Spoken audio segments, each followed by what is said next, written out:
So now it's time to fly.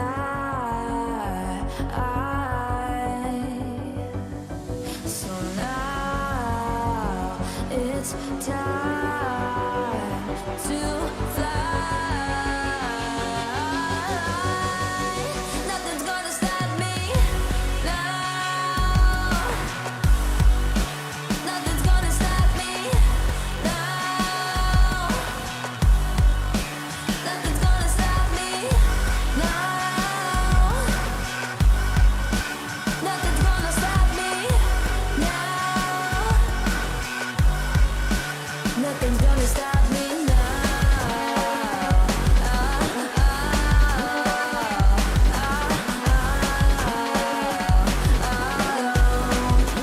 Nothing's gonna stop me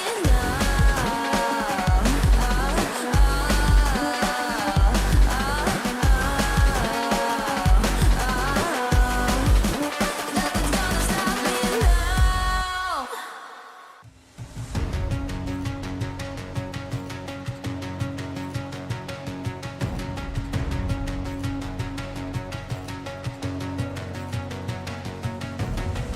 There's something in his eyes. There's a storm within, but it's written in the sky. Let it break me till it's over. Don't let it shake me, no.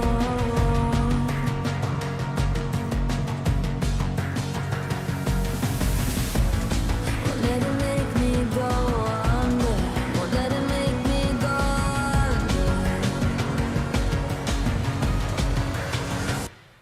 So now it's time to fly. Nothing's gonna stop me now. Nothing's gonna stop me now. Nothing's gonna stop me now.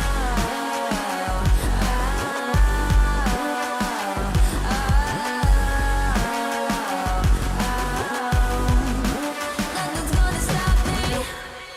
No one will ever get left behind. A million more before I've tried. Let it break me till it's over. Let it shake me, no.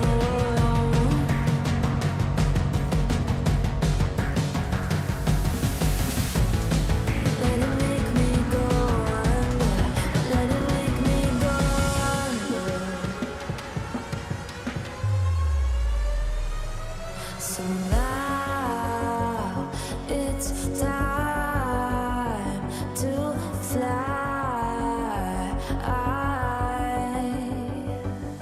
So now it's time to fly.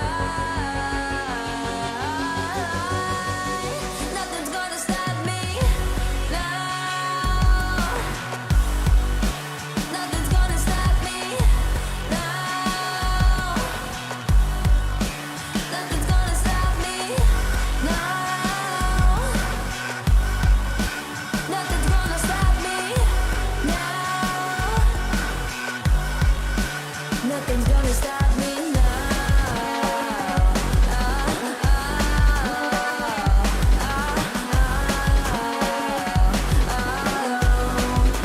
Nothing's gonna stop me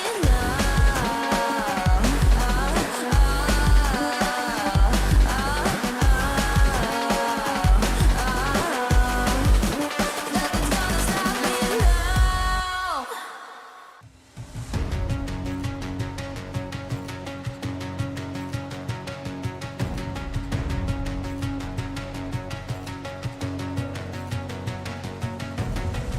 There's something in his eyes. There's a storm within, but it's written in the sky. Let it break me till it's over. Don't let it shake me, no.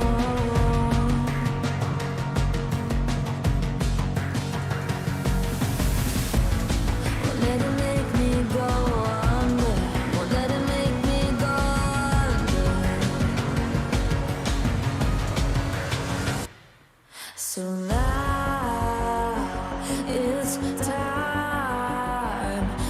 fly. Nothing's gonna stop me now. Nothing's gonna stop me now. Nothing's gonna stop me now.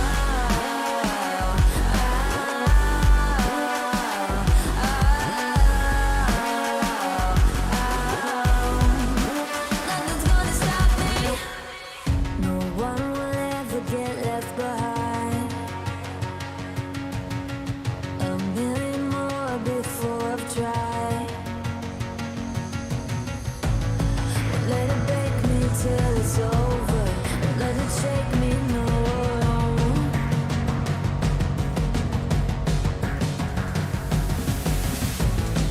Let it make me go under.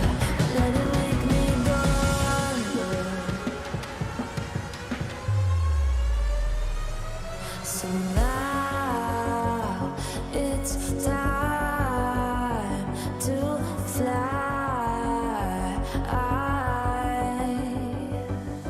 So now it's time to fly. Nothing's gonna stop me now. Nothing's gonna stop me now.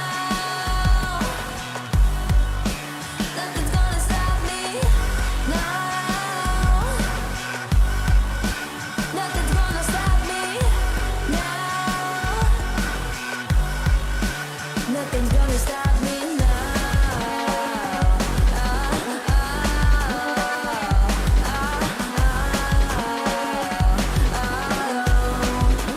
Nothing's gonna stop me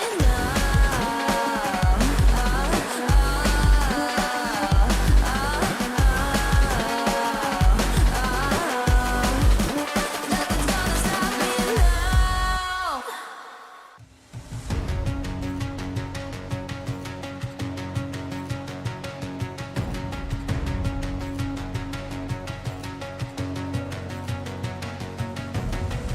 There's something in these eyes.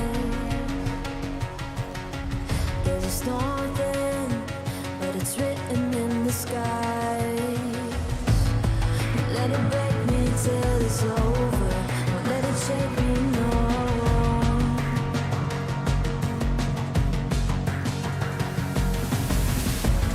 Won't let it make me go under. Won't let it make me go under. So now it's time to fly. Nothing's gonna stop me now. Nothing's gonna stop me now. Nothing's gonna stop me now.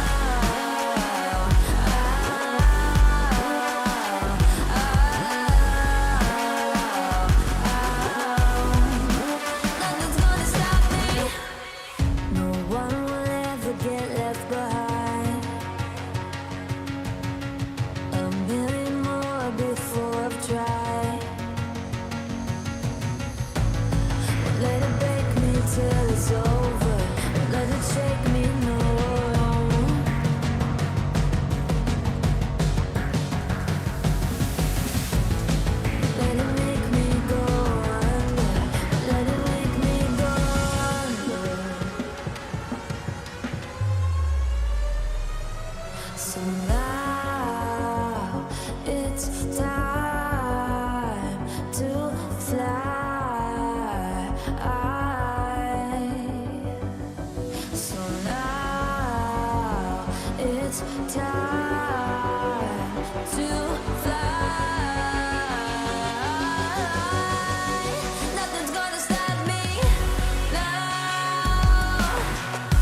something in his eyes. There's a storm within, but it's written in the sky. Let it break me till it's over. Won't let it shake me, no.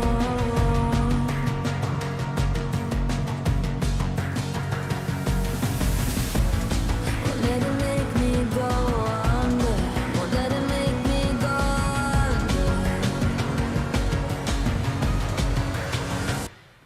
So now it's time to fly.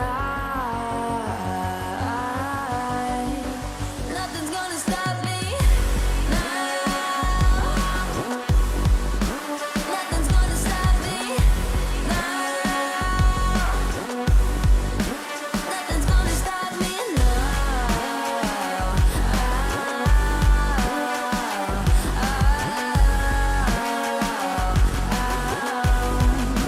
Nothing's gonna stop me.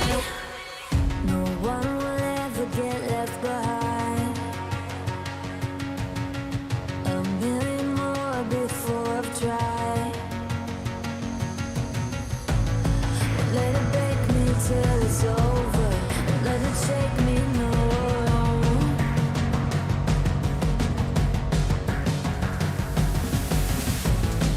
Let it make me go under. Let it make me go under.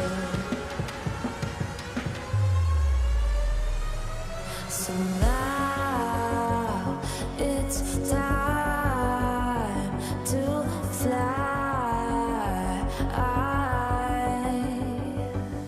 So now it's time to fly. Nothing's gonna stop me now. Nothing's gonna stop me now. Nothing's gonna stop me now. Nothing's gonna stop me now. Nothing's gonna stop me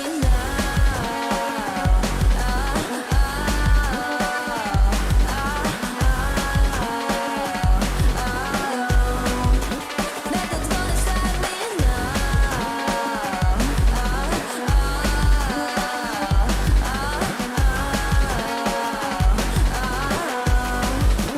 Nothing's gonna stop me now.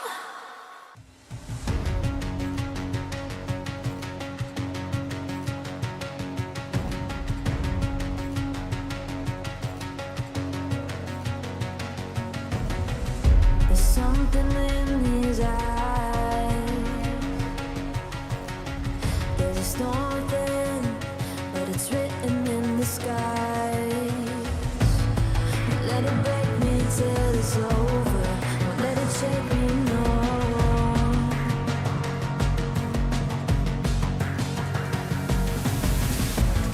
Won't let it make me go under. Won't let it make me go under. So now it's time to fly. Nothing's gonna stop me now. Nothing's gonna stop me now. Nothing's gonna stop me now.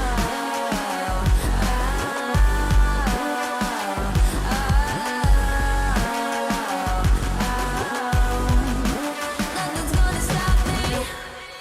No one will ever get left behind. A million more before I've tried. Let it break me till it's over. Let it shake me, no.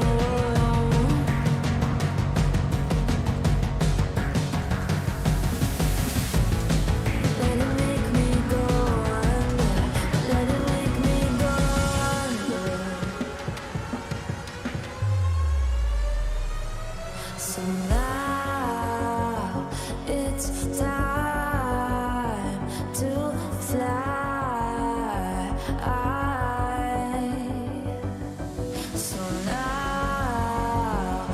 it's time to fly. Nothing's gonna stop me now. Nothing's gonna stop me now. Nothing's gonna stop me now. Nothing's gonna stop me now. Nothing's gonna stop me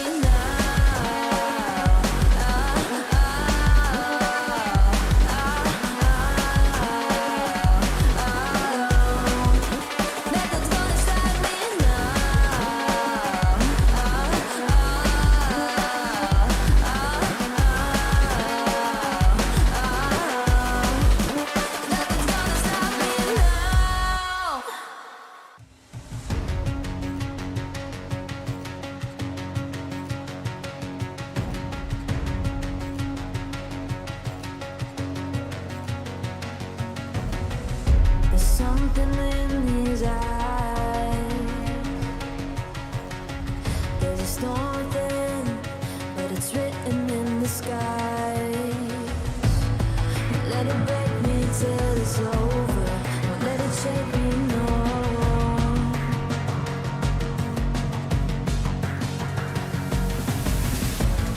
Won't let it make me go under. Won't let it make me go under. So now it's time to fly. Nothing's gonna stop me now. Nothing's gonna stop me now. Nothing's gonna stop me now.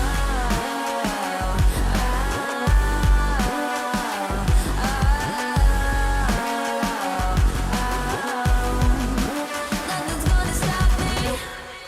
No one will ever get left behind. A million more before I've tried. Won't let it break me till it's over. Won't let it shake me, no.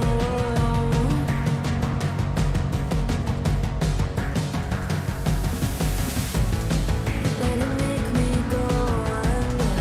Let it make me go under.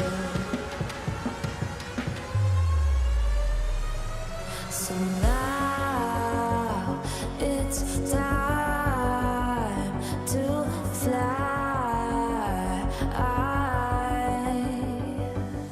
So now it's time to fly.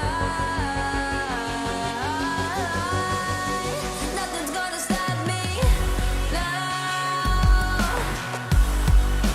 Nothing's gonna stop me now. Nothing's gonna stop me now. Nothing's gonna stop me now. Nothing's gonna stop me now.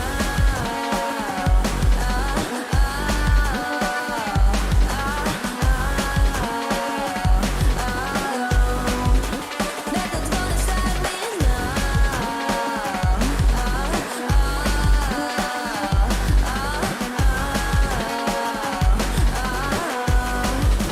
Nothing's gonna stop me now.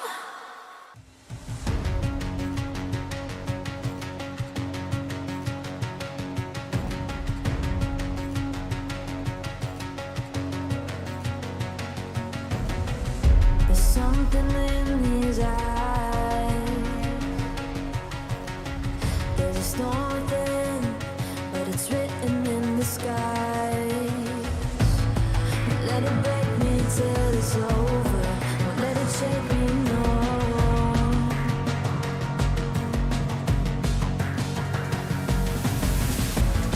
Won't let it make me go under. Won't let it make me go under. So now it's time to fly.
So now it's time to fly.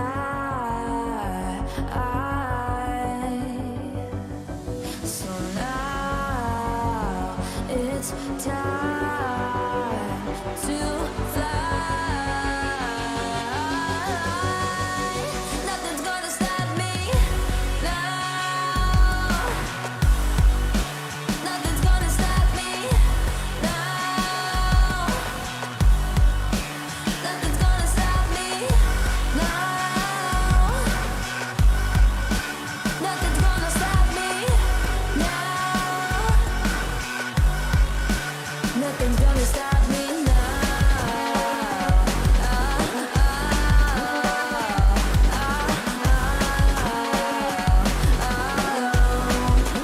Nothing's gonna stop me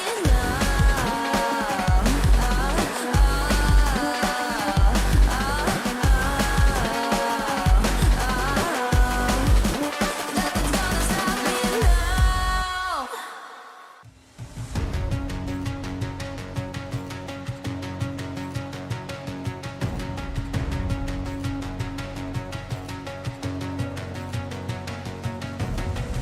There's something in his eyes. There's a storm within, but it's written in the sky. Let it break me till it's over.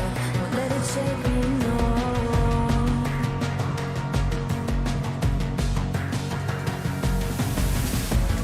Won't let it make me go under. Won't let it make me go under. So now it's time to fly. Nothing's gonna stop me now. Nothing's gonna stop me now. Nothing's gonna stop me now.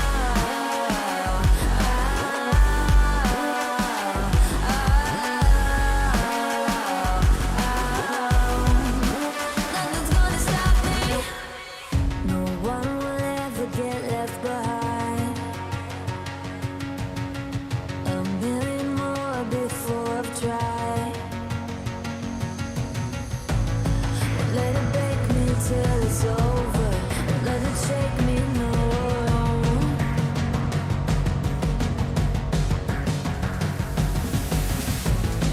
Let it make me go under. Let it make me go under. So now it's time to fly. So now it's time to fly. Nothing's gonna stop me now. Nothing's gonna stop me now. Nothing's gonna stop me now. Nothing's gonna stop me now. Nothing's gonna stop me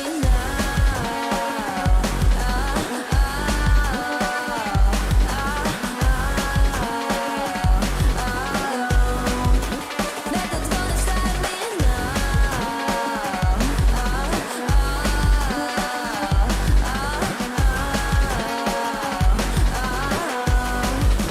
Nothing's gonna stop me now.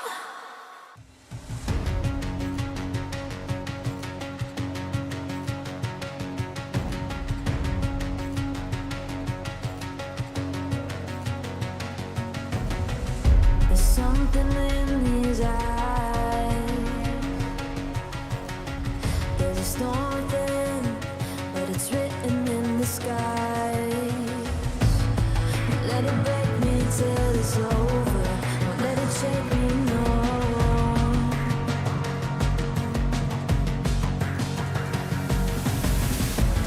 Won't let it make me go under.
guys, know that they fly, know that they ride or die. I keep boys by my side, CJ Ike, now I gotta roll with ice.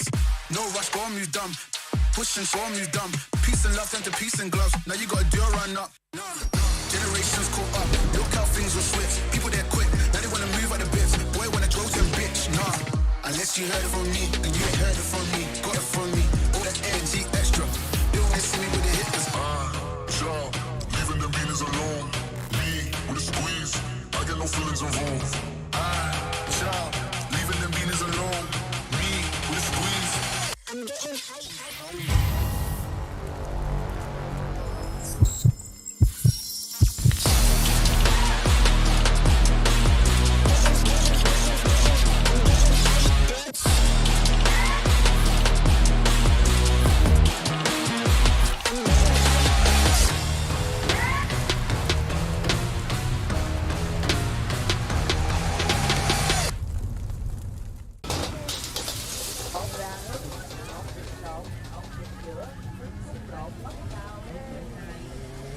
Cho một lẩu Thái anh ơi.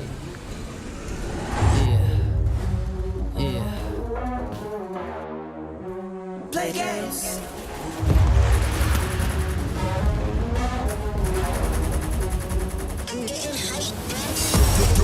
Yo, crank that volume, turn it way up. Get your weapon, get your blade out. Damage, then you gon' pay up.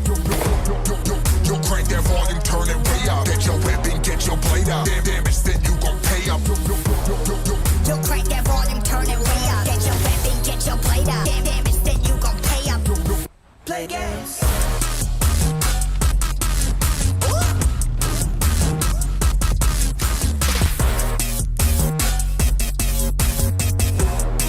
Yo, crank that volume, turn it way up, way up.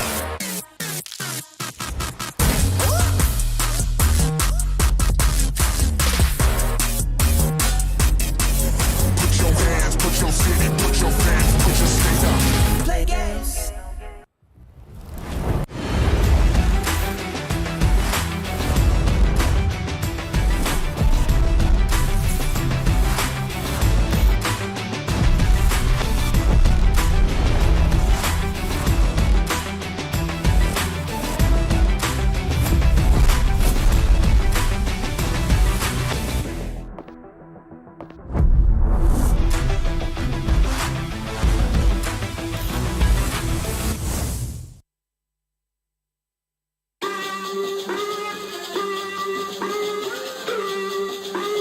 Là đại diện mạnh nhất của Việt Nam tại FFSI, Team Black không sợ bất kỳ một đối thủ nào.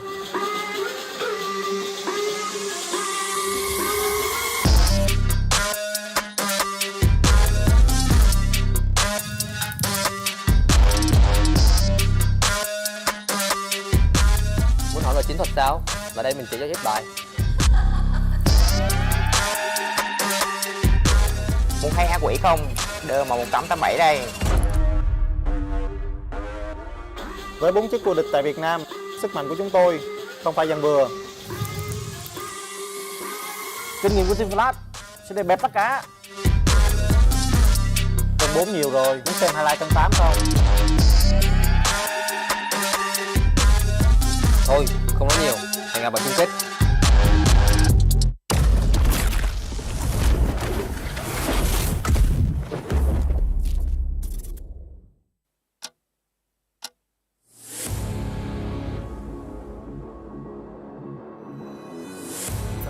ผม FW อลงกรณ์กัปตันทีม FW Esport อยู่ตำแหน่งสไนเปอร์ผมเป็นคนคิดแผนการเล่นเก่งและแก้ปัญหาเฉพาะหน้ารับรองว่าวันนี้ผมวางแผนมาอย่างดีเพื่อเดินเกมให้ชนะทุกคนส่วนนี้คือ FW ชาย4ตำแหน่งหลักคือ Support งานอดิเรกแน่นอนว่าสบายนอนดูหนังฉายาฝรั่งเก๊เพราะหน้าฝรั่งแต่พูดอังกฤษไม่ได้เกมนี้เขามาเพื่อเป็นตัวจริงเท่านั้นส่วนนี้คือ FW บุญเจมส์ตำแหน่งคือ Attacker มีงานอดิเรกคือการเป็นช่างไฟเขาจะมาเติมเต็มไฟให้สนามนี้ร้อนแรงแล้วพา FW Esport แซงชนะทุกทีมและส่วนคนนี้ก็คือ Gmelo 07 ควบ 2 ตำแหน่งสุดปังอย่าง Attacker และ Charger ไม่ว่าจะตำแหน่งไหนก็พาทีมคว้าชัยได้แน่นอน งานอดิเรกชอบศึกษาทางที่จะไปเอาชนะการแข่งขันครั้งนี้ พวกเราเลยเรียกเขาว่าจีมีเหลือง ส่วนนี้คือ FW นายพันตำแหน่งซัพพอร์ตงานอดิเรกชอบเล่นเกมเล่นลูกเดียวเล่นจนเอามาเป็นงานหลัก และวันนี้จะมาเป็นตัวหลักที่จะพาทีมเอาชนะไปด้วยฉายาท็อกซิก 100% แน่นอนว่าคู่แข่งต้องท็อกซิกไม่ใช่เพราะนิสัยแต่เป็นเพราะความเก่งของเขา พวกเราแข็งแกร่งมาแรงไม่แพ้ใครเพราะพวกเราจะใส่สุดแล้วหยุดที่บัฟเจอกันนะครับ FW Esport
Ladies and gentlemen, boys and girls, survivors of all ages, welcome to the FreeFire SEA Invitationals 2023. My name's AJ, I'm the Mustachio down here with the one and only Husky, and we are going to be your casters for the day. Very, very exciting to finally kick off FFSI. We've seen this, heard news about it all around. The FreeFire Global Esports Instagram channel, account, really actively promoting, and they're teasing everyone bit by bit, the teams and the days, what to look forward to. And here we are finally at the arena to bring all the action on screen. 17 teams, 7 regions, they do battle over 3 grueling weeks, after which we will crown the SEA Invitational champions. All out pro level Free Fire action for all of you guys to indulge in. And dude, I just cannot ask for more, man. I mean, this is the perfect event to indulge in before we make our way over to the next World Series. Yeah, this is the halfway point, right? We are closing into the end of the first 2 quarters of 2023, and I think this is a very good midway milestone to cap off the FreeFire journey of a lot of these pro players. My nose has been twitching a lot, you know. I think because I smell the action brewing, you know, all of these teams, a lot of them have been on that world stage. Last year in Bangkok, we even have a current world champion participating in FFSI, and that means only one thing. We are playing to see who can get second place. No, I'm just kidding. We are going to see lots of great action. I know we're going to see a lot of great action, right? I mean, there's just so much of story to unfold for all of you guys, but we will have all of that discussed in a bit. Let's take a look at the format of the competition first, because at the very start, like we said, 17 teams. They will be broken into 3 groups. On the first as well as the fourth day, you'll see Group A versus B. On the second and fifth day, you'll see Groups B versus C, as well as the final day, which is the third day as well as the sixth day, you'll see Groups A taking on Group C. After which, the top 12 teams, Husky, will be moving on to our grand finals. And the best part is that this is the first time in FreeFire competitive history on the international event that we have 6 days of group stage and 3 days of finals. Never has happened before. Back in the days, 1 day play-ins, 1 day grand finals, boom, world champion. But right now, these teams really get to slog it out to prove that who can not only win on the opening day, but also close it out strong. And this is exactly why I say, right, Garena always listens and Garena always delivers. This is something that not just us casters have been asking for, it's exactly what all of the teams have been asking for all this while. 3 days of finals, 6 days of group stages gives everybody a fair chance to mess up and also recover. This is exactly how they'll pick up the points as they climb up the leaderboard. You hit that number 1 spot, you get the booyah, you take away 12 points. 9 points for the second place. Each and every single rank below that, all you need to do is just minus off a single point.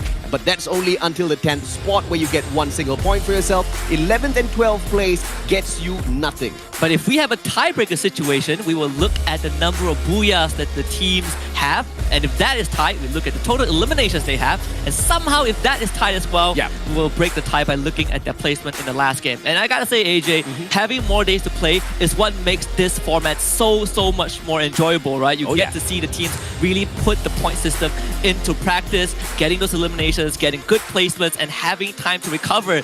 I know backstage we had some discussion about the Indonesian teams and how they got to this place, especially their first seed, and that is because we have this point system and we have enough days for them to prove that they're worth. And of course, all of the grueling battles, all of the effort, all of the blood, sweat, and tears is for the number 1 spot where they'll walk away with $100,000 US. That's a lot. The second and third place takes away 40 and 20,000. 20,000 as well for the fourth place here. 16,000 for those that place 5th and 6th. 12,000 USD for those that place 7th and 8th. 10,000 for those that place between 9th and 12th spot. And of course, 4,000 for the rest of the teams, I think. This is where I have to say my tagline, everyone gets a piece of the pie. It's a matter of which piece you walk home with. And $100,000 US, mind you, that is a fifth of a world champion's worth. That was what, you know, our current world champion got, but only a fifth of it. But even if you put that aside, $100,000 is a lot, AJ. That's almost $500,000 in our currency. That's exactly what I was about to say, man. That's $500,000 my country. I'm not going to complain about that amount at all. I'm super delighted. I would be super delighted if I was one of those that picks up that prize pool. But of course, looking at the group, say you will see a little bit of an imbalance. Like we said, 17 teams. But as we initially promised, it was going to be 18 teams. Unfortunately, Team Legacy from Pakistan could not join us as all of the embassies in the country was closed and the team had a little bit of difficulty approving their visa. Yeah, and it's very unfortunate, right? Because it would be nice to see the Pakistani representatives playing on the international stage. We feel for them. My heart goes out to the players as well. You know, it must be very heartbreaking to miss out on this event. But rest assured, I have a feeling that we will see them down the road. Just that this time is not it.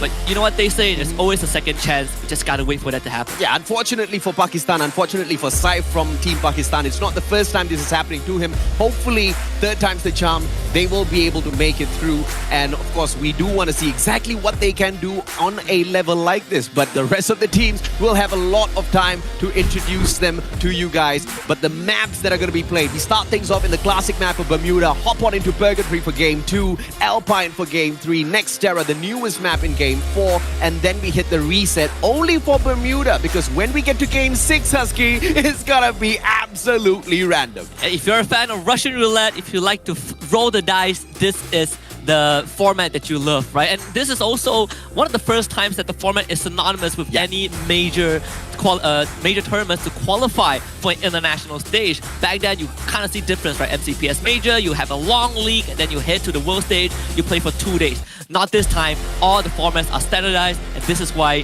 Game 6 is so much important.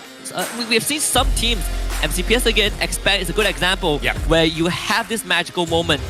The Russian roulette goes in your favor, you get your best map, and you get a breakout performance. And I think this is once again exactly where FreeFire under Garena shines bright under the spotlight. Always keeping it fresh, always keeping it absolutely unsuspecting as to who's going to be able to walk away with the trophy. Only those who have full mastery over FreeFire, not just the guns, not just the characters and skills, but over the maps, will be able to do exactly that. Perhaps it's going to be EVOS Phoenix, the ones who rose from the dead in the recent FreeFire World Series. Absolutely. Joining them in Group A, you have Team Flash, you have Farang, you have Alpha, and you have LGDS. And this is a group where I think EVOS Phoenix, to a lot of people's agreement, would probably feast on, right? It's a very imbalanced group on paper, but this also makes it so much more competitive because you get to see how these other teams from various different regions take on current world champions. And the best part is that all of these rosters, except for Alpha, have not changed a single member. And the good thing for the rest of the teams who are in Group A is the fact that EVOS Phoenix are not ones to hit hard super early. In the grand finals, you have to fear them being, of course, in the same lobby. But in the group stages, they can rest easy as EVOS Phoenix will be going on the slow mode. But let's take a look at Group B here. We've got First Raiders Eclipse, Morph Team, E Arena, FW Esports, P Esports, as well as Vasto Mundo. Quite a number of new names, but a few veterans as well. Who can forget Vasto Mundo, who makes so much of noise at Bangkok in the recent times, representing EU. And this is something we talked about. EU being in a Southeast Asian tournament.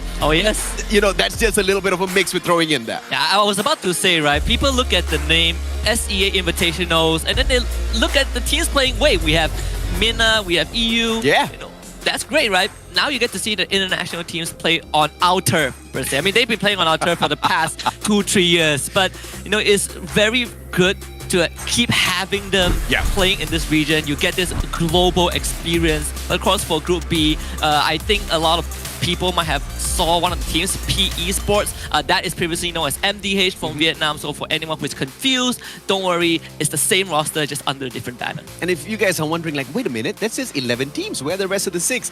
Group C, once again, will not be participating today. That's only gonna be tomorrow and the following day. Once again, on the 1st as well as the 4th day, it's only gonna be Groups A versus B. So only the 11 teams will be in participation.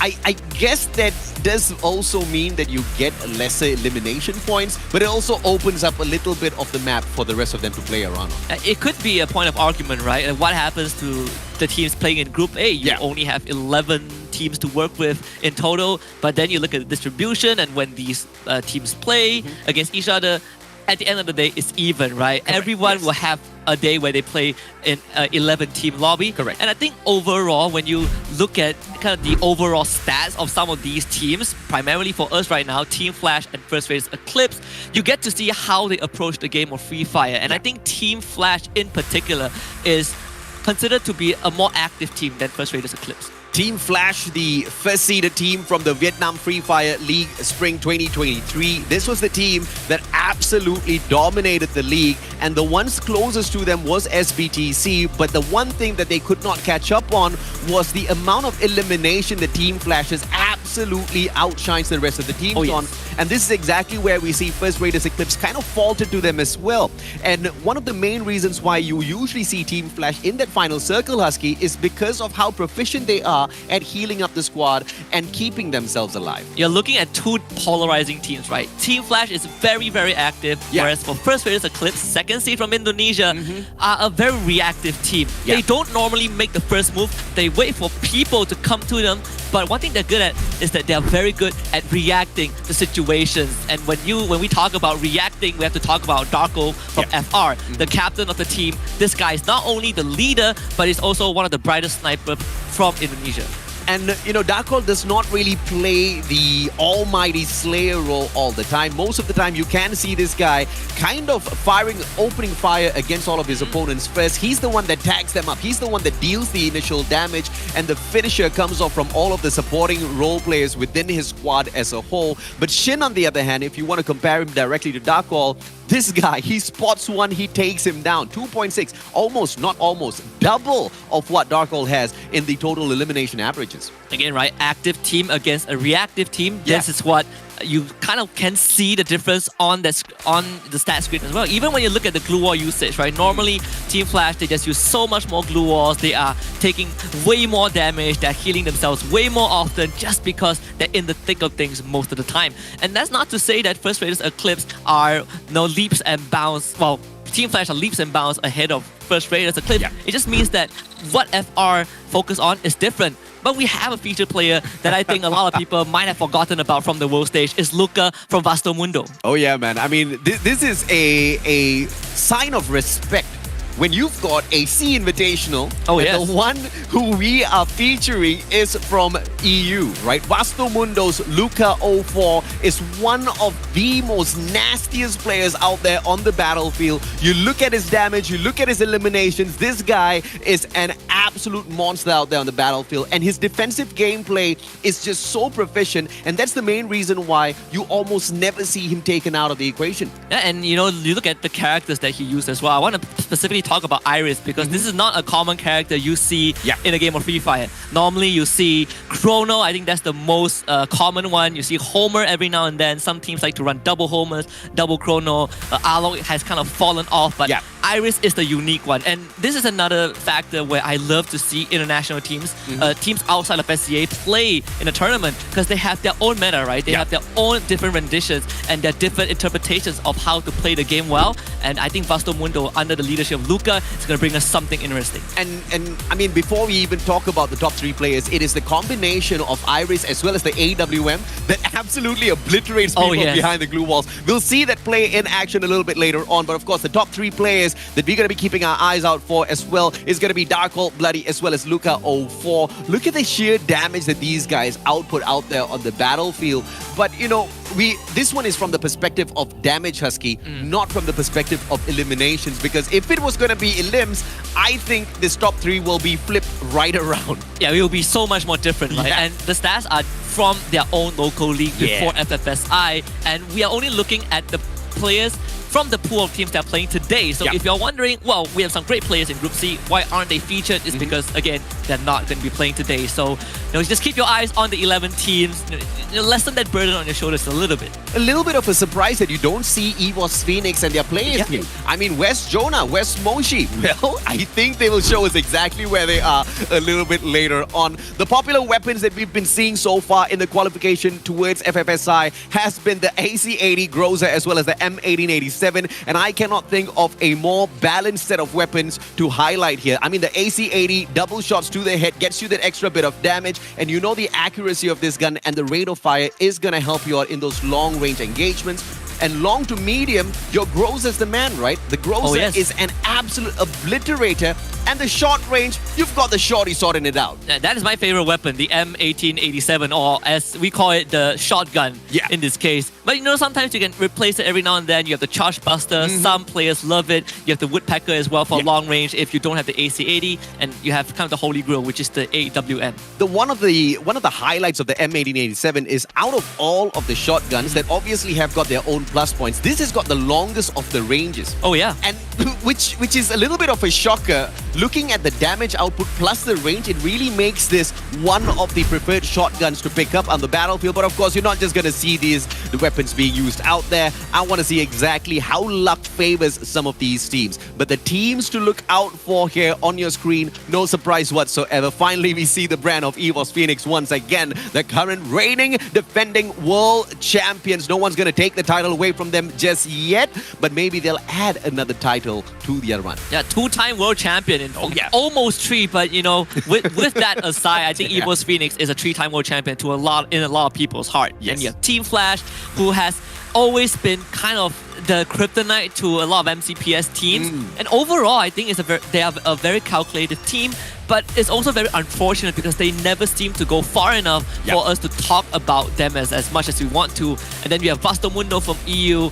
This is kind of like the wrench to throw into a machinery, because you have an EU team where a lot of teams from MCPS or SEA in general don't get to play much against streams, you know? Yeah, they don't, but you know what? I think some of the regions have got something to say. So let's see exactly what that is.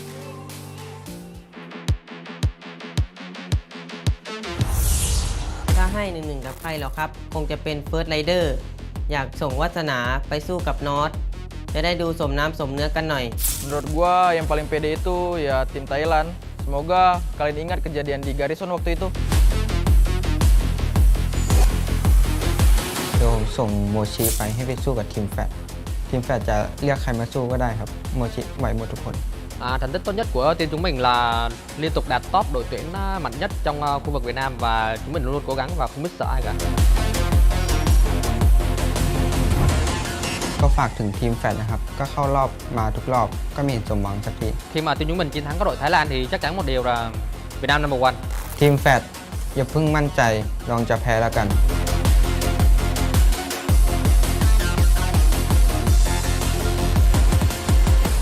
ฝากถึงอินโดนะครับครั้งที่แล้วแค่อ่อนให้ครั้งเนี้ยของจริง Indonesia dominasi Asia nih bos. Indo juara. มั่นใจไปเปล่าถ้ามั่นใจมากเดี๋ยวผมจะทำให้จบ 12 ทั้ง 6 เกม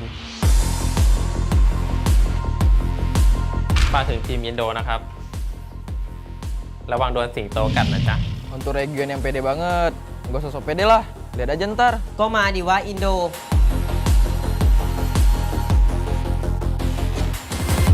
Easy win bro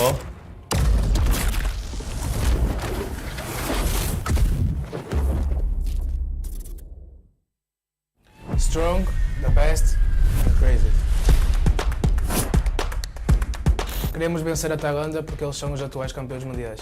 Na verdade, eu não me importo se eles estão a treinar muito ou pouco. Eu quero que a minha equipa esteja na sua melhor fase, quero que eles treinem entre si, e isso para mim é o suficiente. A minha equipa está na melhor fase e não preocupar-me com o trabalho dos outros.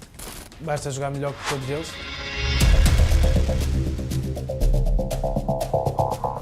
ก็แชมป์โลก2 สมัยครับก็มีให้เห็นอยู่ครับอะไรที่ทำให้ทีมผมมั่นใจแล้วครับก็มาตรฐานของทีมสูงครับแล้วก็ตัวผู้เล่นเก่งทุกคนด้วยครับ เดือดดุดันก็ไม่มีอะไรต้องกลัวครับเจอก็ใส่ A maior vantagem da região da Tailândia é o conhecimento que eles têm sobre o jogo, mas já estamos a trabalhar sobre isso e a treinar a cada dia para conseguirmos vencê-los desta vez.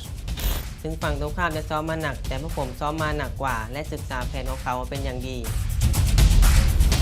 Também estou confiante para vos ganhar. Venham, vou-vos ganhar também.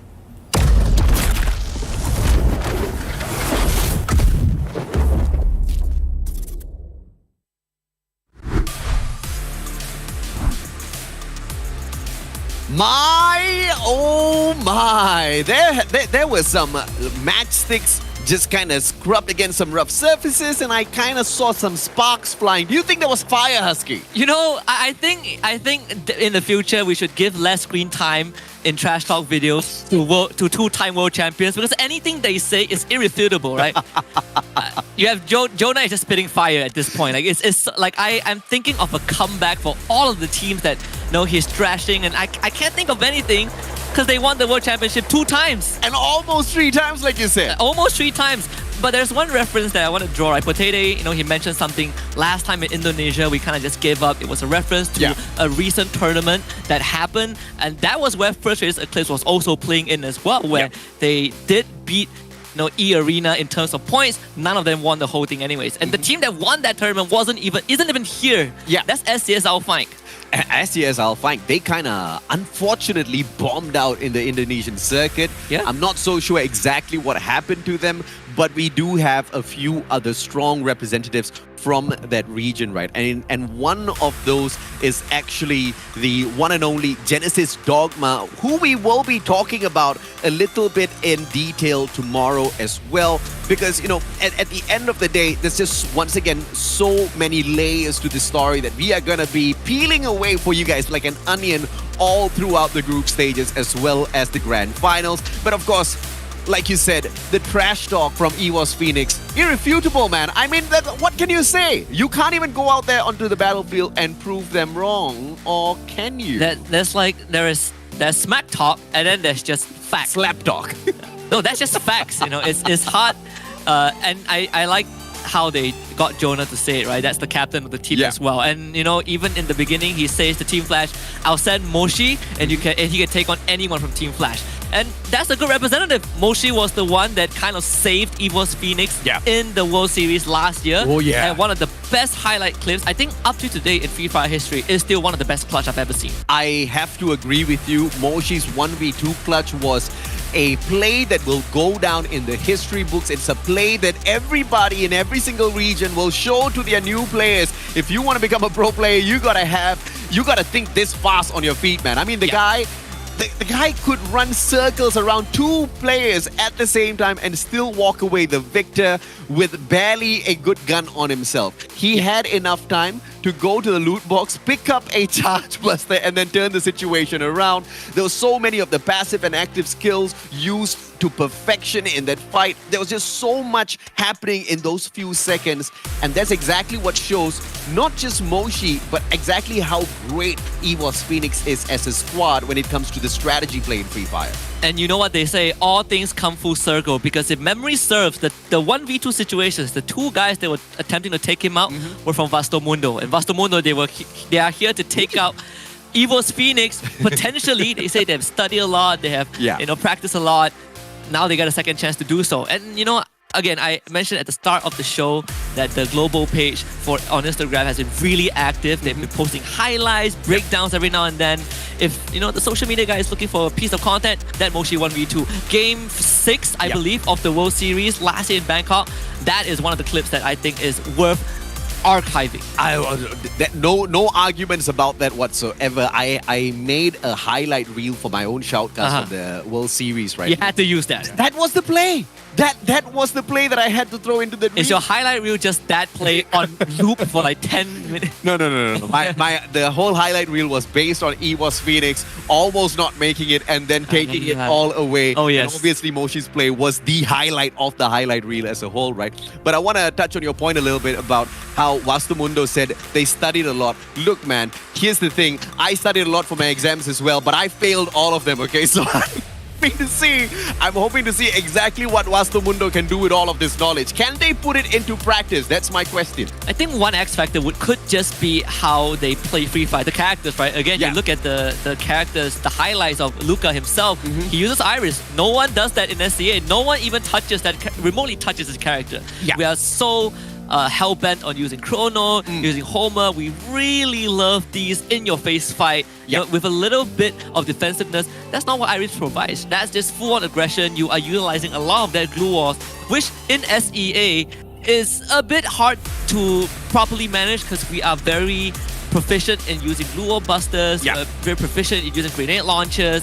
So I want to see what Vastamundo has in store in terms of their own meta.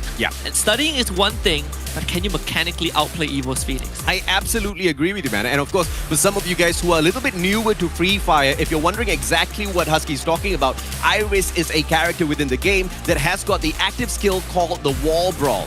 For 15 seconds, successfully firing at a glue wall will mark enemies within 7 meters of it and also penetrate the glue wall. So just like we highlighted earlier, The AWM in the hand of Luca, as well as Iris as his active skill, allows him to not just shoot people through the glue wall, but also tag up the rest of the players. He has got information and also the capability to take you out on those open fields. And we wonder exactly why he's the highlighted player, right? That's big brain plays right there, even before you get into battle. And I tell you the craziest part, we just replaced it with Homer. Same thing, right? The drone doesn't reveal where you are, but it gives you a good general direction. And normally, if you are rushing someone hiding behind glue walls, you don't really need to know exactly where they are. You just need to know the general direction where they last were at. I think that difference could be very compelling as we move forward.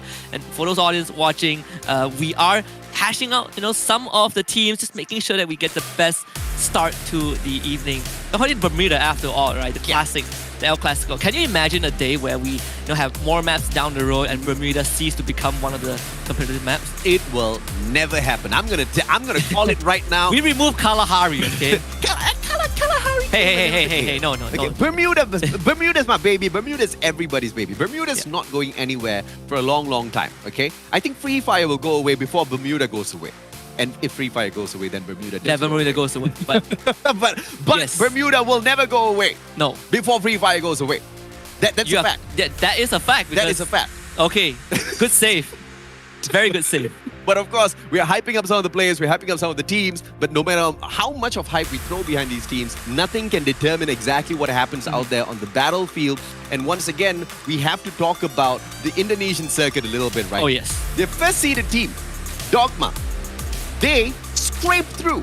They were placed 12 from their group stages, okay? Top 12 moves on to the grand finals. They were in the 12th spot. By 7 points. And in the grand finals, guess what? #1 placement. So if you really want it and if you really put in the hustle for it, I mean, fate cannot decide exactly what holds in store for you. You have to decide that for yourself. And I want to say it's also the most competitive circuit in SEA, one of the most competitive circuits because #1 place is less than 80 points. In MCPS, we hit 100, right? Almost at all majors. So this really proves that on the ID circuit, the teams are so much closer to each other. We have 3 new names out of 4 teams in FFSI that you probably have not heard much about if you are not paying attention to the ID circuit, right? Household names like RRQ, they're not here. Sense Alpine, they also bombed out in the finals. Evil's Divine almost made it, but they were lacking by, I think 6-7 points as well. It's pretty tight. Yeah, and at the end of the day, of course, the Indonesian circuit was not the only one with a little bit of a heartbreak, right? We also did spot that the Thailand circuit had a little bit of a heartbreak there as well. Attack all around. What happened to them? Nigma Galaxy didn't make it through. These 2 teams, I believe they were placed in the 5th as well as the 6th spot.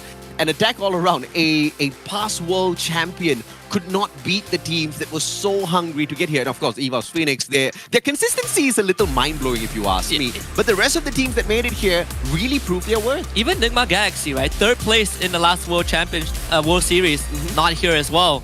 And I think Thailand is a region that we always agree that is very, very competitive. These teams are hungry, right? E-Arena, when they first came out the gates in one of the tournaments, we saw them last year. It was one of the fastest growing teams as well. And they have been consistently placing top 3 in the Thai circuit. And at one point, E-Arena even, overtook EVOS Phoenix in their local circuit. And I think that was late 2022. And this is exactly why we heard Protete say that, they kind of fell asleep in the previous competition. They kind of gave up per se towards the very end, but it's not going to happen this time around. And I'm glad to hear him say that because that's exactly what we are looking forward to. That's the kind of mindset we are looking forward to in a group stage, in a league set up in such a way, right? Because we've got 6 days of play. Anything can happen. You've got 4 days to kind of do battle as a whole throughout the whole 6. So if one day doesn't really go your way, you can't give up just yet. You've got 3 other days which can more than propel you up to the top 12. And it's another thing, you just need to get the top 12. And with that being said, there's one region that I want to quickly touch on, right? LGDS from the region of Taiwan. This team, for I think more than 2 years, has not changed a single member in their roster. Consistently the best team, best players from their respective region. But the one thing is that they also consistently never really made it past any group stage on the international stage. Last time in the World Series, they placed dead last in play-ins. which was very, very unfortunate because when you look at them in their local circuit or you look at them in any other third-party shows, they actually perform very well. Yes. But when push comes to shove, they just get outclassed by all the other teams. So, of course, there's just one of two things here. Either number one, they got to do the opposite of what you've just mentioned. The past 2 years, they haven't had a roster change. Maybe now's the time. Alternatively, they just need to hype themselves up in a totally different way, right? Because I totally agree with you as well when you say that in some of the other region competitions, in some of the, with the competitions within their own region in itself, I mean, you cannot catch a break when you go up against LGDS. But that kind of firepower, that kind of confidence just doesn't seem to translate on the international stage for some reason. It's just kind of domestic plateau, right? When you are constantly winning domestically, but you're not able to break through that glass ceiling. I think LGDS is kind of going through that phase, and it has been for more than a year. You see two very different scenarios, right? Evo's Phoenix haven't really gone through a roster change, won 2 World Championship, and LGDS, they have lost every single tournament on the international stage. And best part is when we head into Bermuda, these two teams are placed in the same group. So we have 6 rounds to see how far LGDS come. Wow, I'm so excited, man. It's gonna be the first match of FFSI, and it is gonna be obviously at Bermuda, as we've already explained earlier on. Bermuda will be played twice today in game number 1 as well as game number 5. Who do you have your money on? Who do you think is gonna be able to rise up to the top? I'll say don't cash in, don't make your bets just yet, because we do have to see exactly how their temperament and mindset is for this first game in itself, Askey. You can't just say don't cash in when you build up all that hype, because I've already cashed in. I cashed in on LGDS. You know why? Because one of the players had my surname in it, and I believe in our generational bloodline. Okay, I believe in our potential as the Ng family to continue to reach greater heights. Okay, I'm gonna bet against you, and thank you for giving me your money in advance. You're welcome. I'll pay you extra petrol fee. Does that count? Yeah, it counts. It counts. Mars Electric as well as Factory sees EVOS Phoenix. They split off into a buddy system here, closest to the players from the side of Morph. Ambot better be careful if he does get spotted out by Moshi, one of the greatest clutch players out there, and also one of the sharpest snipers out there on the battlefield. Ambot will have to hope and pray that he gets at least 300 glue walls from the compound he's looting, because he needs all of the cover. They're not kidding when they say that they did their homework, because no one is even close to where EVO's Phoenix dropped, right? And EVO's Phoenix, they cover a big area. And Godcruz started off by destroying that vehicle. They don't need it, and that's very good as well, because in the event that they move away, teams won't be able to get that vehicle, right? You want to sabotage other teams early on, and we talk about Homer being one of the favorites when it comes to SEA teams. Farang instantly uses it to try and chase down members of Team Flash, but Ripgod just turns the corner, and that is 2 for Ripgod. And that's exactly what the Mac 10 can do for you. Absolutely high rate of fire, and Ripgod just rips away 2 lives from Team Farang. And the player who was outside of the circle, who brought out the homer just moments ago, better be careful. Fire's now going to be hunted down by Bloody as well as Nathan. BO flanking around from the right-hand side, and Fires goes down as well. Spade, the final survivor, is already at a revival point just beside Rivers to bring the whole squad back in. Team Farang will survive. And I tell you, that is probably one of the most catastrophic starts you can have, right? The drone wasn't even used close to where Team Flash were, and I think that was one of those few. Could be a game 1 jitter, bit of a fatal mistake. Thankfully, Farang's still in the game, but they gotta hit that reset button. This early on though, not too punishing. Can't say the same for FW, as Nero finds an isolated elimination. Good, decent start. Kind of get these scouts out of the way. The esports, this is a decent start for them, holding on to a revival platform at the same time at peak, as they flank outwards to hunt down a couple of heads. And this is a good play from them, because whenever you drop in peak, there is almost a guarantee you don't have to travel all that too much when the first circle does move on in. And that's the scenario you're actually watching right now. But Farang, look at BO. BO has already pushed out so far ahead, because they've got a rough idea as to where Farang is going to be bringing in the rest of the team. And they have got this guess right on the money. And on the other side, you've got Bruce from LGDS already opening fire. All of that sound is going to warn off BO, and Team Flash to flank on right in is going to take a little bit of time, as they're quite spread up apart. you see another drone used by Farang onto Bruce. Again, no follow-up can be used, and sometimes it's a good intel gathering tool, but overall you need to be able to convert that into something, right? Yeah. Ideal situation, Farang needs to make the most out of it. Alif finally spotting BO. That will stop Team Flash just for a while. But it's good to see, you know, on the other side of the LGDS, they start at Shipyard. One of the teams that like to play safe. We've seen it multiple times. LGDS just don't like to drop in hot zones. But in this case, if Farang shows up in this manner, LGDS, they have a chance to get a couple of points. I like what Spade's doing, flanking around from the right-hand side, just using the elevation from the cliff to keep himself a little safe. No line of sight from the players on the side of LGDS, and therefore, with that flank, he should be able to pull off a little bit of a distraction, alternatively survive long enough to revive Farang once again, because here comes Team Flash, slowly shutting down that space, but LGDS moves up towards the right-hand side of the bridge, which gives a lot of room for Farang to flank around from the right. Flash now. I believe they will go up against the players from the side of LGDS who are moving straight on into their compound, and this does not seem good. And there's a Farang guy, Alif, left by his team, and another free kill for Team Flash.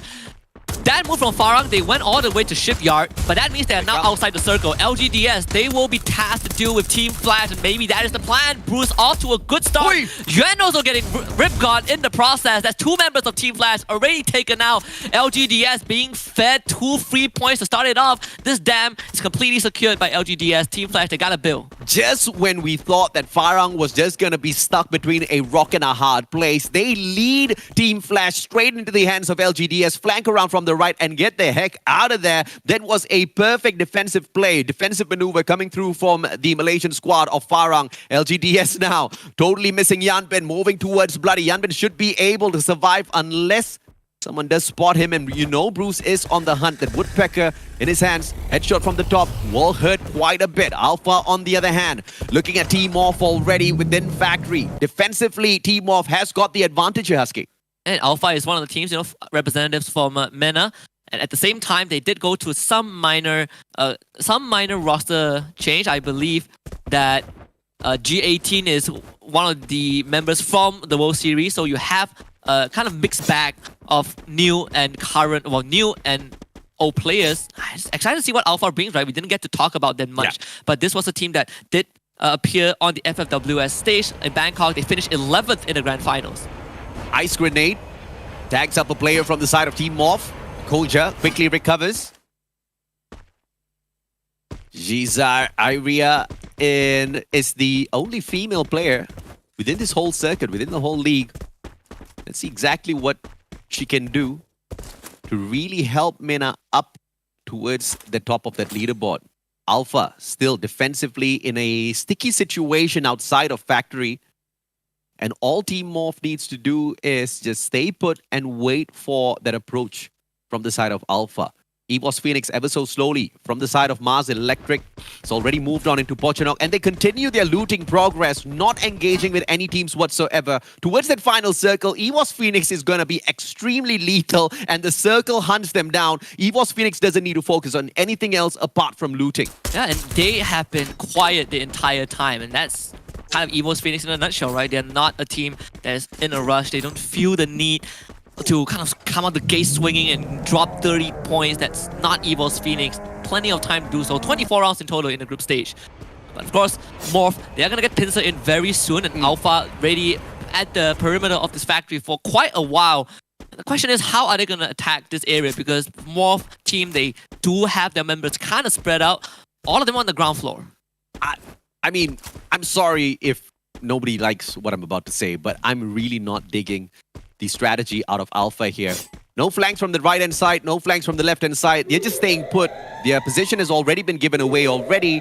So Morph team knows exactly what to expect from Alpha, and Alpha's not doing anything different. And if in any case someone just comes waltzing in towards Factory, it's going to be Alpha who's going to be in hot soup because they're outside without a defensive compound. All Morph team needs to continue to do is just stay put. Don't do anything. And their backs are completely exposed as well, right? This kind of position is very dangerous to play. Here they come. If you are dragging along. Here they come. There it is. You have a different team right behind Alpha. I don't think they see Alpha just yet. You have the elevation to protect them just for a little bit. I don't think that's going to last for long, though. The circle is already closing in. Factory kind of is one of the major compounds that is still left in the safe zone as well. And Alpha hanging around that area doesn't feel right. Evos Phoenix is catching a glimpse of FW, another team from their own region, and I saw a smoking vehicle as well. So Evos Phoenix not gonna chase, they're just gonna hold on to Porchinok. Not a big problem. And the first Raiders Eclipse, that was the team that was approaching Alpha, but it looks like Alpha might just be saved here, as first Raiders do have an attacker coming on from the back. And Team FW Esports, ever so slowly now, approaching Team Alpha. Morph Team just needs to not do anything. PE out of nowhere, they storm the front end factory, and Morph now needs to deal with them. Yeah, PE just ran right in, and you can see the ice grenade as well. Mao, first one to go down. Cluster completely whiffing. 3 members of PE on top of the roof as well. Again, we talk about how Morph Team had all their players on the ground floor. There's no way for them to deal with this assault from PE. This entire roof area has been taken over. And that means bad news. Alpha can't even show themselves. They need Morph to somehow slow down PE. And while that was happening, FW, they can easily storm the front. And if they do, Morph will be in big, big trouble. Timing, Alpha just stalking the entrance here, waiting for Morph to step on out. Will PE be able to flush them out of factory? Will Alpha be able to take over for the time being? Morph Team just finding a container, and this is their safe hole for the time being. PE from up top, and FW flanking in from the left-hand side. And it is also going to be Vasto Mundo losing 2 players back-to-back. Farang with Aleph down on the ground already. They respond back to Vasto Mundo, and the players on the side of First Raiders ever so slowly inching towards this compound where these two teams do battle. And they have First Raiders making things hard for Vasto Mundo. I believe one of the players was even stolen by First Raiders to a certain extent. Farang left with 3 more guys, and First Raiders Eclipse, they are coming through as well. You can see all that glue was being dropped down. Vasto Mundo, they gotta find a way to really weather the storm. I think for Vasto Mundo, you have to try and stay put. Let First Raiders deal with Farang first. And I think First Raiders are going to go straight for Vasto Mundo. Farang's on the outside, and the back of the house now stormed by the First Raiders. Vasto Mundo, what's going to be the call? They are up on the roof. If they open fire, no! Lozzie takes down Blazer 10. Luca 04 does manage to trade Lozzie out, but everybody's on the hunt now. Vasto Mundo with the final play of Luca, and they get taken out in the 11th spot. First Raiders Eclipse, they clear the house, and they allow Farang to continue surviving. I don't know if you've seen this meme template before, but there's a meme template where there's a guy in a news channel and the title he's given was Instigator. Dude, Instigator that's is exactly Farang. what Farang is, right? Farang has They've instigated baited 2 teams now. They have baited 2 teams, and again, the guy shows up. Evos Phoenix to the factory area. Actually got shot by P in motion. Oh, he might be the clutch god, but you gotta drop that right now. Nuke catches him mid-air, shoots him out of the sky. Evos Phoenix thought they had it, but they just lost 2 members for free. And PE, what a way to make noise on the very first matchup in itself.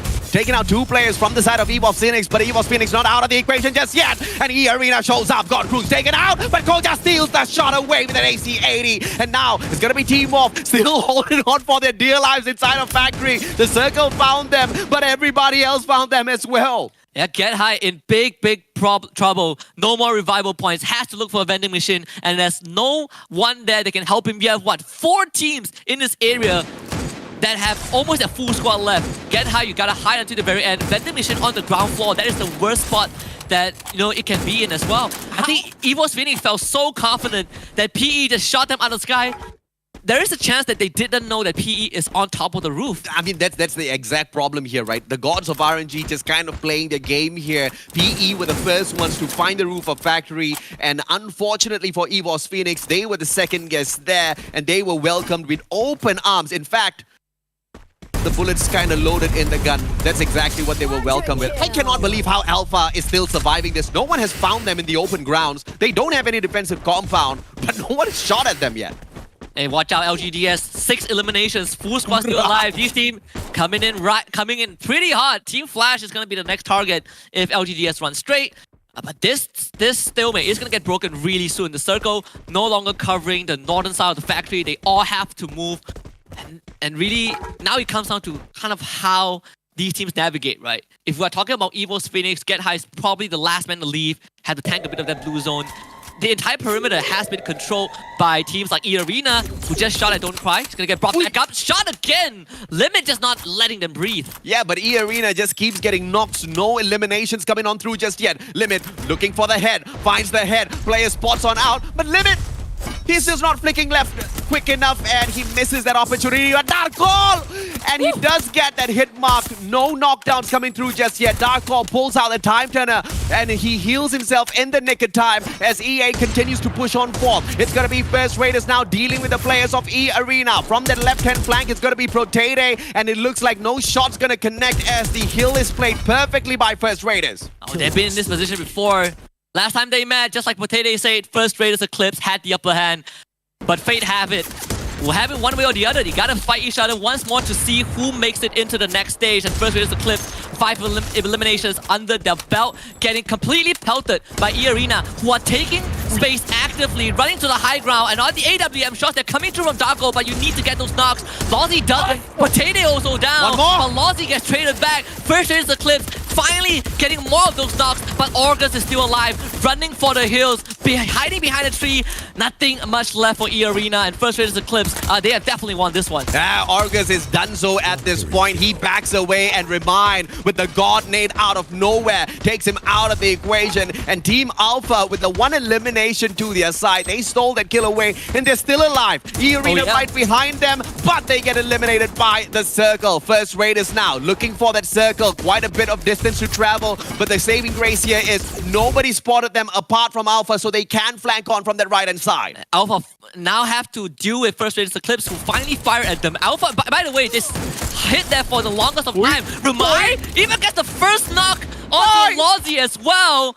And First Raiders Eclipse not only have to deal with Alpha, you gotta deal with PE. You have to potentially deal with FW later into the round. And First Raiders Eclipse, they're gonna put up the glue wall, find some space to breathe. They still have ways to move. Farang in the meantime knocked out by LGDS, but First Raiders Eclipse have effectively moved into the perimeter. And this is exactly how competitive this level is. You survive all this while towards that final circle, and you still walk away with the 7th place. Unfortunate for Farang, but the match still continues. Roro with a God Nade. Alongcon taken out of the equation already. PE still alive and kicking, spots out 4 players from the side of Alpha. One God Nade, one single God Nade can do the whole team of Alpha in. Is someone going to come out with that miraculous play just yet? And the First Raiders flanking around from the right-hand side. Dark Hole's going to be a problem here. Nero from the side, and it's going to be DNP down on the ground. He is to be picked up. Out. One more shot. Dark Hole just needs it, but he backs away, misses that opportunity. PE's luck's gonna run out really soon. This last circle is not within the bounds of the factory. They gotta jump right now. And this is where these kind of holes can really turn against you. I wonder how many eliminations PE has. Is it enough to get them through the round without a booyah? FW are in the best possible spot. Let's see if or not Team Alpha can make a miracle out of this play, man. I mean, the circle was on their side, but just the miracle of luck was on their side. Nero gets it! One more, and it just takes down the glue wall. 3 more players right behind, but that gives the opening here for PE to jump right off of the top of the building, and now they can either decide to go in for Alpha or Morph. Morph from within factory. They finally step on out to see if or not they can challenge anybody. PE on the right-hand side, FW on the left-hand side, and First Raiders are going to be in the best position to backstab everyone. Yeah, First Raiders just waiting for this to unfold. 9TL down as well. PE just racking up these eliminations. FW, they have not made any noise, so they're still hiding in the center. This is the best part. They have enough glue walls to box themselves in the center if they want to buy time. First Raiders Eclipse, I think they sense this happening, so they're going to try and push FW, but look at all these glue walls, AJ. FW, they know exactly what to do. Just defend the compound, and they might get this booyah. Alpha is out.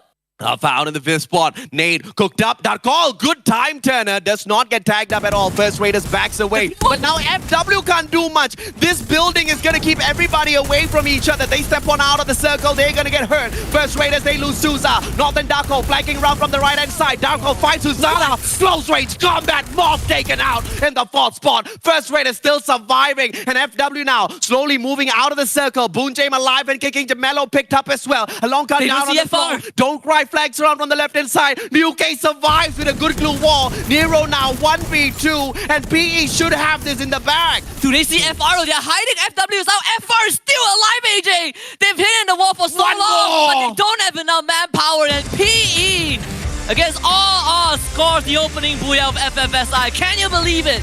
PE Sports. The Vietnam is on fire. 3rd-seeded team coming through from the Vietnam FreeFire League Spring 2023, and they spring themselves right up to the #1 spot. It all started by dropping on top of Factory and teasing team off. It all started with them doing that and then welcoming the players of EVOS Phoenix with open arms and putting them down instantaneously, and they dominated that spot. And you know, we did ask the question, are they holding on to the top of Factory a little bit too long? They had no opening, but they found that opening with those nades.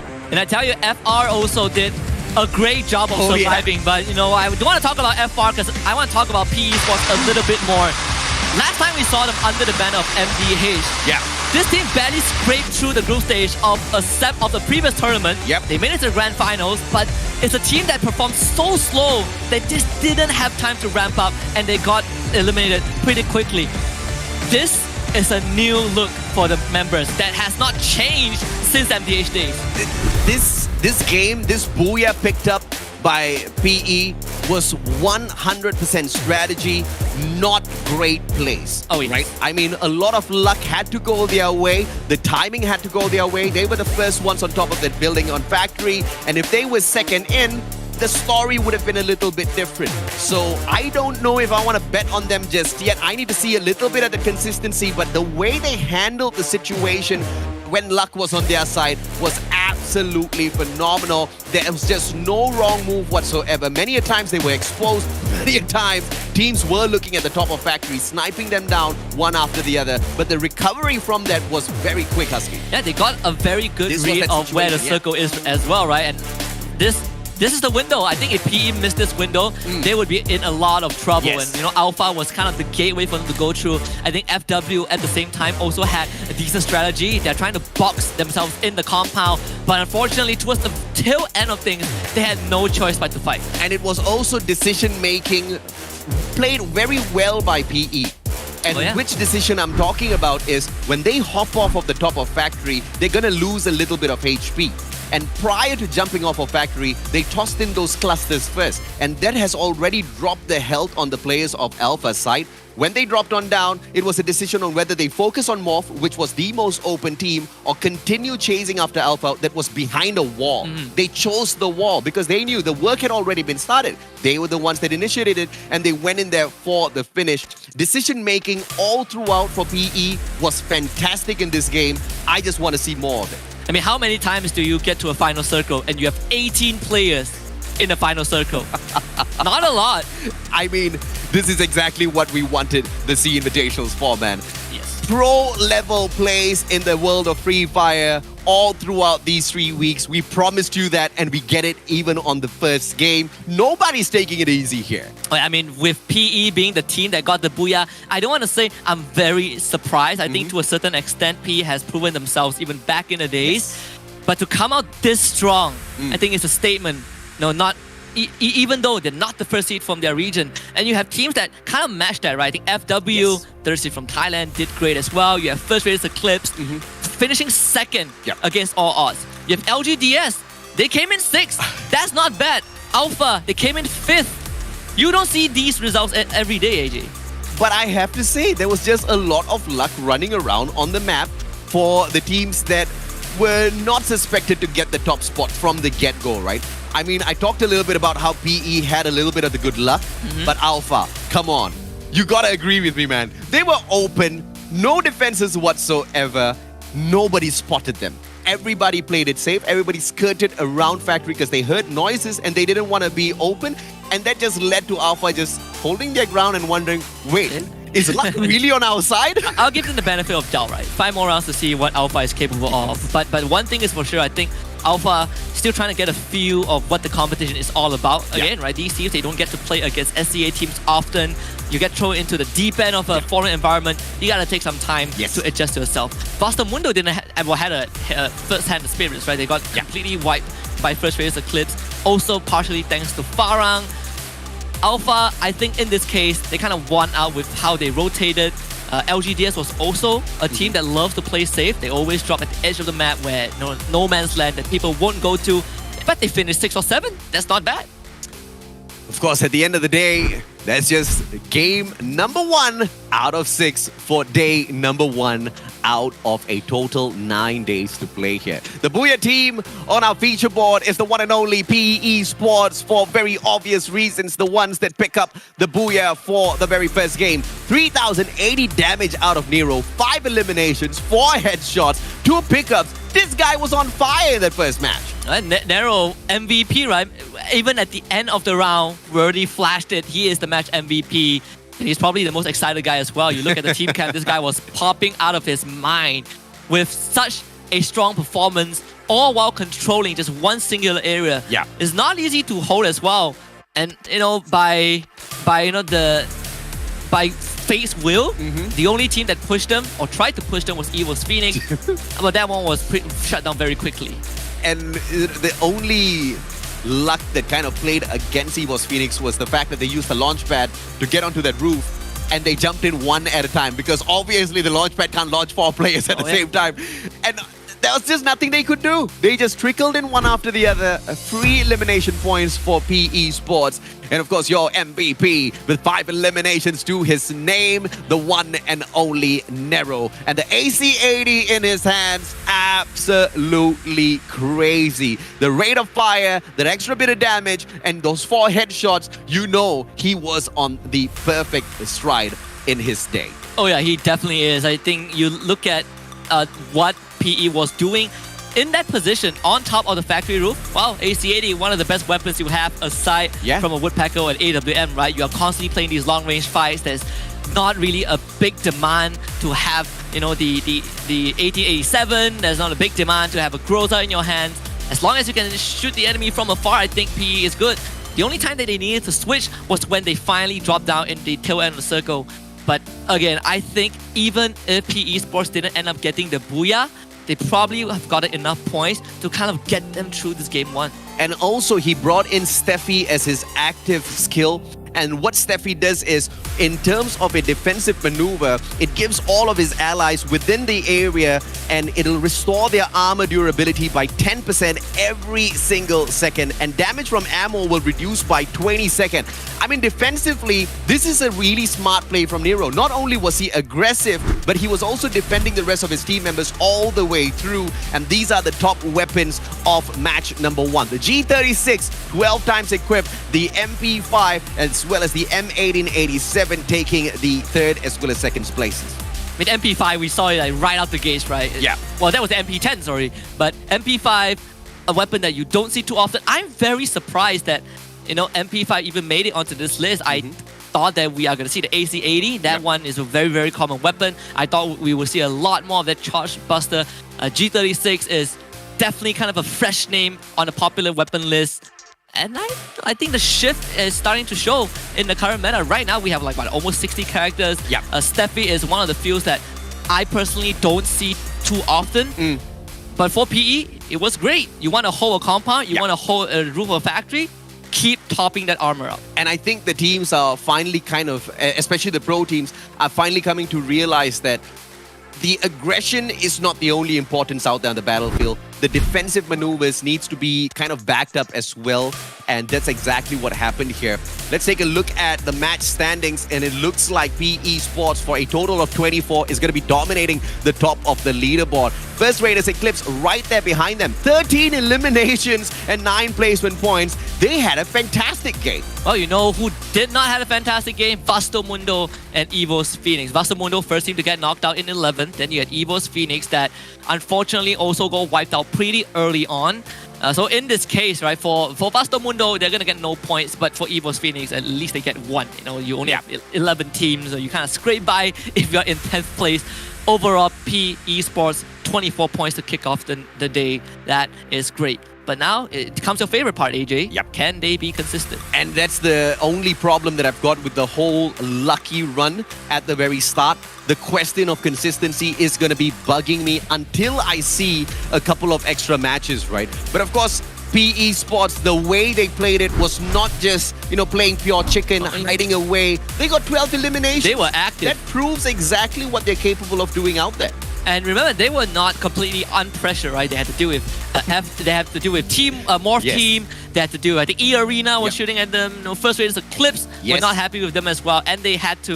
And the circle didn't even favor them towards the very end.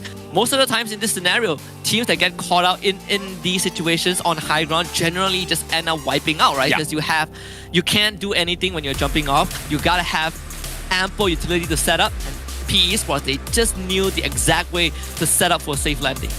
Setup strategy, response time, as well as the decisions made within the response time against teams out there, and the skills we have not seen just yet, but the first two PE Sports had it done perfectly. We're going to take a quick short break. Match number 1 by PE Sports, but let's see exactly what we've got for the second. We'll see you guys in a bit.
Em tự tin 80% bởi vì bọn em có kỹ năng rất là cao. Ưu điểm của team mình đó chính là sự tự tin và tinh thần đoàn kết. Sự gắn kết sẽ là mấu chốt để cho chúng mình chiến thắng ở giải đấu lần này. Mình rất tự tin bởi vì đây là cùng giao chơi của SE rồi.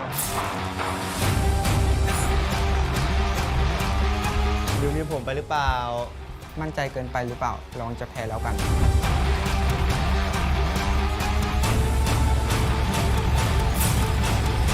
Đích của bọn mình là biến nhà vô địch thành cựu vương. 100% team mình sẽ chiến thắng. Giải đấu lần này thì mình thấy EVOS Thái Lan khá là tự tin, nhưng mà các bạn quên rằng là những đội cho dù không vô địch nhưng mình thì cũng có thể kéo các bạn không vô địch cùng. Tụi mình muốn gửi lời thách đấu đến đội tuyển EVOS Phoenix.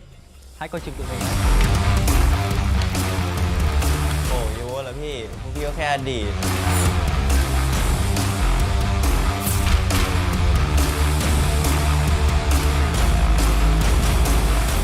ไม่พูดเยอะเจ็บคอ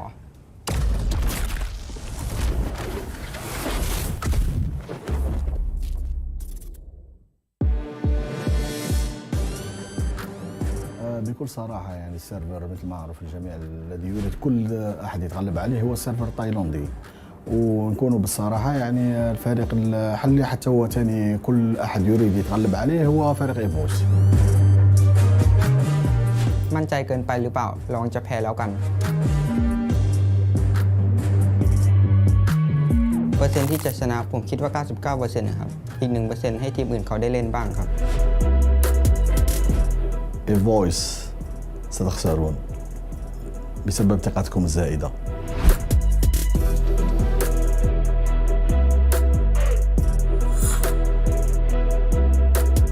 إيفوس كومادي كاب.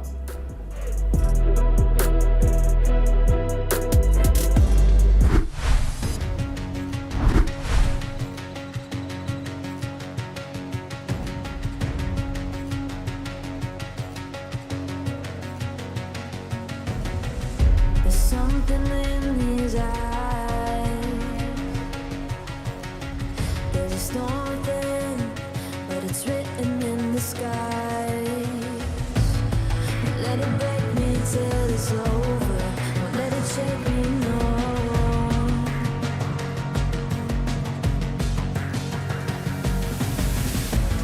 Won't let it make me go under.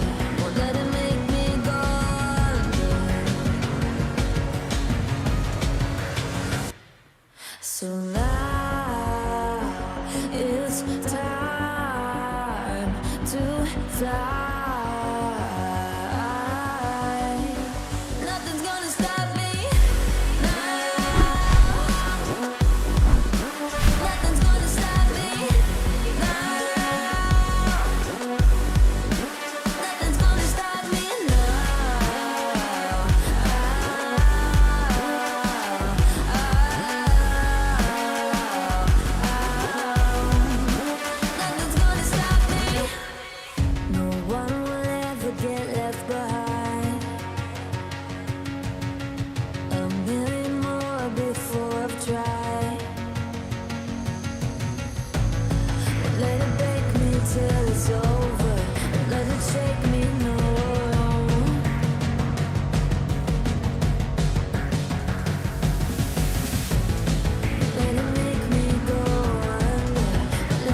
So now it's time.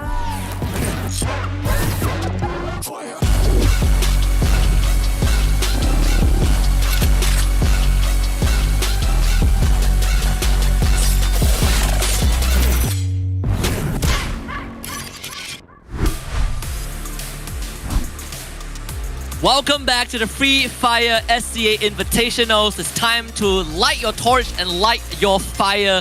With so much more to watch because PE Esports just got the booyah, 24 massive points for Vietnam to kick things off. You're with us. My name is Husky, and alongside me, the Mustachio AJ. Once more, an absolute honor to be a part of FFSI. I cannot agree more with you, man. It is such an honor to be here on the stage. It is such an honor to shoutcast all of these champs out there on the battlefield. Oh, yes. I mean, the gameplay is phenomenal. I'm absolutely loving every single moment. Not a second went by in that first match where it was not hyped up. Not a second went by where that game was boring. Everything was happening every single moment. Even with Farang baiting two teams back to back, barely fighting, even that was exciting. You know, it's kind of the feeling of when you meet an old friend after a few months of not hearing from them. This feels like it, right? You see many familiar faces, you see new faces, people bringing in their new friends from their own regions, and the party just gets bigger and bigger. And I think the party is just going to get even bigger moving forward in the future. But of course, before we continue with that storyline, these are the three teams you want to keep your eyes open for. Arena from Thailand, Indonesia's first Raiders Eclipse that made a lot of noise, especially towards that final circle. And Farang, who are the king baiters at the moment, but let's see if or not they can bait a couple of elimination points for themselves, because after all of that opportunity in game number 1, Husky, they only got 2 eliminations. The interesting thing about Farang is that there has been this conversation from this year onwards, right? When we had the very first time that Kalahari was removed from the competitive pool, people were discussing, is Farang better on Purgatory or on Bermuda? I am more inclined to say that Farang performs better overall on Purgatory. This is the map where they had more success, more overall booyahs on as well during the MCPS major.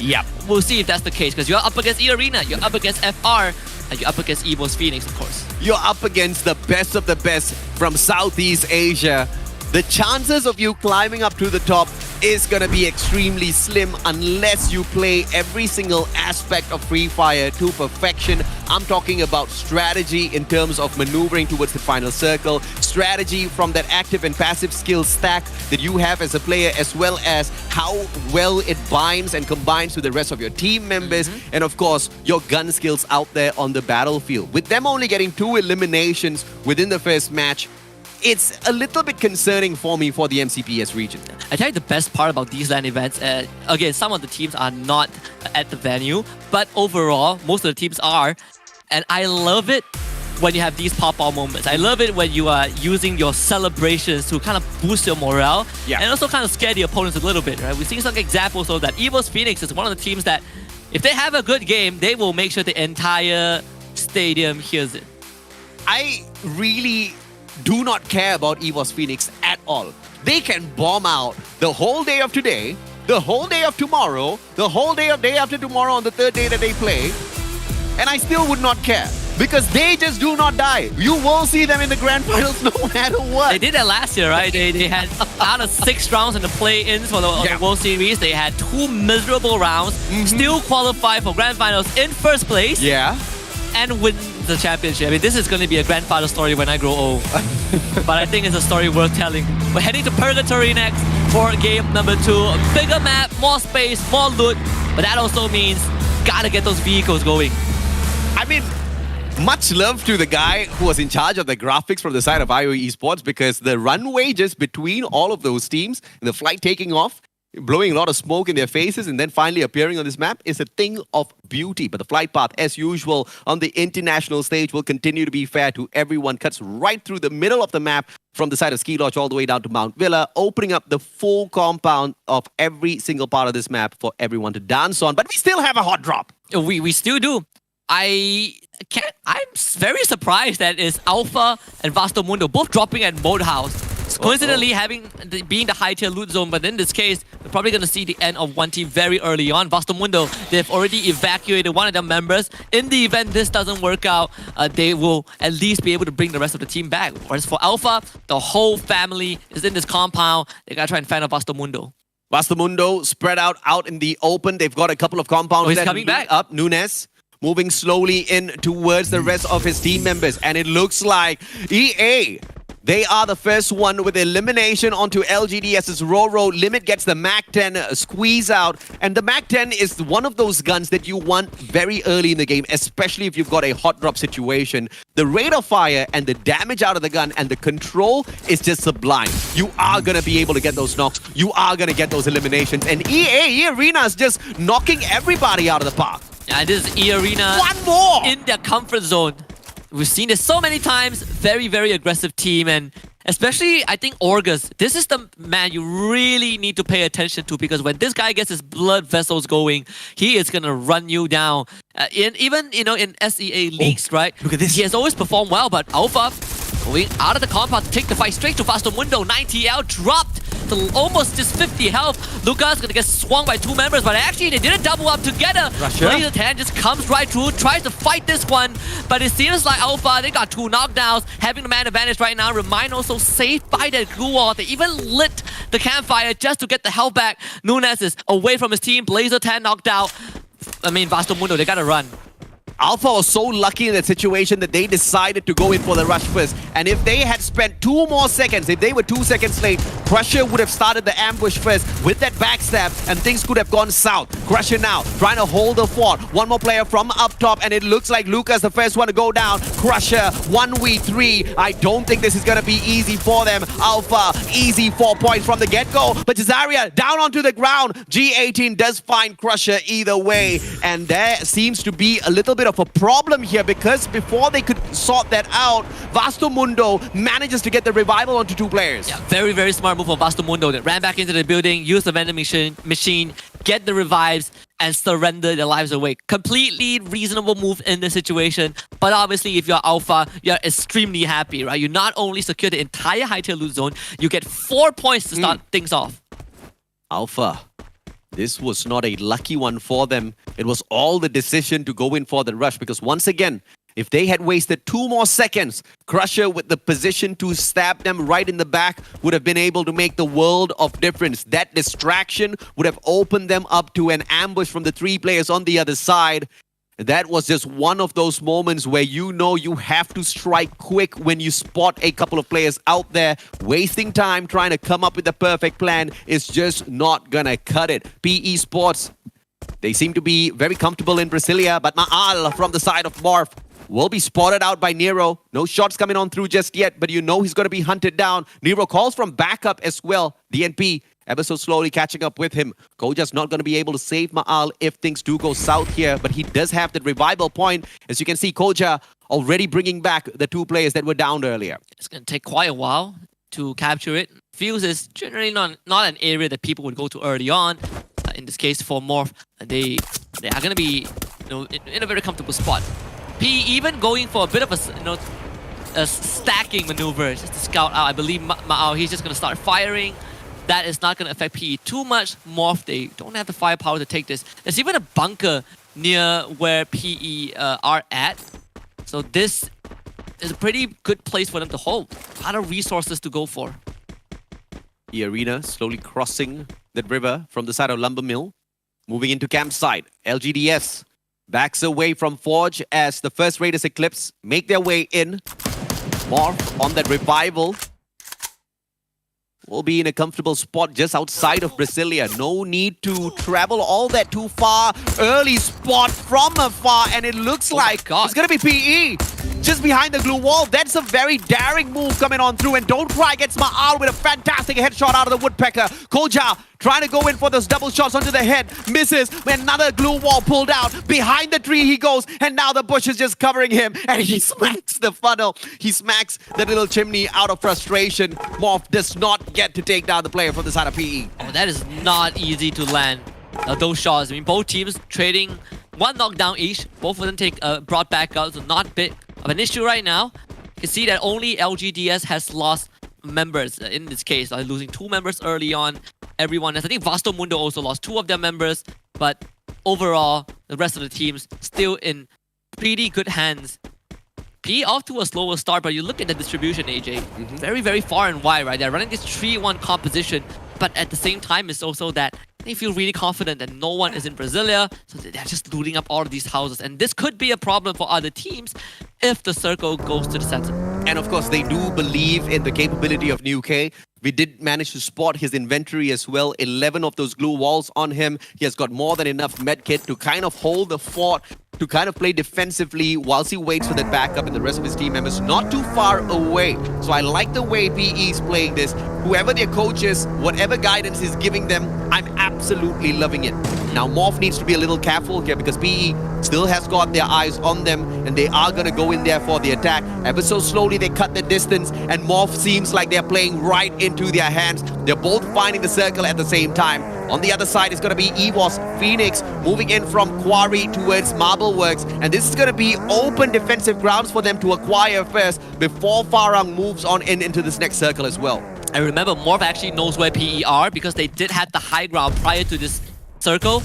But you're right, they're going to start fighting right now. Just jostling for spot. There's only one pathway into the center of the circle, right? And that's through the bridge. Currently controlled by PE because they're closer to the area. That's why Morph needs to go through them. Koja once more just starting to fire those pot shots at PE. But PE are a bit more spread out, and this could give them a good flank angle. You can already see the flanker from the left-hand side. Moving on in just to throw a little bit of dust in the eyes of Morph. And Morph does what they do best. They play defensive. They back away. Ma'al leading them as he's the one lowers on HP. E-Arena on the other hand. Wastomundo eliminated all thanks to Boon James from Team FW. And E-Arena continues against the First Raiders Eclipse, holding down onto the revival spot. North goes in for the push first, backed up by Lozzy. Lozzy pulls out the AC-80. Limit, close fire, but he will be able to back away first. 2 snipers. This is going to be where E-Arena sets up that comeback. Yeah, they're trying to run away with the launch pad as well. You can see one of the players, they've already launched himself away, but they don't have enough to extract the rest of the team. Fixer and Potato is going to be sacrificed to First Raiders Eclipse, and once more, the encounter between these two teams so far hasn't changed much over the few months. It's still First Raiders Eclipse getting the upper hand. And this is the first one to kind of really throw a little bit of dust in the eyes of the trash talkers. So this is a a fail on the roast here coming through from E-Arena. They said they'll sort out First Raiders this time round. First Raiders have kind of sorted them out 2 times in a row. Bit of a slow start for E-Arena, and you know, it kind of is a feels bad moment because we saw what they did early on, right? Initial eliminations onto LGDS, but First Raiders are just so much more tactical, so much more calculative. They're always punishing E-Arena in these rotations. And E-Arena, I think they started that fight with only 3 members, so being able to extract one of them to potentially go for the mass revive, I think is the best that they could do. The First Raiders, the clear just off of that, now having 2 vehicles to work with, they will have an easier time rotating into the circle. And they gotta make case as well. This is phase number 2. Circle is gonna start to hurt just a little bit more. They have a lot of ground to cover. Thankfully, they have the 2 vehicles. You know, we talk about how important it is on a map like Purgatory. Limit might be found out. This is pretty scary. He's under the bridge. And I think LGDS might smell something. Oh, they see him for sure. Limit is in trouble. The Steffi meta seems to be strong within FFSI. You can see that's the active skill held on by Bruce as well. Super handy defensively to have that.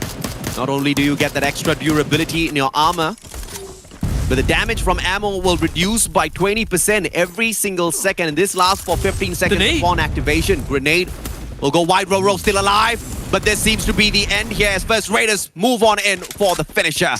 And they get 8 eliminations in total. Just outside of the circle, they have to travel quickly now. And because of that, E-Arena stays alive in this game. That is definitely a divine intervention from FR. You can see First Raiders Eclipse, 3 eliminations for both North and Soza. Whereas for Alpha, you know, they make up the rest of the leaderboard for elimination for this game. You said 33 players left.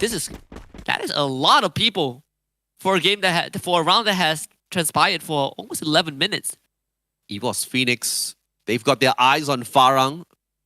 Some preliminary shots fired against them will force Farang to quickly find a spot to reposition to, but they have to tank the circle if they want to play the rough way round. Down call down on the ground. Bio finds him. Yanbi finds Lozzy as well. First Raiders now getting raided by Team Flash. One more shot out of Bio is going to get the deed done. And First Raiders, they zoom on out of there. Cars on fire. They hop on out of the circle. But this is going to be a little bit of a trouble here because they get shot down. Vehicle on fire. A lot of room for the players of Team Flash to continue smashing them down. Yeah, Spade, he's just going to drive right through. He's going to see the entire... Yanbi is not even giving a chance. You want to run me down, boy?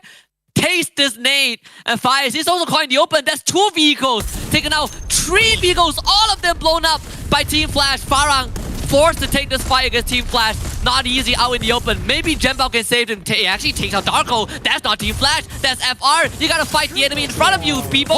The nades are coming through as well. Yanbing getting rid of Spade already. Farang losing in terms of numbers, and Team Flash are holding on just so well. Olive even goes down, and Farang caught between 2 different teams are dropping like flies, AJ. Yeah, I mean, they tried to get away from EVOS Phoenix, but they just ended up in the hands of Team Flash, and they got absolutely smashed, but not smashed out of this round just yet. They're still surviving. They don't want to go back to the lobby just yet. PE Esports, on the other hand, Alpha Jazaria manages to get one with their mid-87 DNP out of the equation already. Team Alpha now putting the hurt onto all of them, but Jazaria gets taken down as well. Remind taken out by a good god nade. Ninetail, how is he going to get out of this? He does not, and Alpha does lose yet another player. Nero and Don't Cry, they're not going to cry anytime soon just yet, as Don't Cry now gets knocked down by G18. Morph Mal knocks out Don't Cry, and Team Morph now in here to play to also eliminate PE. And just like that, you know, PE lives to fight another day. You can say the same for Alpha, but Morph team showing up to clean up houses. Only 1 member for each team. This should be light work. G18 first to go. Alpha out in 7. That means for PE, they will settle for 6th place. Not the worst finish. Did they not see him? First Raiders right back in it. Good revival. PE still surviving with the medkit gameplay. And it looks like Nero's going to survive this. Nero has got the perfect opportunity to back them, but obviously he's not going to do it. Nero still surviving. Medkits on, being patched up one after the other. Morph flies right into the hands of FW. Boon James gets the first strike down. Morph team, they are on a very, very thin little line here, and they fall off the edge. Boon James down on the ground. Ripgod finds Darkall off screen as well, and Kojak goes for a swim. He's gonna cool off for a little bit. Oh yeah, he's like, yeah, this fight is over, boys. I am out. Ambar is also still hiding under this fishing hut, though. There's a chance that they punish FW. Nero's still alive. He's gonna be dead soon. There's no way he's crossing that river. There's no way he makes it out of this. Morph getting spotted out. Kojak smelled up by FW. Last man, unfortunately, Mbot up against the entire team of FW. That's not going to work out. Morph team finally out. Meanwhile, Team Flash up against EVOS Phoenix. This is one of the more anticipated matchups that we want to see. Team Flash having 1 player playing that long angle as Nero goes out. So PE Esports out in 5th place. But EVOS Phoenix, for this round, they're here for some redemption. 5 eliminations on the board, looking for more. God Crew is getting tagged. The Blue One does fall, but Bloody, he is so low, and that blue zone just enough to take him out. Team Flash not having the members, not having the health, nor the utilities. EVOS Phoenix looking for the cleanup. God Crew is just gonna rush right in, and EVOS Phoenix at their prime. Can Bayo stop them? Ripgod, not much help to work with. Jonah and God Crew actually goes right down. Maybe there's a chance. FW sticking the foot in. EVOS Phoenix needs time to recover. Mochi goes in for the pickup. Jonah is going to be really important for this next fight. It's going to be their top player. Mochi turns around. Mac 10 BO.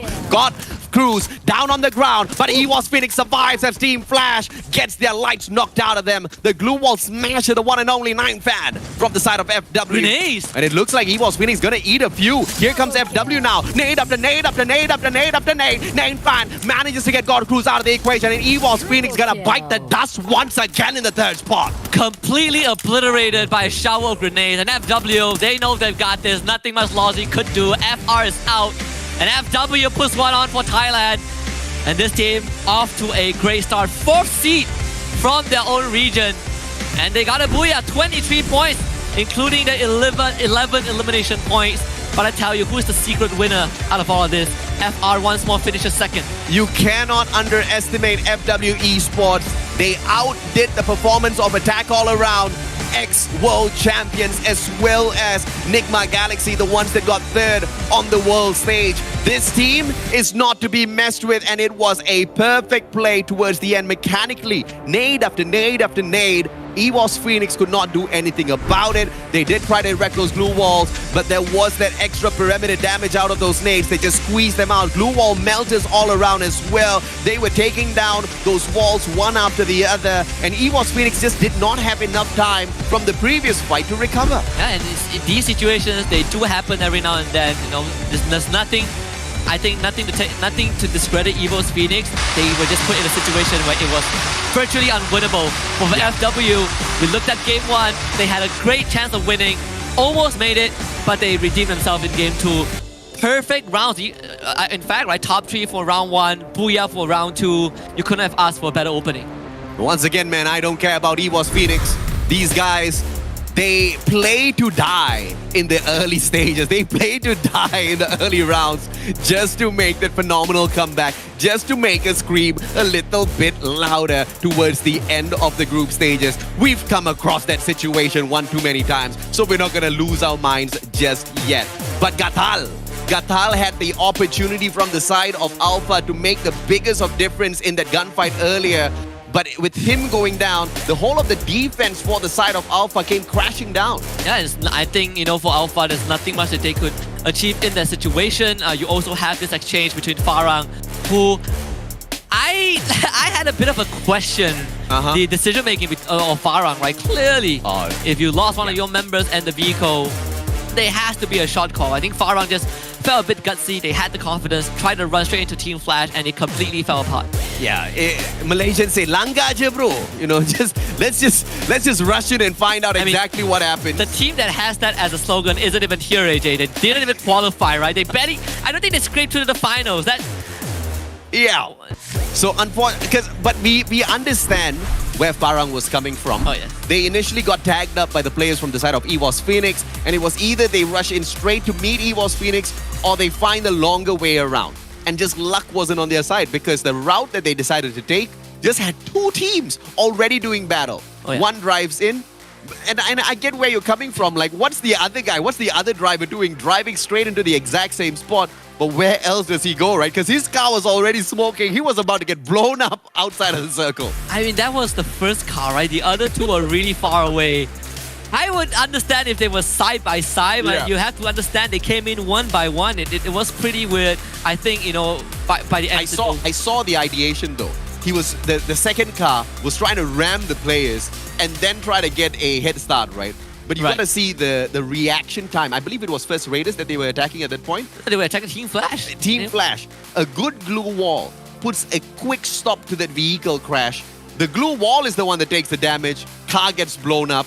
I mean, big brain play from Team Flash. You gotta praise them for that. I tell you, I mean, FreeFire applies some really serious physics, right? A big enough block of ice does stop a vehicle. So remember that next time you attend your science class, but you know, you have our Booyah team feature. In this case, it's going to be FW 4th seed from Thailand. You have Arlangon as the MVP. Overall, just a very, very aggressive round for them. You compare that to round 1, FW was just trying to run everyone down. In this case, it finally paid off, right? Even distribution of eliminations across every single member. Then they only had 1 rescue, by the way. And Alangkon wouldn't have been able to get the MVP title if it wasn't for all of the effort put in by Boonjame, 9fan, as well as Jamelo. Because look at the number of damage that he has on himself. 1,012, 4 eliminations. This guy was just picking off those final shots.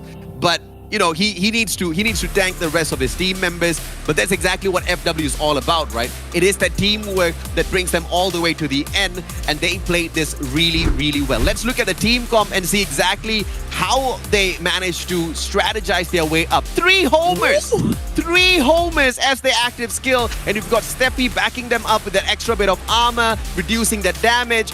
This team was playing a super aggressive, partially defensive fight. Jamelo was the guy defending them, but everybody else was on a hunt. Now we see how they got the booyah. You can see the idea as well, right? When you have a Steffi, a around the rest of the team, you're constantly getting topped up. You're constantly having your armor restored. That means you can constantly fight. 3 homers. That means one thing. FW is all about fighting. They ride to die in this game. And of course, the homer can be played defensively as well. Oh yes. If you know the rough positioning of your opponents, you know exactly where you're not supposed to be going. You know exactly how you can, at the very least, play some flanking maneuvers to have that upper hand. And FW Esports, we saw, especially towards the ending part of that matchup where they found EVOS Phoenix, it was sending out the homer first that kind of got them a rough idea as to where to rush towards and how quickly they want to toss in all of those nades. Fantastic strategizing from FW Esports. We see exactly why they deserve that #1 spot. And Along Khan getting the MVP title. This is beautiful, man. AWM in your hand as the sniper. You're not going to go wrong here. I don't know if you even need it if you're running triple homer, right? And there's also one of their members even went for J Beeps. That means even more survivability. You get to block damage using your energy points. You have Steffi with you. I think, at FW, they are onto something. They are probably going to create their own meta on how to be aggressive. And I gotta say, after almost 2 years of just seeing time turners, Riptide Rhythm, I'm completely fine with this. Give me more homer. Just give me a game that everyone is running at each other. Maybe we'll break the record for the shortest, average game time, right? I think the ones we have right now, 15 to 15 and a half minutes. I think it's time we shorten that. Everyone go for homer. Just homer, Kelly, maybe even go for Caroline. Just equip, the 1887, just max move speed and just run everyone down. And of course, the pet Arvron just gets you the information, extra bit of information. I mean, you've got the homer, you've got a little dragon that tells you the position of everyone within a 50-meter radius. This guy just knew exactly where his opponents were. All he needed to do was press shoot. It's info, right? Like, wall hacks, I already know where you are. I have a drone.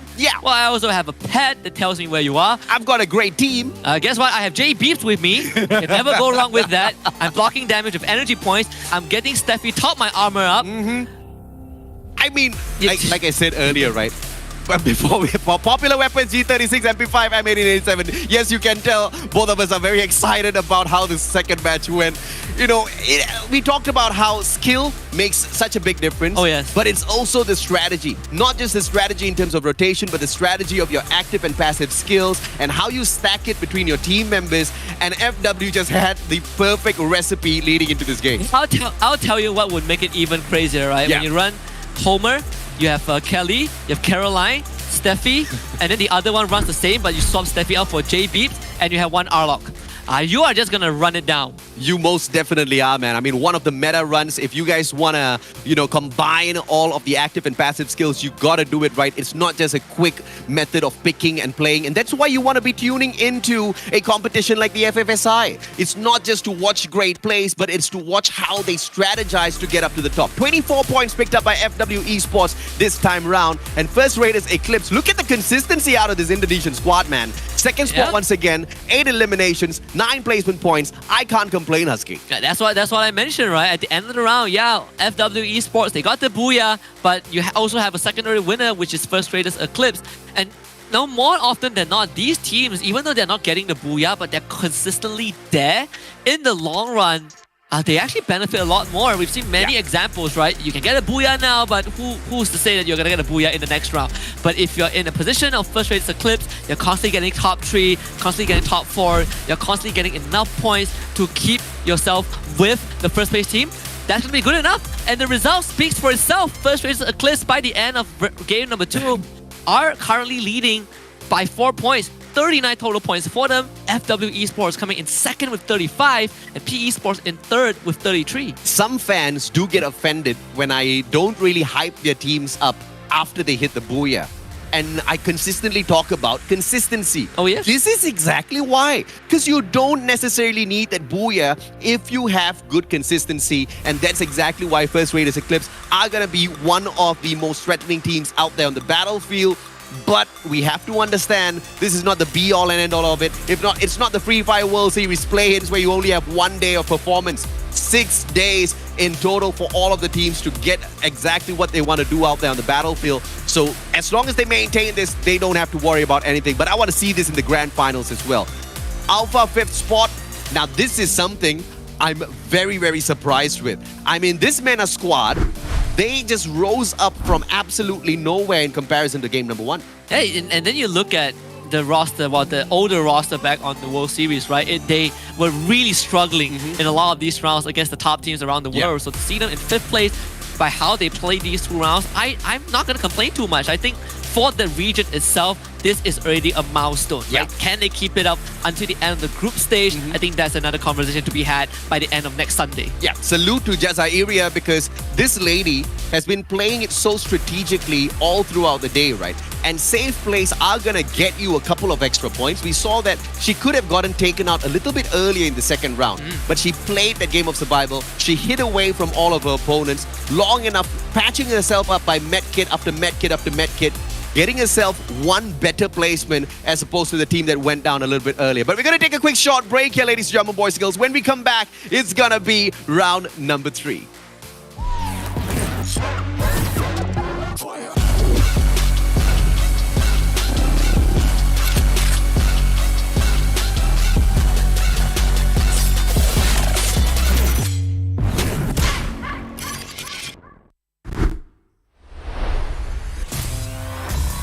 Queremos vencer a Tailândia porque eles são os atuais campeões mundiais. ไม่พูดเยอะเจ็บคอ Cakap banyak tak guna, biar keputusan yang berbicara. Jadi kepada tim-tim yang wakil daripada setiap region, hati-hati dengan tim MCPS. #tebus maruah. ทุกทีมระวังตัวไว้นะครับปีนี้ผมจะมาเอาแชมป์แน่นอนครับ Kerana terlalu yakin, korang akan kehilangan buya. Buat region yang pede banget, beda lawan, beda zaman bos. Indonesia New Era siap juara.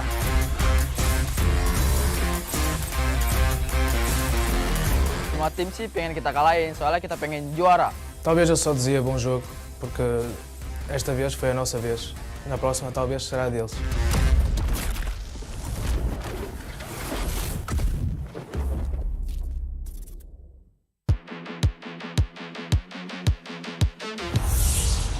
ให้1-1กับใครหรอครับคงจะเป็นเฟิร์สไรเดอร์อยากส่งวาสนาไปสู้กับนอตจะได้ดูสมน้ำสมเนื้อกันหน่อย Menurut gua yang paling pede itu ya tim Thailand. Semoga kalian ingat kejadian di Garrison waktu itu. เดี๋ยวผมส่งโมชิไปให้ไปสู้กับทีมแฟดทีมแฟดจะเรียกใครมาสู้ก็ได้ครับโมชิไหวหมดทุกคน Thành tích tốt nhất của team chúng mình là liên tục đạt top đội tuyển mạnh nhất trong khu vực Việt Nam và chúng mình luôn luôn cố gắng và không biết sợ ai cả. ก็ฝากถึงทีมแฟดนะครับก็เข้ารอบมาทุกรอบก็ไม่เห็นสมหวังสักที Khi mà team chúng mình chiến thắng các đội Thái Lan thì chắc chắn một điều là Việt Nam number 1. ทีมแฟดอย่าเพิ่งมั่นใจลองจะแพ้แล้วกัน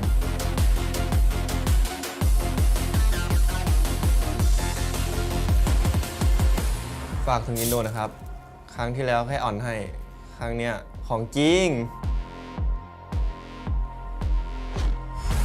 Indonesia dominasi Asia nih bos. F Indo juara. มั่นใจไปเปล่าถ้ามั่นใจมากเดี๋ยวผมจะทำให้จบ 12 ทั้ง 6 เกม ฝากถึงทีมอินโดนะครับระวังโดนสิงโตกัดนะจ๊ะ Untuk region yang pede banget, gak usah sok pede lah. Lihat aja ntar. ก็มาดิวะอินโด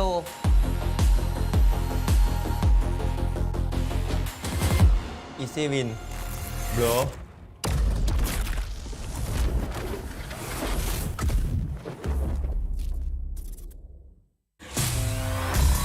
Queremos vencer a Tailândia porque eles são os atuais campeões mundiais. ไม่พูดเยอะเจ็บคอ Cakap banyak tak guna, biar keputusan yang berbicara. Jadi kepada tim-tim yang wakil daripada setiap region, hati-hati dengan tim MCPS. #tebus maruah.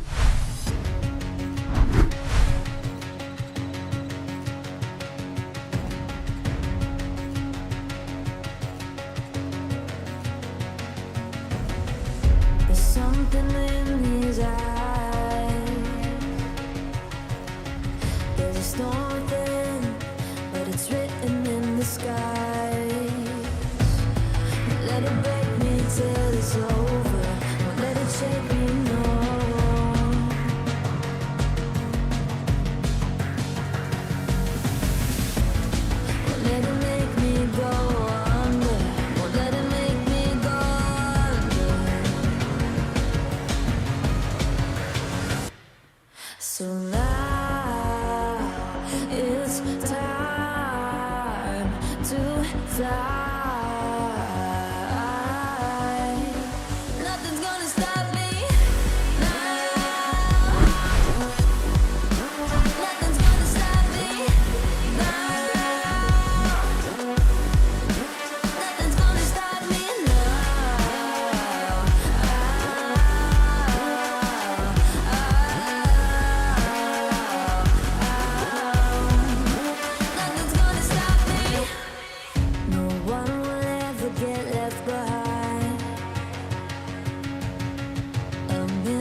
Welcome back, survivors! This is gonna be round number 3. This is your FreeFire SEA Invitationals with the Mustachio, AJ, as well as Husky. We are your casters for the day, and from what you can tell from our voices so far, we've had some delightful games to kick the day off. The night is still young, AJ. Our age, we are not getting any younger, but the night is always young when there's great FreeFire action. And when the night is young, I'm young. That is true. How old I get? That is very true. Your heart is young. That's the most important. Are you trying to say? You are young. Yes, that's the right statement. But first 2 games, unexpected teams rising up to the occasion. So much of changes from the past tournaments that we've seen them in, and I cannot be happier, man. PE Sports kicking off the day, solid. FW stepping up to the plate as well. But First Raiders outshining both of these 2 teams just purely with consistency and aggression. Yeah, and we touched on this just a little bit, but First Raiders Eclipse, they have grown a lot since the last time we saw them. The last 2 tournaments that they were in, they always were within arm's reach, in the top 5, top 6, but they never finished first. Even in their Indonesian league, they lost the grand finals by 2 points to a team that we haven't seen on the international stage before. And that is a story for tomorrow. That's for tomorrow, yeah. That's for tomorrow, right? But, you can kind of see that the hurdles that this team has to go through. But I think when we head into game number 3, this is going to be another map where I feel like First Raiders Eclipse, they will be able to shine. But we've talked about them for 2 games straight. Now, let's look at PE Sports, FW Esports. Both teams who have gotten a booyah respectively so far across Alpha for Alpine. And I totally agree that we need to look out for Alpha here, because the first game, luck was on their side. Second game, we saw a little bit of skills. Luck wasn't on their side, and they actually got more points. They did. And the only difference between first game and second game is they were a little bit more aggressive in that second game. So that's exactly what I'm expecting out of them in Alpine. If we do see that aggression, we see luck being played to their side as well. I have got no doubts whatsoever. We're going to see a booyah out of Alpha by the end of the day. I think if they can get a booyah, that itself is a good achievement on the world stage. There's not much teams that have done that. Well, when I say not much teams, I meant teams from these regions, right? When you look at EU, when you look at Brazil, who is obviously competing here, when you look at MEA, you look at the region of Taiwan, not much booyahs has been attained internationally. Yeah. I mean, I have to echo your point on that, right? They are a great team. But when you compare them to some of these high-fly teams, especially on the world stage, they kind of get drowned out a little bit. But this is not the world stage. Nope. This is Southeast Asia. This is exactly what we want for teams like Team Alpha to rise up to the occasion, build up a little bit of momentum, build up that confidence before they go on to the World Series a little bit later on. And they seem to be doing absolutely fine with that opportunity right now. But here's the problem. They cannot let that steam off a little bit too much from the get-go. They have to keep this momentum up. And I think this problem kind of goes way back, right? The roots was basically we had shorter formats back in the day. So even if you show up, no matter how strong you are, if you get sent home in 1 or 2 days, there's not much takeaway from that. Yes. But they have 6 days. And even if the 6 days doesn't work out for them, even if they make it to the finals and they bomb out last, it's good prep for the second half of the year. I think the change in format itself is already not going to just benefit SEA teams, but also teams outside of SEA. This is exactly why I keep saying tournament after tournament after tournament after tournament, Garena, I love you. It paid off. It pays off. It paid off. We wanted this one. They always listen. They always give the community exactly what they want. Took us, I think, around 2 years, but our wish is granted. And I think, with the efforts of everyone behind the scenes, I'm not saying that changes were not brought in the 2 years. Little by little, they kept tweaking. We had everything. longer formats. Yeah. We have more conducive formats. We have, different groupings, qualifiers. And at the end, this, I think, is the ultimate change that is truly worth it when you look at it on an international scale. Yeah, and regardless of who's on that esports team regionally deciding the format and how these games are played out, they need a lot of props, mainly because they're not just sticking to what works, they're continuously experimenting competition after competition. You gotta love it, man. And from the get-go here, once again, a very generous flight path. Cutting down through the middle of Alpine, from Snowfall all the way down towards Stadium, opening up the full map for everyone, and Farang just had to drop in towards PE Sports Sunside, trying to down their sunshine, but I think Farang's gonna be the one who ends up crying. And of course, for Farang, I don't think they are I don't think they can do much anyways, right? They're so split up. Spade is he is tasked to die. Wow, what a task, bro. I don't. If I was in Farang, I would not like that task. This is only doable because of the revival system, right? Back in the days, if you do this before that system was introduced, that is how you instantly lose a round. I think teams generally just expand that playbook a bit more because you can take a lot more risk. Vasto Mundo, they have Alpha to deal with. The last time they met Alpha was in Purgatory, just a round ago at Moat House. That one, they got completely rolled over. I think this round, Alpha is again having more numbers. Goon is missing every single shot. I don't know how that was possible. Bro, he had the Mac 10. He barely shot G19, G18, but I'll tell you exactly what, right? This is where we see exactly how much Alpha has grown, because we have to remember Vasto Mundo kind of did a little bit better than them when it came to the FreeFire World Series. This time we see it being flipped all the way around. At the FreeFire World Series, we saw that Vasto Mundo, they took that 8th spot with 78 points, and Alpha bombed out with only 37 in the grand finals. Oh yeah. They've just turned this on its head. I mean, Alpha got eviscerated, right? Vasto Mundo at least finished in 8th place. Whoa, it was Phoenix against First Raiders. Souza wins that one. Oh, you don't see that every day. Lozzy finds Jonah. Jonah, one of the hardest hitters on the side of EVOS Phoenix, down and out of the equation as well. Get High tries to get out. Moshi holding back with the AWM, trying to stop all of the players from the side of First Raiders before they can get High. But I think this is going to be all over. Get High gets around it. North with a fantastic circle around. Get High circles around him. Good mechanical play, and he gets away. But he's just buying time for Moshi to play the game of survival. Yeah, the Homer was used. The Homer drone was used, but it doesn't matter, right? Because FR just had more members. Oh boy, EVOS Phoenix off to a very rough start. They're not out just yet. You know, Moshi is gonna get the rest of the team back. And in the earlier, roast video, these two teams were very confident. Yeah. Oh, one of them is right, and I think that for now is First Raiders Eclipse. They say that Indonesia FreeFire is the best. I'm starting to believe it a bit more. I believed it even before he started roasting everybody else.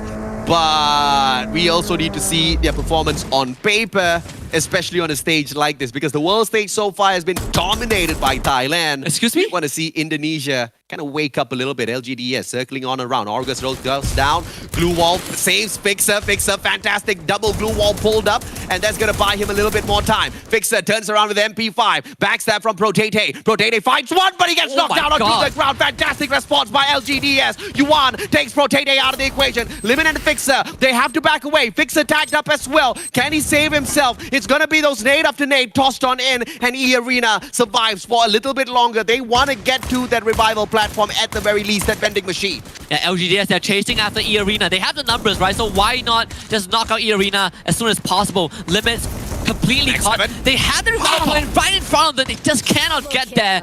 Fixer last man standing, and he is running for the hills. But unfortunately, there's not much cover to work with. LGDS looking for the final blow. This would be a moment that LGDS is going to remember for a long, long time. And they will get it done. EA out. Fantastic response by LGDS to all of the taunts, to all of the non-believers. They take down one of the most lethal teams out there on the battlefield, and LGDS did that so well. You gotta love that Mag 7 in performance, and LGDS will be able to find this next circle as well without having much to worry about. Blue Whale is gonna be continuously looted up by them before they do sneak on into this next circle. And Team Flash, the closest one to them, Infusion, will not be looking to move on out towards LGDS. I just want to say, remember early on we saw Alpha against Vasto Mundo? So Vasto Mundo lost one guy. Yeah. They're like, you know what? We're not happy with the result. Revive that member, went back in and wiped out 3 members of Alpha. Now, and I tell you, this lady is a powerhouse. Oh yeah. Jaziria, from game 1 into game 2 into game 3 now, consistently the final survivor, to not only just buy more time, to not only get more points for the team, but to play the game of revival. Now, the positioning she holds is going to be absolutely crucial. No one's going to go that far out to look for her. At least I hope not. But in the meantime, First Raiders Eclipse will take the drive across this bridge, and the trolls under the bridge, PE Sports, are about to cry because Lozzy is going in for the hunt. AWM in the hands of Darkall. Souza, he's going to be from up top to find that backstab is not going to be too difficult at all. Nero from up. and Lozzie gets knocked down by fantastic skill from across the field. Yeah, good idea to run into the time turner, just couldn't make it there in time. PE getting a good punish onto FR, but if First Raiders Eclipse can get the revive, then it would be good for them. Unfortunately, just not in time. PE getting a good punish, and First Raiders Eclipse instantly bails. They had a good idea though, they fan out across the bridge, they just were not able to win the first contact. And this is exactly why you do not try to poke a troll under a bridge. This is exactly why, Husky. Yeah, well, I mean, for PE Sports, they won the fight, you know.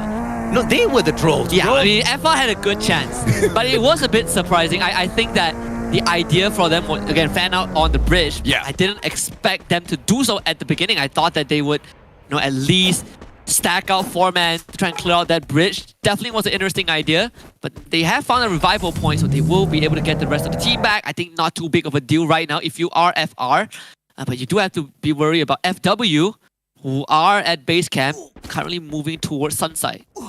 First Raiders should be able to bring the full squad right back in, all thanks to North. And his team member, Souza, is going to find that circle.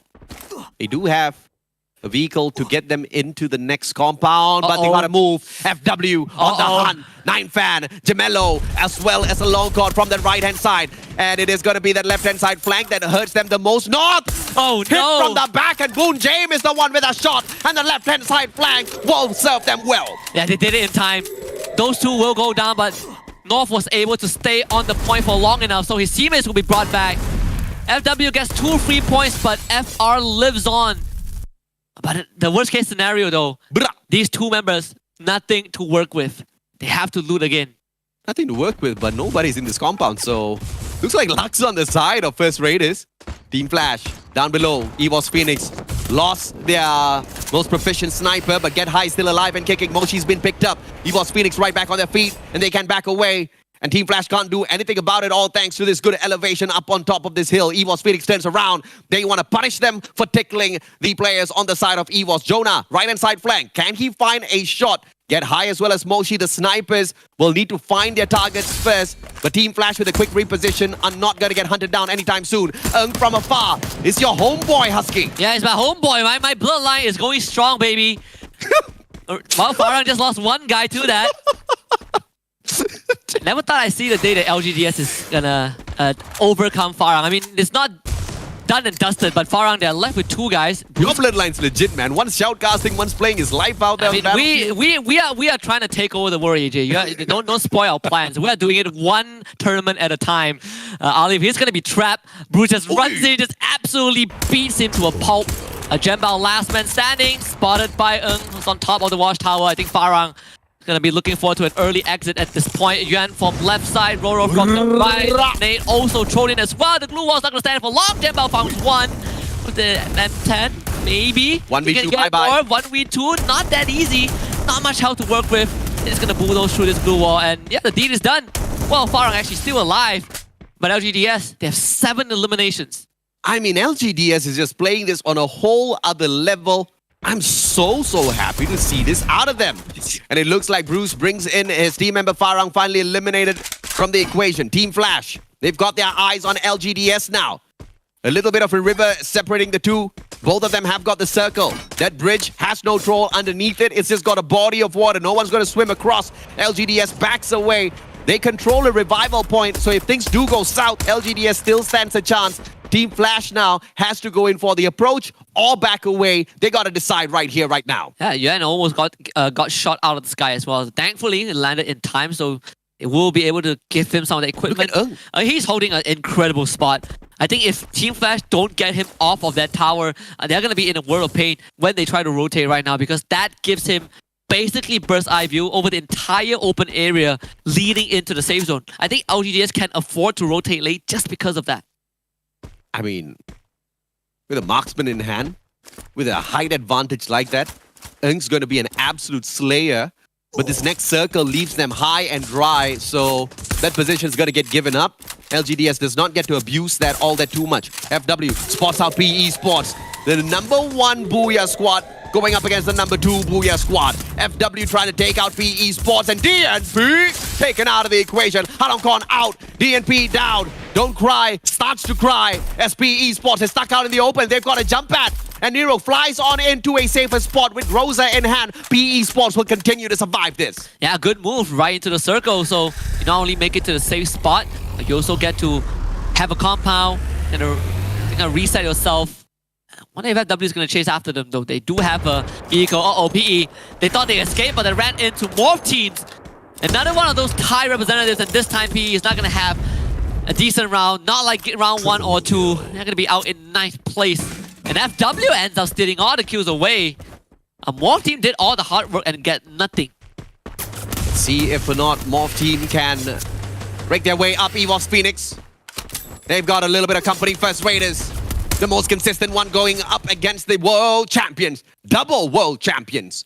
Darkall, shots towards God Cruz. Moshi, very threatening defensive line held here by the players on the side of EVOS Phoenix. The flank from the side of Moshi can do them in. Jazeria takes out one player from the side of LGDS. It is the one and only Ung. Darkall from the long shot. And it looks like First Raiders are going to get the one up on the EVOS. Get high, gets knocked down onto the ground. Lozzy almost goes out, and Moshi does manage to put that final bullet in the coffin, but he's the final survivor left in here. He's got a vending machine in front of him though. EVOS Phoenix has a chance. He needs to get there though. He's got the money. He's surrounded by 2 teams. No more glue walls, AJ. He has no more glue walls. He has to heal up, make a run for it, Moshi. It's about quick fingers right now. You gotta do it. If that glue wall goes down, Moshi is done for. And I think he knows it, but he just doesn't feel like there's a chance. He has to deal with Team Flash behind him. He has to deal with First Raiders while in front of him. This is a tough spot for Moshi to be in. Moshi, North, backs away from his defensive position. Bloody trying to take those shots against Moshi as well. How is Moshi still alive? This is the quality of the world champ right here, right now. Moshi holds on. No one's taking those shots against him. Okay. And it looks like Moshi manages to take Darkall out of the equation. That vending machine! Moshi steps up towards the vending machine. He's so close. Is the time. He buys back the rest of his players. Can he get it done towards the final moments of this match? He is so close, AJ. He is so close to the vending machine. With Darkall out, it's only North that has a chance to shoot him. But if he doesn't move now, Team Flash is going to push him. Darkall's out. I mean, Moshi, you got to move right now. Come on, Moshi! Quick fingers, Moshi.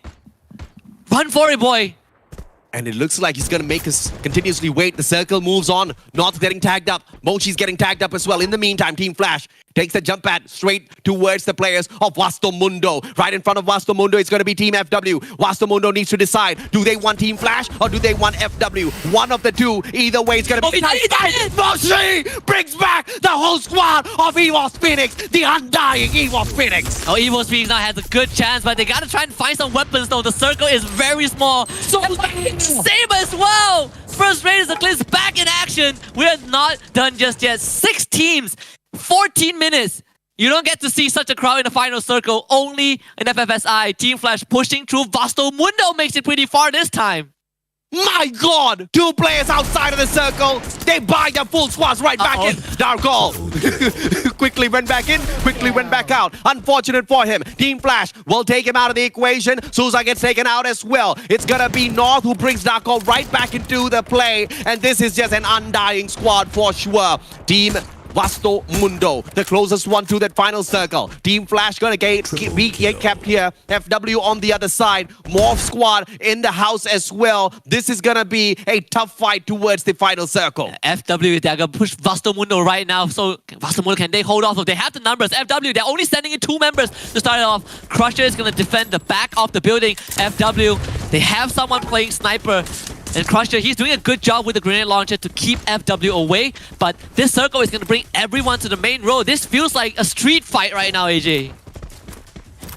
Round 1. No, actually, round 3. Boon James, right behind the house. Vasto Mundo. Defensively, they've got the advantage, but a couple of grenades in towards this house can do the squad in.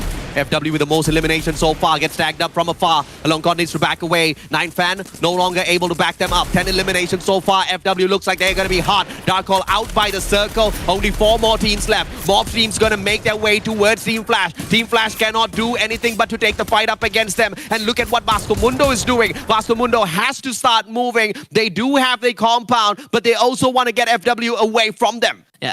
EVOS Phoenix also got knocked out as well, right? They revived the whole team, but no one had weapons to deal with in this small circle. Team Flash Now in the frying pan, they gotta deal with Morph Team. That is not easy. Bloody runs right in, straight into Ambot.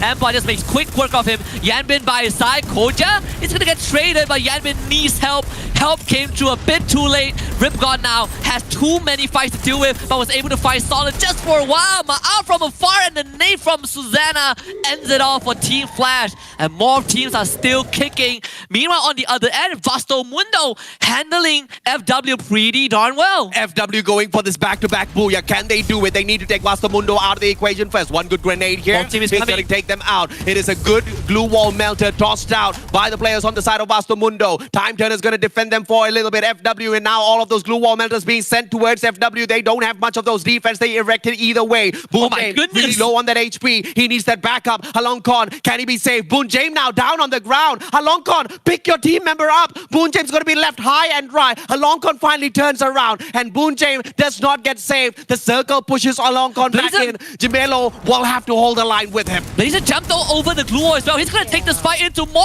Only getting one though, not enough. Nunes, the last stand for Vasto Mundo, 15 HP. Cannot do it. Down to FW and Morph Team.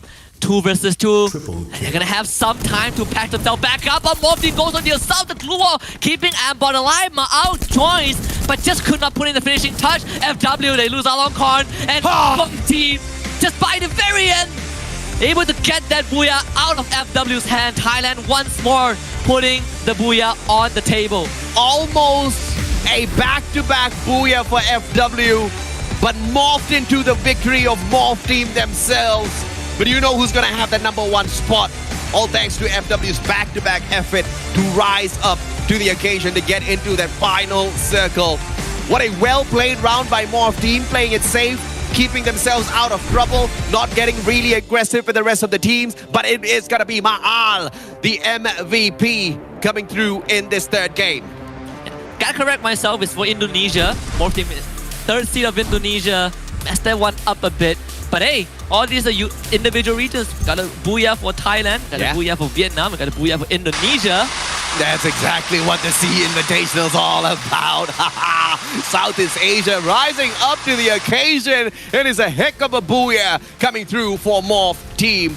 We want to see the consistency, and Morph, they've just been improving round after round. 9 points in the first game, 10 points in the second game, and a hell of a booyah for the third game, just to put them in the running for that #1 spot by the end of the day. And it's the region with one of the more newer names, right, in FFSI. You look at Indonesia, 3 out of the 4 teams, you probably have not heard of them on a regional or international stage. You have their 1st seed, Genesis Dogma SF.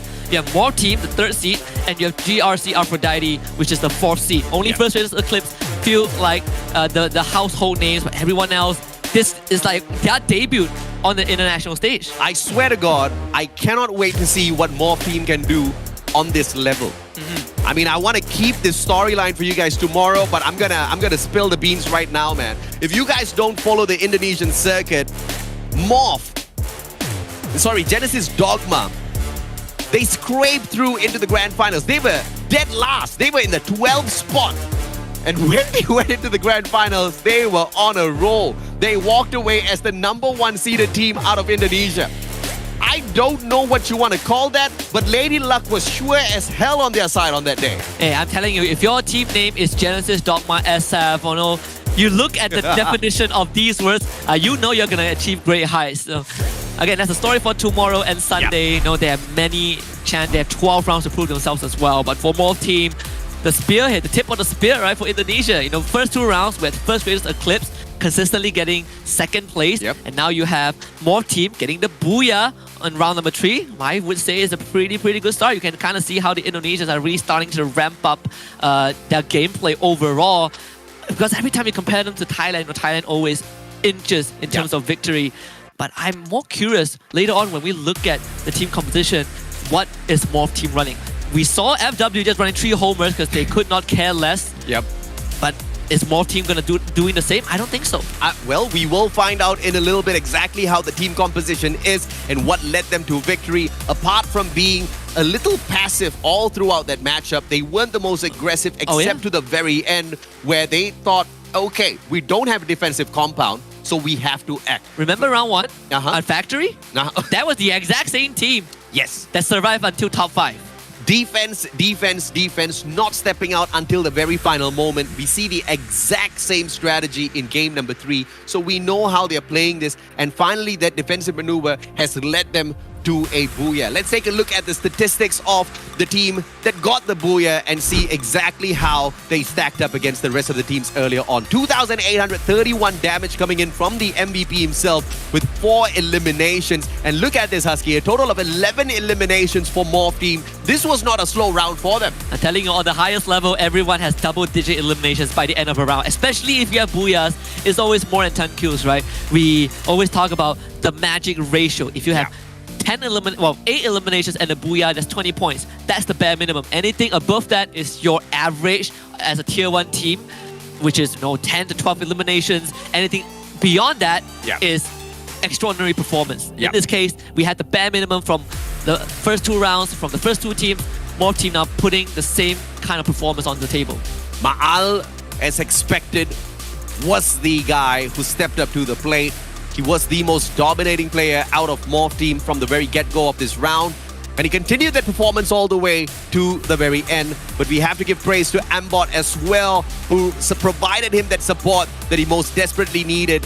And it was Ambot's plays in a lot of those moments that even saved Ma'al from a lot of trouble. Steffi, a double stack. And here's the Steffi meta that we've been talking about. Oh, yes. You gotta have that stack in terms of the defensive maneuver. And you see both Susanna as well as Koja, both the players who were not going for the eliminations, consistently backing up the team members.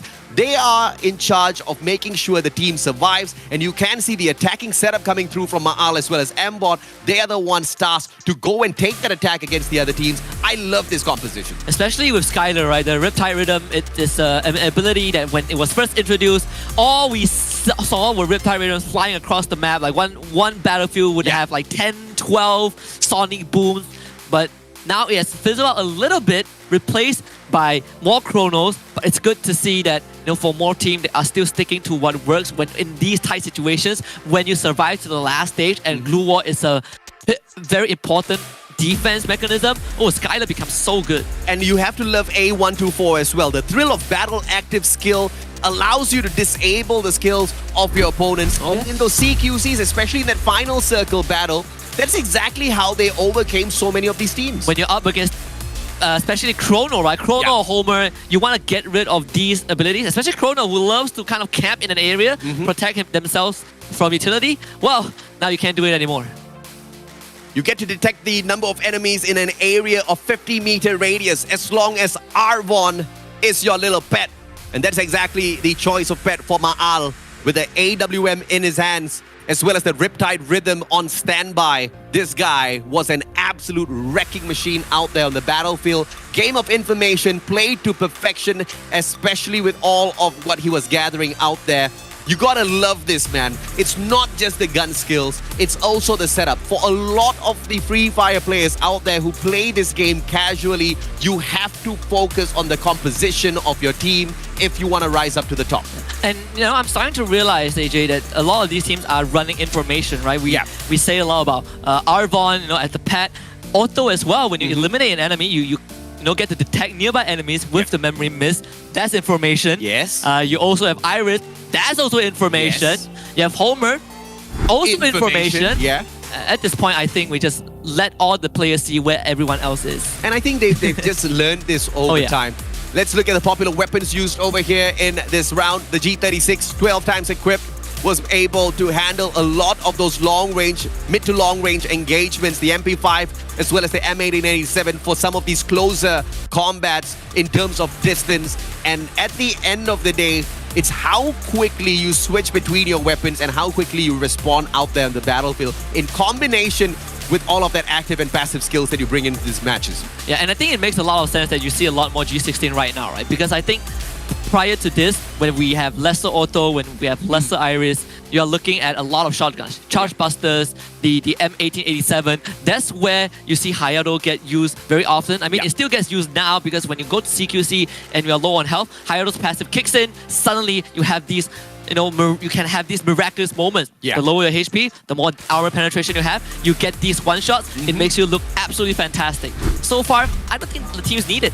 Nah, the teams really don't need to push the boundaries all that too much. They've been playing this to perfection each and every single step of the way. Let's look at Morph team once again with the total of 23 points collected through the Booyah and 11 eliminations. FW Esports continues their run of dominance towards the top of the leaderboard as they pick up 13 eliminations as well as 9 placement points in that second spot. Team Flash right behind them, slowly inching up the leaderboards in their own accord. 8 eliminations as well as 7 placement points. Vasto Mundo finally putting on some points to their side. Yeah, made it to 4th place, right? I think they dropped to FW, but it was a very hard fight. You have more teams just harassing them from behind as well. So Vasto Mundo, even though they finished 3rd place in terms of placement, they just had less eliminations compared to Team Flash. For a team that finished the first 2 rounds in last place, I think this is a good start. A bit late for Vasto Mundo, a bit later for Vasto Mundo, but definitely needed. And considering how they were up against Alpha early on, they lost a member, revived that member, and went back to hunt down Alpha. That's commitment right there. It's good to see LGDS bouncing right back after a unfortunate round number 2. Round number 3, they pick up a solid 10 points, and they do manage to climb up to that 7th spot. But in the number 1 place in the current standings overall is gonna be FW Esports. The single Booyah in hand, 29 placement points, 28 eliminations. They're keeping this golden ratio that you talked about for a total of 57 points, Sasuke. And you look at first race Eclipse, round 3 wasn't the best round. They had a lot of struggles, but they still are in 2nd place, right? They still are only 6 points behind FW. Consistency is still there. Biggest surprise for me though, E-Arena in last place. This was not the result I expected.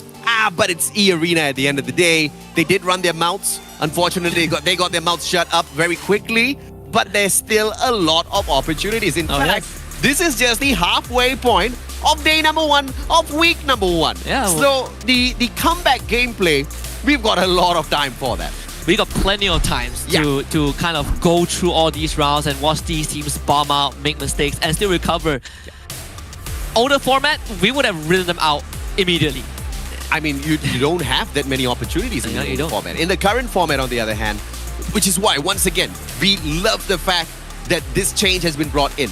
You get the opportunity to mess up. I tell you, the best part of this change is that we didn't even know that this change was happening until, like, closer to the event. Like, yes. Unless you knew about it and you didn't tell me. Okay, I'm sorry. You did. But in my defense, I'm a very forgetful guy. You know that for a fact. So, I mean... You're forgiven. Thank you. But of course, at the end of the day, what truly matters is the fact that these teams do not give up all that too early. E-Arena still has a lot of opportunities to climb right back up, but we have to wait till match number 4.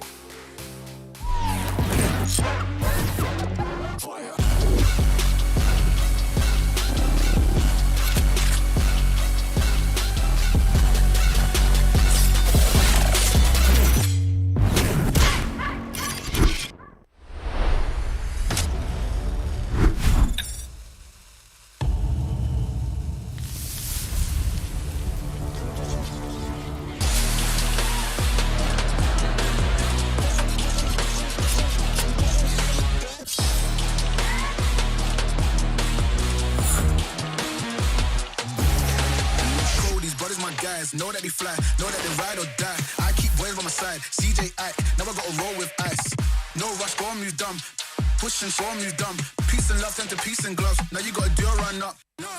Generations caught up, look how things will switch. People they're quick, now they wanna move out the bits. Boy, wanna grow to bitch, nah.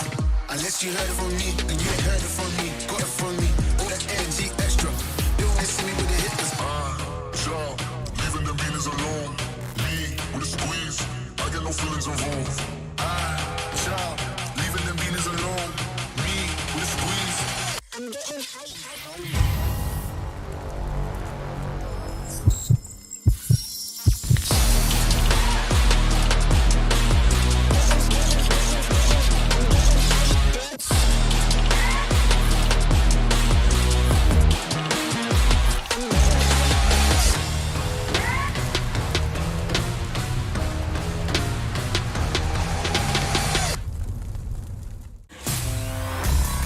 Queremos vencer a Tailândia porque eles são os atuais campeões mundiais. ไม่พูดเยอะเจ็บคอ Cakap banyak tak guna. Biar keputusan yang berbicara. Jadi kepada tim-tim yang wakil daripada setiap region, hati-hati dengan tim MCPS. #tebus maruah. ทุกทีมระวังตัวไว้นะครับ ปีนี้ผมจะมาเอาแชมป์แน่นอนครับ Kerana terlalu yakin, korang akan kehilangan buya. Buat region yang pede banget, beda lawan, beda zaman bos. Indonesia New Era siap juara.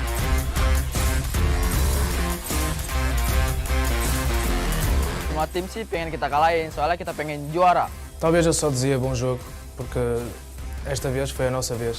Na próxima talvez será a deles.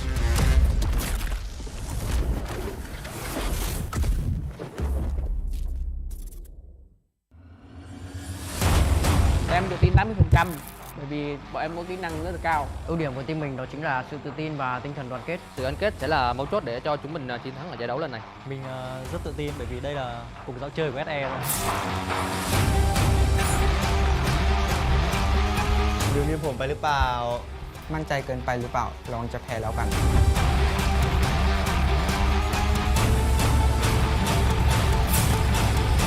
Đích của bọn mình là biến nhà vô địch thành cựu vương. 100% team mình sẽ chiến thắng. Giải đấu lần này thì mình thấy EVOS Thái Lan khá là tự tin, nhưng mà các bạn quên rằng là những đội cho dù không vô địch như mình thì cũng có thể kéo các bạn không vô địch cùng. Tụi mình muốn gửi lời thách đấu đến đội tuyển EVOS Phoenix. Hãy coi chừng tụi mình. โอ้ยโว้แล้วพี่พวกพี่ก็แค่อดีต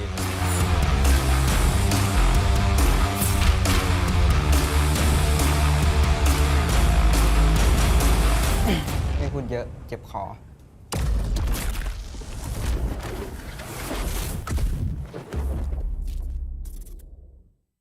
Strong, the best, and crazy. Queremos vencer a Tailândia porque eles são os atuais campeões mundiais. Na verdade, eu não me importo se eles estão a treinar muito ou pouco. Eu quero que a minha equipa esteja na sua melhor fase, quero que eles treinem entre si e isso para mim é o suficiente. A minha equipa está na melhor fase e não preocupar-me com o trabalho dos outros. Basta jogar melhor que todos eles.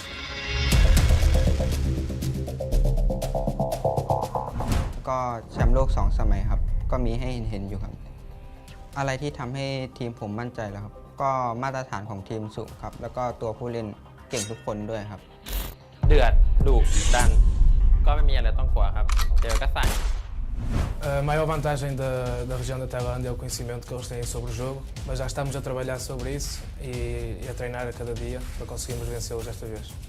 ถึงฝั่งตรงข้ามจะซ้อมมาหนัก แต่พวกผมซ้อมมาหนักกว่า และศึกษาแผนของเขาเป็นอย่างดี Também estou confiante para vos ganhar. Venham, vou-vos ganhar também.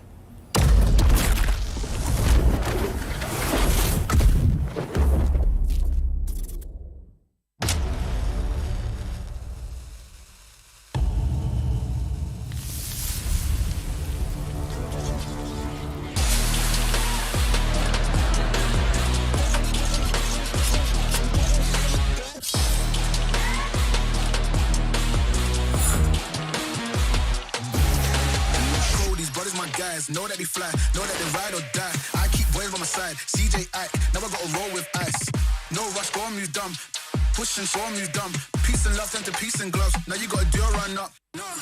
Generations caught up, look how things will switch. People they're quick, now they wanna move at the bits. Boy wanna grow to bitch, nah. Unless you heard it from me, and you ain't heard it from me. Got it from me, all that energy extra. They always see me with the hitters. Child, leaving them beanies alone. Me with a squeeze, I get no feelings involved. Child, leaving them beanies alone. Me with a squeeze. I'm getting high.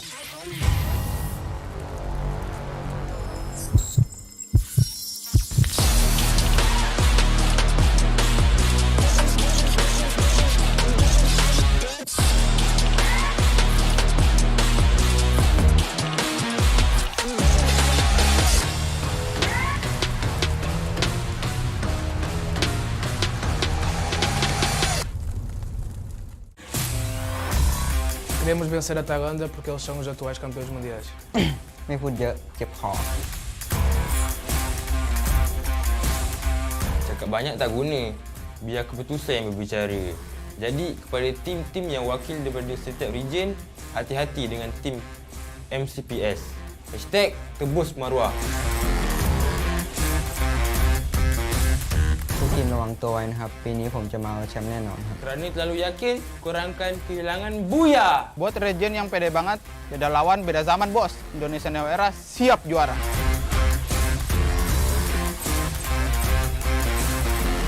Semua tim sih pengen kita kalahin, soalnya kita pengen juara. Talvez eu só dizia bom jogo, porque esta vez foi a nossa vez. Na próxima talvez será a deles.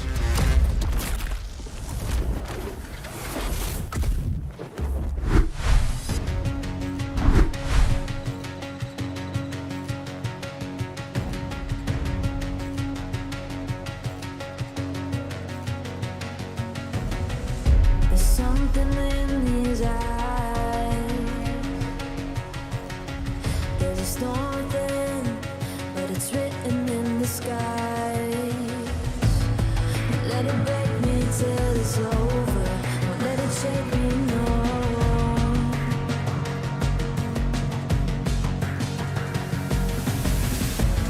Won't let it make me go under. Won't let it make me go under. So now it's time to fly. Nothing's gonna stop me now. Nothing's gonna stop me now. Nothing's gonna stop me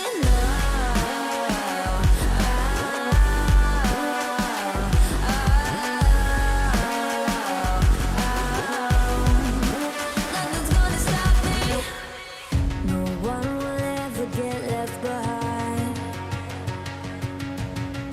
A million more before I've tried. Won't let it break me till it's over. Won't let it shake me, no.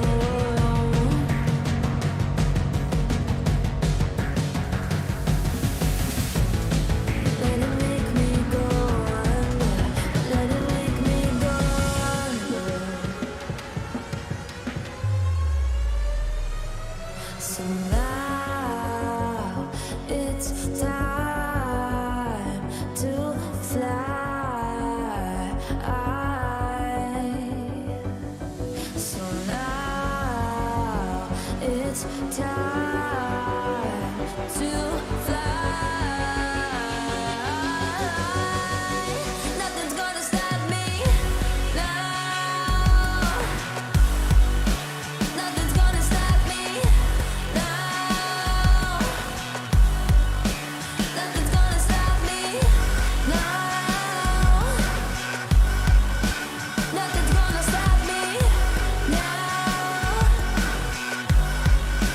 Nothing's gonna stop me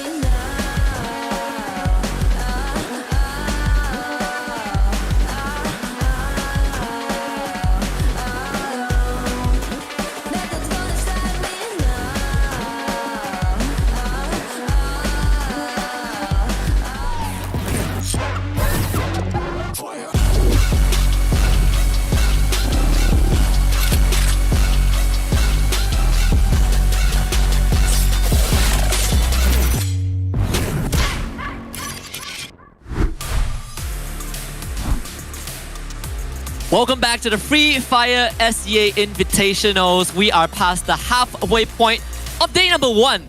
Oh, boo! You guys thought this was the end? Well, guess what? We have a new format, people. 6 days of group stage, which means that we have so much more to go. My name is Husky. Alongside me is the Musashio AJ. 3 more rounds coming up. Nextera is the next map. These games are so hot. I'm already screaming like it's the grand finals. Oh yeah, I was sweating the entire way. Each and every single team really putting the hurt on each other out there. But at the end of the day, the aggressive ones are not going to last all the way through. It is the strategically sound teams that are going to go to the distance. And we have seen that time and time again. Teams like FW, teams like First Raiders, everybody just has that consistent approach towards that final circle because they play it safe first before they show the aggression. I'm going to tell you a fun fact. Remember we watched 2 Rose videos early on? Yes. There are many players from different teams that, true words of each other. Out of all the teams, only one team has been able to walk the talk, and that team was First Raiders Eclipse. Everyone else, Team Flash, Evo's Phoenix, Vasto Mundo, E-Arena, they're all doing not too good. Especially E-Arena because they're dead last. But you know, maybe they want to play the EVOS Phoenix route. Die first, rise up to the occasion a little bit later on. Hopefully. Once again, we are only halfway through day number 1 of week number 1, right? We have got 4 days of play in total for every single group. So this is halfway through day 1, which means we are barely 50%. We barely scratched the surface, right? And maybe some of these guys are still not awake yet, you know. Maybe Evo's Phoenix was still playing with their toes instead of their fingers, you know. Maybe E-Arena, you know, had one eye closed, and you never know. They're just challenging themselves, right? Make it more difficult than it already is. My favorite type of challenge, on an international stage. You know, my favorite type of challenge is that, let's say you have a phone, right? You have a phone, you have one guy controlling the movements, you have one guy controlling the shooting. On this stage, Husky? Maybe. It's a fun mode. It's a fun mode. It explains E-Arena's performance so far. But jokes aside, I am hoping and praying for them to step on the gas pedal just a little bit. Maybe bring Misha in here, let them drive around a little bit more safely. I don't know. Whatever they want to do, I think E-Arena has just had a run of bad luck thus far in the first 3 games. But Next Terra is going to be the place where everything changes. And I hope that is the case because Next Terra is our latest map. You know, when it was first introduced, I think 1-2 months ago, you know, there were a lot of questions, right? How our team's going to perform on this map. But I think at this point of time, Next Terra has finally settled down a little bit. Teams have more time to practice. And perhaps we will see a more defined meta because back in the days, when we look at MCPS itself, teams that you expect to perform well, the front runners, they all bomb out in Next Terra. And at the end, and it's only because of the way the map is structured. You've got so many of those defensive compound to skirt around when it comes to Next Terra.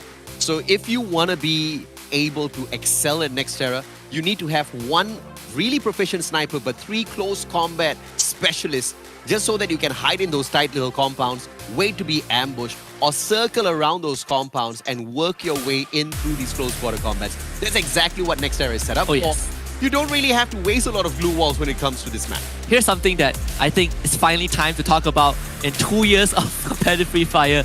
Different maps sometimes demand different characters combination, right? I think when you talk about Next Terra, intel becomes so much more important. You want to be able to seek out players. This is one of the most, I would say, congested map in terms of buildings. There's so many urban areas to work with, so many compounds to hide in. I'm looking forward to kind of the archetype that FW brought in round 2. Just Homer at the front and you have kind of Steffi to back them out.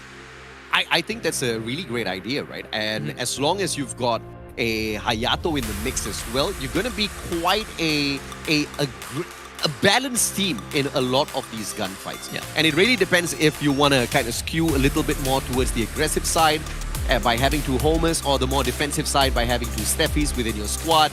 Either way, it's going to bring you a lot of good, right? Because some of the aggressive teams on Next Terra have usually walked away with a massive number of points as they just circle around compound to compound looking for those elimination points and not really focusing on the placements at all. And even if they don't get the Puya, even if they clunk out at about the 4th or 5th spot, they're still decently placed by the end of the round. And it's interesting to see how the teams have evolved to really rely on intel, on relaying information to the rest of the team instead of kind of playing a bit more selfishly. That's why, I was looking at what works in the past few months. A lot of examples popped out, right? We have Caroline. I think that is a very common example alongside Kelly. So you are just running really fast, and you have an Alok to kind of speed you up. But Alok was kind of 2020, right? That has been so long ago.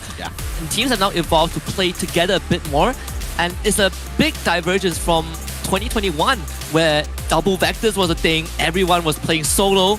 Right now, I think solo play doesn't work anymore. No, and that's the beautiful way the meta shift has happened. It is because of those active skills. It's because of the passive skills that kind of combine, forcing you to really play in a tight group instead of just splitting off, 1 by 1 out there on the battlefield. Not saying that is not a good strategy, because we still do see some stragglers kind of hanging back, either to play the sniper from the back or having one guy push really far up ahead, get that intel first, and then call in the rest of the squad. Either way still does work, but we no longer see the days where all 4 players are in 4 different directions on the map. I'm glad I don't get to see that anymore. There was a period where everyone was running at each other. There was a period where everyone was kind of like sniping each other from afar. And right now, we're finding that golden balance. We're going to take a look at the teams that we got to watch out for when we head into Nextera. Morph team, the team that just got a booyah on Alpine. If Evo's Phoenix, current world champions, and of course LGDS joins the mix. Again, it's a team that we haven't highlighted too much, but I would say for the first 3 rounds, LGDS, they're not doing too bad. I mean, they got 13 points in the first round. Second round at Purgatory, unfortunate for them as they stepped away with only 2 points. A single point from the elimination, a single point from the placements, but they bounced back in Alpine. And if they continue that sort of a trajectory, this game might not be the best for them, but hopefully it is not the case. Hopefully we see a more decent round as opposed to Purgatory for LGDS. As long as that happens, we're going to be in a shocker of a lifetime as far as LGDS's performance has been in a long, long time on the international stage. I think the craziest thing is that the bar, I feel like if you're a fan of their region, the bar is actually not that high, right? When we're talking about kind of the minimum passing grade, just don't finish last. Yeah. I think that's a very low bar to clear, but I'm going to up the ante. I think LGDS has the potential to contend for top 10. With how they showed out so far, I think Alpha is also doing pretty good. Yeah. You know, we were talking about how they had a bit of a roster change. I think Gatao previously from Infinity VX, I think this was a team back in the days when Rio was the host for the first ever World Series, when they had this amazing DJ set by DJ Alok himself. They placed 10th. Yeah. And they also showed up in the last World Series. And right now he's with Alpha. It's an upgrade for him as an individual player.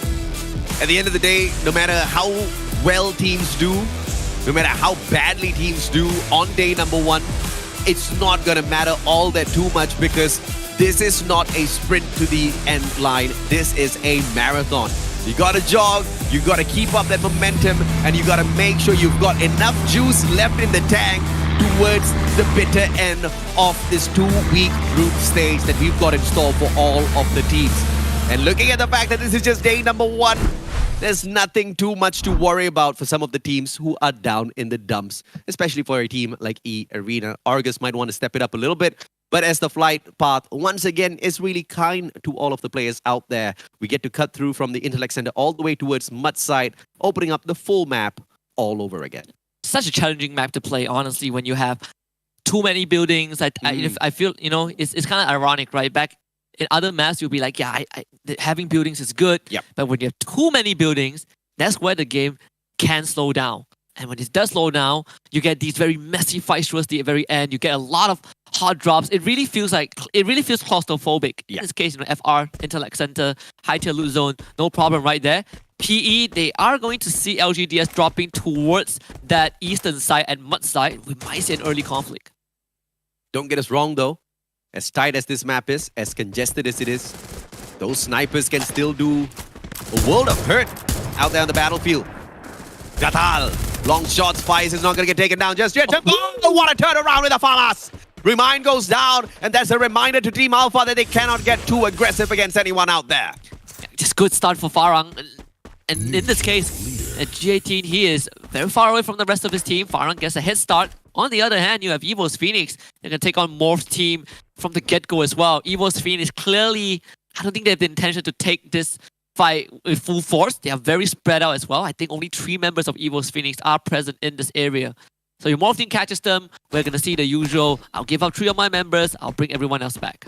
I really like the positioning held here by Evo's Phoenix. There's a double stack by God Cruise as well as Get High.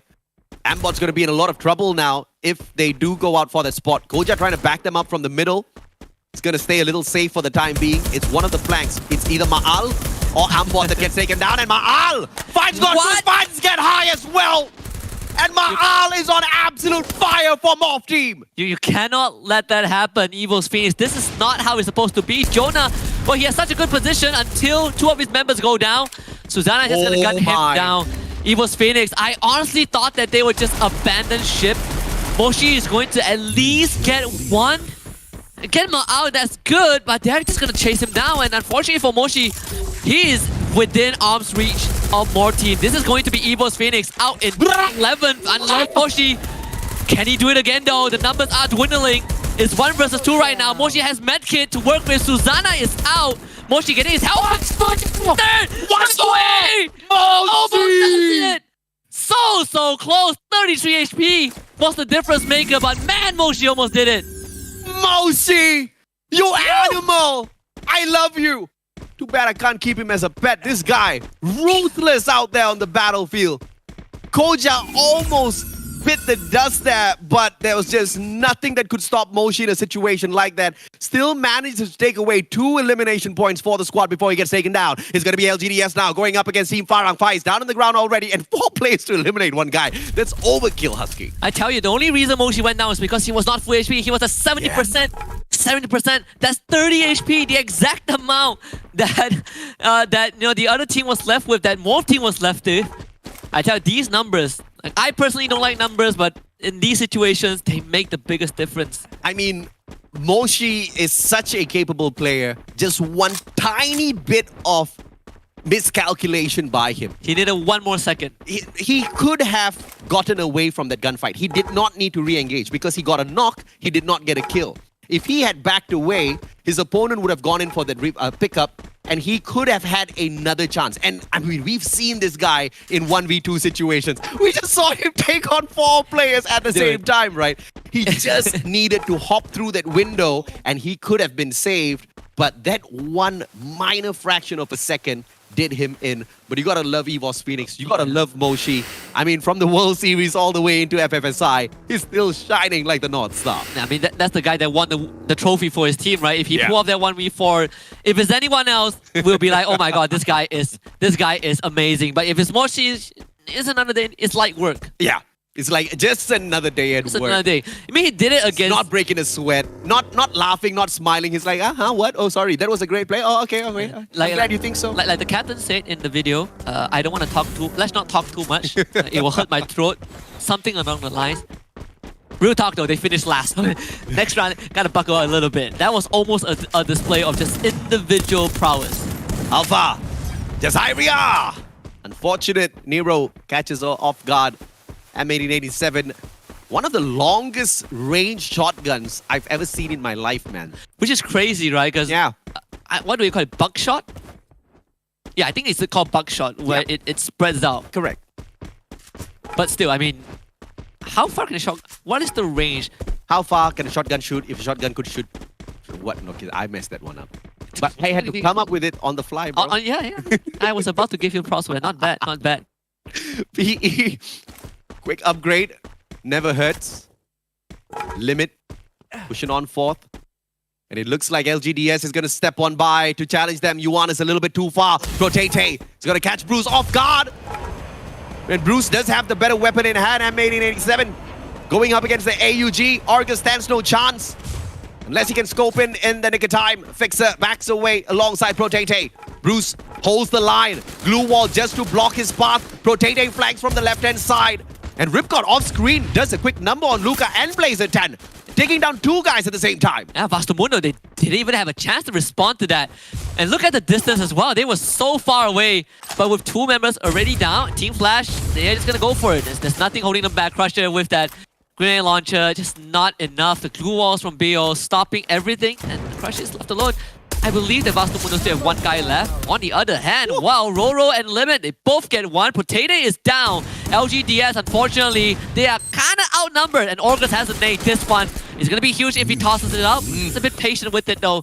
Don't need to push it too much. LGDS, they don't even have the full squad in this area. So EA, they will take the 2 free kills. E-Arena desperately needs to find the performance within them. And they are off to a great start. But that's just LGDS. Yes, LGDS has been performing really well on day 1, but overall, if you compare their past statistics, they're not the most fearsome team out there on the battlefield. So E-Arena really needs to step up their gameplay if they want to catch up by the end of the day. All right, AJ, I fix your haiku for you. Tell me. How far can a shotgun shoot if a buckshot shotgun shoot? It's not the best, but you know, I completed try the again later. Well, at least I completed the yes, rhythm, okay? It's like a school exam. I fill in the word count. I agree. I would have looked at the question and I would have been like, next question, please. That's what I did for for my additional math paper, don't worry. I was the only guy in my class that drew the graphs, okay? I'm a drawer. I was so good at admats. I was the first one to leave the exam hall. Damn. you know what that means, bro. Yeah, definitely the best, the fastest one to leave. I mean, PE, they're gonna try to rush down EA, who had decent time to recover, but oh my god, nuke! He's just nuking everyone! What is this man on right now? Potato? EA stand no chance. Potato, this guy left alone in the building. Nuke! This guy, and Nuke, yeah, he wiped everyone. Nuking everyone back and forth. Don't cry down on the ground. He's crying for sure because he didn't get much of that. But at the end of the day, it's gonna be Team Morph once again. Backing away from the first Raiders. Oh, here they come. Who's Farang gonna bait this time? The king baits are back. Nade cooked up by Spade. Nero backing away. PE ever so slowly up on top. It's gonna be DNP sniping. It's got the shotgun pulled out, waiting for the approach. Souza catches Ma'al from afar. First Raiders with the first shot against Morph team. DNF has got the AC-80. Aleph better be careful. Powerful cannot deal with the AC-80 shots. Double shot will take you down. A quick cluster thrown out by Nero. Everybody else backs away. Don't Cry still holds on to the high ground. This guy, he is holding an incredibly long angle. Meanwhile, first is the clips, they are just completely demolishing Morph team. I mean, North with the grenade launcher, making quick work as well. He's got a quick work of his own teammate, but I think this is enough. Just a bit more. Susanna is up on his feet. Ambot barely holding, but he just got knocked down. So Ismail and Susanna, they're trying to bring the teammates back on their feet again. And first is the clips. They're breaking through the glue walls. They're trying to run down the rest of Morph team. Lozzy! Taking out Ambot as well. There's only Ma'al left, and he just can't do it this time. First Raiders Eclipse with a near flawless push. From a booyah to just a boo, unfortunately, in this round. First Raiders are the ones who compliment them with the boo. From booyah to ayah. From booyah to ayah it is. As we move on towards the next circle at Zipway, PE. He's got no chance whatsoever to get caught out here in a situation like this unless Farang steps up to the plate. Team Flash, they find their way into Zipway first. LGDS, blind shots towards Nunes. They can barely spot him out. First Raiders in the clear. But as they move out from the Twin Bridge in towards Zipway, they're going to be wide open. LGDS will have pot shots against them. Luca already on the very edge from the side of Vasto Mundo. It's going to be a very sticky situation here for Vasto Mundo. They're spread out quite a bit. Yeah, Team Flash, they're still holding on pretty well. I believe that was an early drone.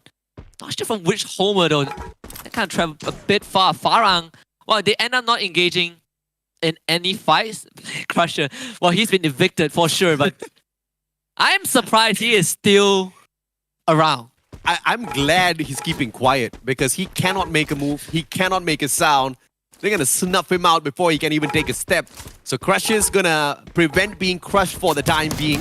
He's going to wait for a little bit of action first before he starts moving on. Yeah, in that position, that's how you know he has nothing to buy his teammates back. Because he's hiding behind a vending machine, of all things. Well, they just found it. Ripgod just got rid of Crusher. FW in the meantime, now they are busy with Team Flash. I mean, FW has been really going at it, right? This was the team that ran triple homer on Purgatory. Get that information. Just rush through all of your opponents. Dark Call. Team First Raiders looking back for that #1 spot. And Souza from afar. Nunes and Luca taken out. And it looks like LGDS is the next one on the line here. First Raiders, they need to hop on out and circle around. But it's all going to depend on where this next circle goes on to. And does the circle look for the First Raiders? No, it does not. It goes towards FW. It was a big grenade launcher as well. They took out 2 members of LGDS just like that. You can see LGDS, Roro, he's scrambling to bring as much members back out. This is a long shot, AJ. I mean, North has an X-ray vision. You normally don't hit those shots easily from that range, but I mean, the FR just making it look so easy. North is an absolute beast, but LGDS, they don't have to just worry about First Raiders. They gotta worry about Team Flash, who are trying to voucher these kills. Roro, he's not gonna survive that, unfortunately. Yuan, I saw him put down that landmine. He's definitely gonna go down for sure. Now, $5. Who is gonna step on that mine? Nobody.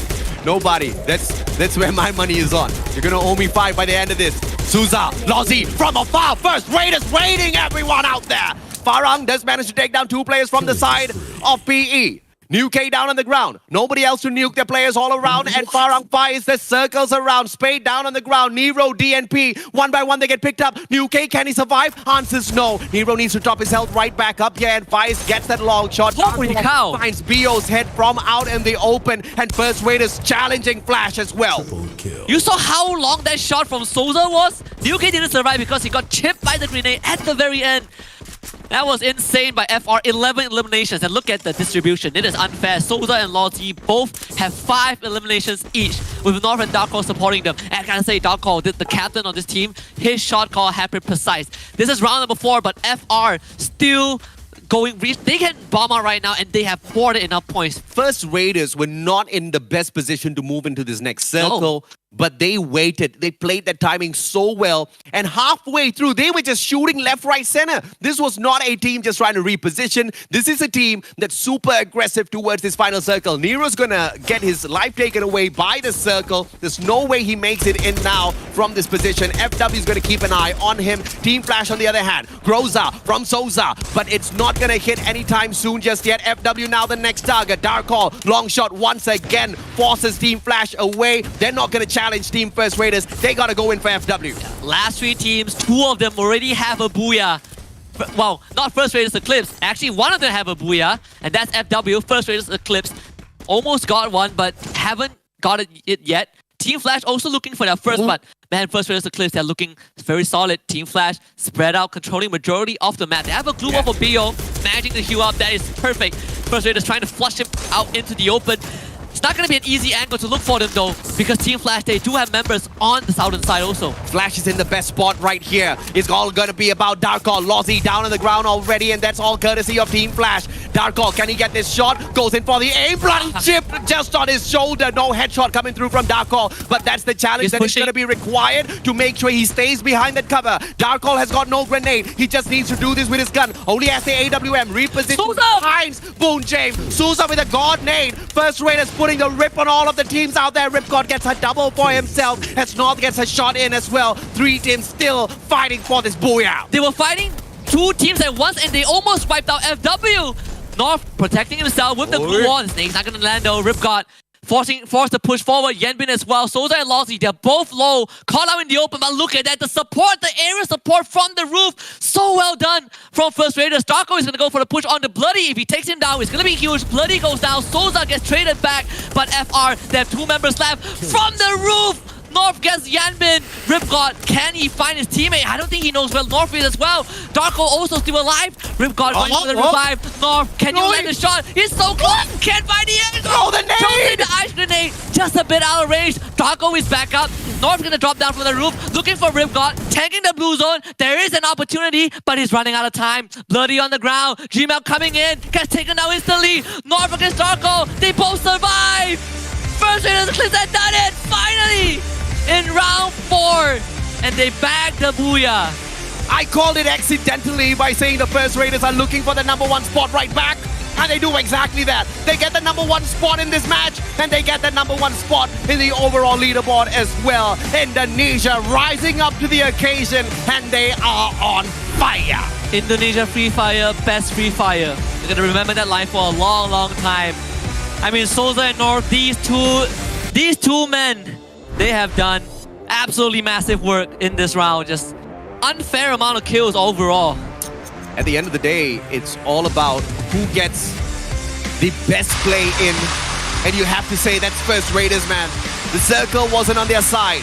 The situation wasn't on their side. But they took it all into their hands. They didn't wait for Lady Luck. They didn't wait for chance. They just made the decision to take that aggression to their opponents. And that aggression took all of them out of the equation, giving them a solid booyah. The first one of the day. And they are gonna be lapping it up, climbing their way up to the #1 spot. That last sequence is 100% going to be one of the highlights of the week, because how First Raiders Eclipse played the entire top 3 scenario was perfect. They took on both FW and Team Flash at the same time. and they overwhelmed both of the teams. And again, North and Souza, the positions that they took was what won them the game. In this match alone, we've got 2 highlight reels. Number 1, Moshi's gameplay. Oh, yes. 1v4. And of course, that final circle gameplay coming through from the Booyah squad. The one and only First Raiders Eclipse. Such a fantastic match played. And there's just, I mean, I cannot ask for more, man. I cannot. This is day number 1 of the Fire SEA Invitationals. And it looks like the freaking grand finals, all right? Oh yeah, I mean, FR came prepared for sure. That highlight definitely taught Moshi's play because Moshi didn't end up surviving, right? But at the end of the day, full respect to Moshi for almost pulling the impossible off. But I mean, look at FR, the way that they played this. Darko was solo pushing Team Flash 1v2 while the rest of his team were taking care of FW. And they both did it at the same time. You really have to respect how much discipline it took for FR to do so and how good the leadership of Darko is making those calls, telling his team, guys, I'm gonna go, you guys take care of FW. They did it. And it was just such a great teamwork on display, right? Because yes, Darko, he called the shots, but who was giving that information to everyone? It was not from up top. I mean, having that advantage from that high ground just gave him that bird's eye view, and it also gave him a couple of kills as well. He got that 1 knock, and that 1 knock turned into a great opportunity to shut down the full squad because he did drop down, pulls out the charge buster, and then finishes off the final play as well. I mean, what more can you ask out of North? FR have done more than enough in day number 1, right? So you have 2 second place finish, 1 Booyah, and I think the round 3 was what, 5th or 6th place, but even that didn't really set them back too much. You gotta give props to FW also. 4th round in a row, they are in top 3. At the end of the day, this is still the equation without Group C being brought in just absolutely. yet. Group C, of course, will have a lot to say when they have their day tomorrow. But the one surprising thing here is EVOS Phoenix. I'm telling you, the most surprising thing was that I looked at Group A and I'm like, well, these guys are in trouble. EVOS Phoenix is there. But we did also agree to the fact that a lot of them are going to have a good time in the group stage because EVOS Phoenix doesn't hit hard so early. Oh yeah. We were seeing the example right now, right? EVOS Phoenix so far still kind of a no-show, but our focus is finally going to be on First Raiders Eclipse for real this time. We keep wanting to highlight them, but they kept coming in second. Well, now they got the Booyah. Souza, the MVP of that game. I think he can share the spot with Lawsy as well, right? Both having 5 eliminations each. These two are, I mean, they are a beast in their own world. Oh, they most definitely are, man. I mean, it was just all-out strategy. I mean, this is the first team that has made it into the final circle and ticked all 3 boxes when it comes to strategy, when it comes to gun skills, and I'm very sure when it comes to team composition, because there's no way in hell they do not have a solid composition, but we will be seeing that in a little bit. Look at the number of eliminations that they've got to their name. 15 elimination points plus the 12. Is this the record for the day? It is, right? For the day, yes. 27 is the record for the day for this tournament. And First Raiders, can you imagine? 2 solid rounds plus the record of the day, record of the tournament so far. What more can you ask for if you're an Indonesian? Keep going. I mean, if you're in Indonesia, you keep going, right? They've never scored a trophy on that world stage. This is the closest that they ever had. And we get to see, right, Chrono, we talked about this character at the start of the show. We say that we don't see much Chrono nowadays, but SCA team, sometimes you do fall back. So double Steffi, a Chrono, and then A124, perfect for your late game fights. And that's exactly why North was keeping away from the rest of the team members, rest of the opponents, to that very final second, right? You want to activate the thrill of the battle when it is the most perfect moment. And in that final moment where the radius is so small, it's going to affect everyone within that circle. And that's the perfect thing because he disables the rest of those skills that his opponents have. And that just opens up the battlefield. The thrill of the battle was just them ripping through all of their opponents. Yeah, and he makes life so hard when he has the vantage point because he has auto, right? So you get one knockdown, well, now everyone is revealed. And this guy go full support, right? Even has beeps. My man beats with him. So you get to absorb a bit more of that damage. Sure, regeneration is a bit important throughout the game, but in this late game stage, when you have numbers, you just want to soak up punishment. And I think they probably are running the Awakened Hayato as well, so even more damage reduction overall. And of course, the one and only Souza stepping it up as usual, bringing Steffi in as his active skill. backing everybody up with the extra bit of armor durability as well as the damage reduction from the ammo of the opponents. And this is just everything that he played to perfection, right? Even to the pet that he brings in. Extra range for all of the throwables, including the glue wall, just helped him play such a balanced defensive and aggressive gameplay. And this is proof that just because you have a defensive setup does not mean you cannot get that MVP title. And you know why they were getting so much grenade kills? Thanks to this guy, thanks to Alvaro.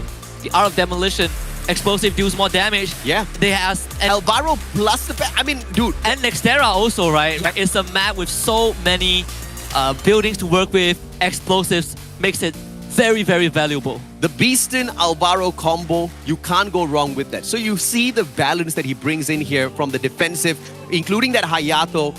Everything is just being played so tactically by the players of First Raiders. I'm so happy to see their MVP run here, just so that we can get a quick glimpse into exactly what sort of a setup they run with. Oh yeah, I think, you know, this is, I think, first or second time. The first time we see it in such detail, right? And you really get to we get to expand more, you know, the viewers get to understand more on how these compositions really work. And FreeFire, you know, there's so much more depth to it. We just didn't get to talk about it much back in the days.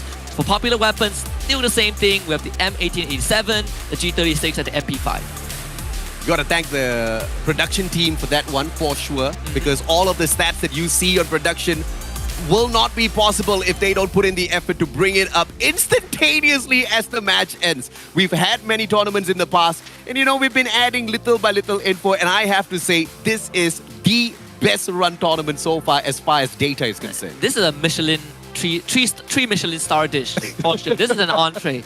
We got the nice garnish on it. Yeah. You know, we had some caviar. We have some, you know, you've got some flavored foam. You know, so you eat have foam. the gold leaves. Yeah. This is the only time you eat gold leaves, man. That's the only time you eat gold in your life. Absolutely. I spent an extra $200 to eat a piece of gold. 27 points from the First Raiders Eclipse to grab that #1 spot right back to their side. And look at what Team Flash has done here for themselves. 18 points on the board, 9 from eliminations, 9 from placements as well. PE Sports continues the consistency alongside FWE Sports. What a play from both of these teams. And the Malaysian squad from the side of MCPS finally getting a little bit of that stride to their side. 5 eliminations, which is fantastic if you ask me. This is their best finish for the day as well, right? 11 points. You know, overall, still a rough spot to be in. Yeah. But again, if this was just the old format with 1 day of play-ins, I think Farang would have been hacking by now. But, you know, day one, Farang is a team that is also kind of a dice roll, right? They take some time to come online, but when they come online, you kind of have that time frame where they hit very hard before they gas out. I suppose Farang still trying to get used. Even though they've been on that world stage before, even though it's majority the same people, you're facing off against a lot of different names that's not the same from 2 years ago. And this is the second game that EVOS Phoenix is actually getting 2 points overall. Oh yeah. And that's not going to fare them all that too well in the overall leaderboard as they take the 8th spot. But as anticipated, it's going to be the First Raiders Eclipse on that #1 spot. 1 booyah to their name, 36 placement points, 42 monstrous eliminations. They are the most aggressive team out there. If you haven't seen it from their gameplay, you now see it from the overall standings. FWE Sports, all thanks to their consistency as well in that 2nd place with a total of 69, 53 to the name of PE Sports in the 3rd spot. And Team Flash from Vietnam climbing up to that 4th spot. You gotta love this, man. Flash has deserved a spot like this for such a long time, and now they're getting it done out there on the battlefield. Yeah, it's the most consistent team from the region as well. We've seen teams like SBTC, formerly is HQ Team. We've seen, you know, MDH right now is PE Sports. We've seen like Heavy, but sometimes these teams don't even show up. The one name that's always been there has been Team Flash, and I think that consistency is slowly paying off. And I mean, even LGDS is 6th place, right? This is shaping up to be a very, very great day one already. LGDS in 6th place, albeit we have not seen Group C just yet. Albeit it's just day 1 out of 4 days of play for LGDS. I think this is one hell of a start from them. Oh, it is. And I hope and pray they can keep this momentum up. I also hope and pray that E-Arena can find something out of their gameplays, because, dude, that trash talk better be working out for them. At the moment, it seems to be backfiring a lot. At the moment, it feels like Jakarta all over again for E-Arena. It's not looking good. I mean, if you're EVOS Phoenix, this is, you know, same old, same old. You don't put in the hustle at the early spots because you're like, Why should we? We just want to get top 12. I feel like when you're rich enough, you don't have much motivation. No. Getting top 12 is possible even when they have like one guy controlling movements, one guy going in the shooting. Yeah, absolutely. Well, we still have 2 more games to go. We're going to go for a break and we'll come back for game number 5.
สวัสดีครับผมโปเตเต้กัปตันทีม Arena ชีวิตผมดีมากอยู่แล้วไม่มีอะไรคิวมากมายผมเป็นหน่วยจู่โจมของทีมและชอบสร้างแรงบันดาลใจให้กับเพื่อนๆวันว่างๆผมชอบไปเที่ยวชิลๆชมบรรยากาศแล้วก็ชอบกินต้มยำกุ้งด้วย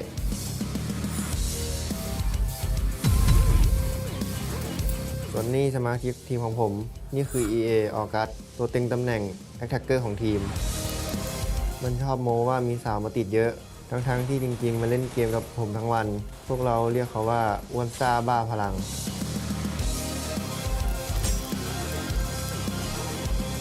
คนนี้คือลิมิตเขามีคติประจำใจอยู่ว่าอยู่นิ่งๆอย่าขยับเพราะมือพี่จับสไนเปอร์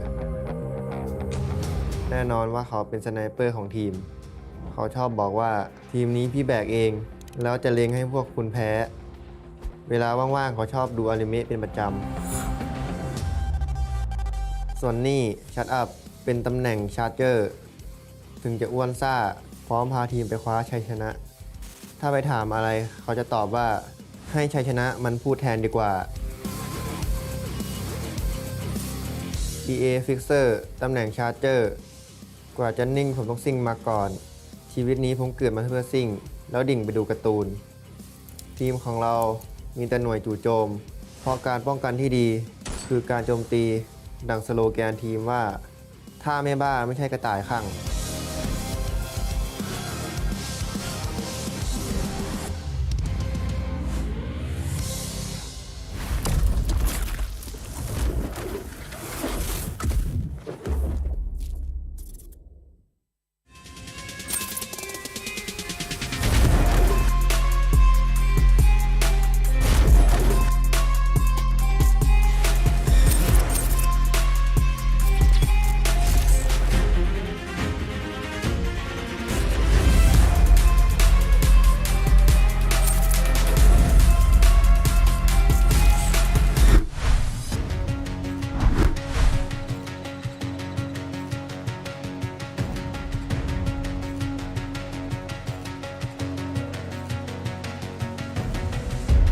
Something in his eyes. There's a storm then, but it's written in the sky. Let it break me till it's over. Won't let it shake me, no.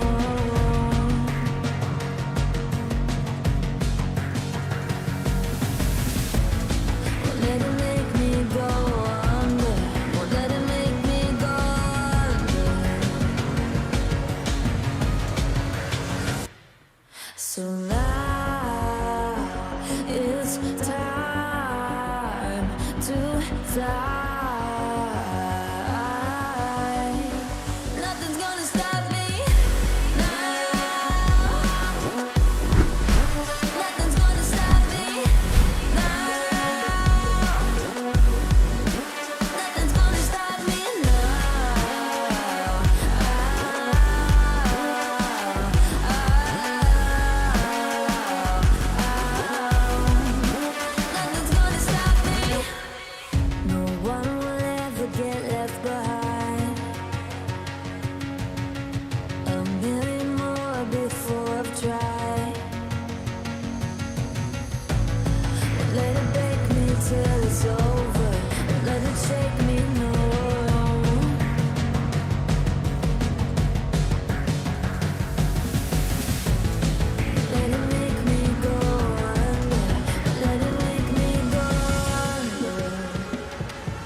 it's time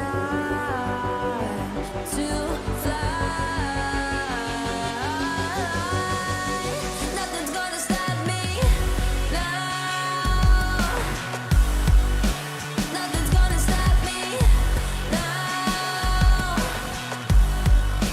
Nothing's gonna stop me now. Nothing's gonna stop me now. Nothing's gonna stop me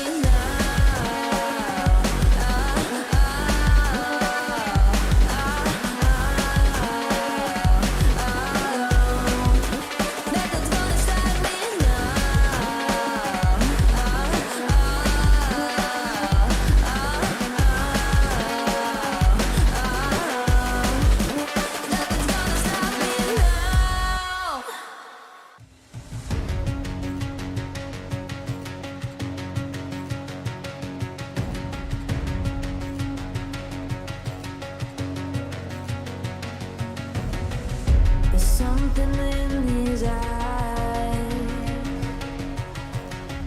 There's a storm within, but it's written in the skies. Let it break me till it's over. Won't let it shake me, no.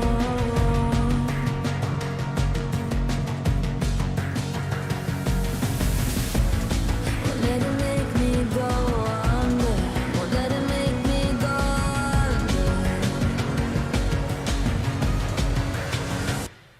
So now it's time to fly.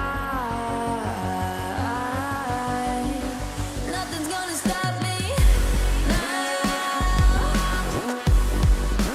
Nothing's gonna stop me now. Nothing's gonna stop me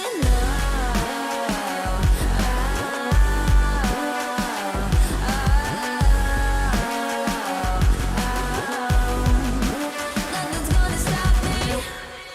No one will ever get left behind. A million more before I've tried. Won't let it break me till it's over. Won't let it shake me, no.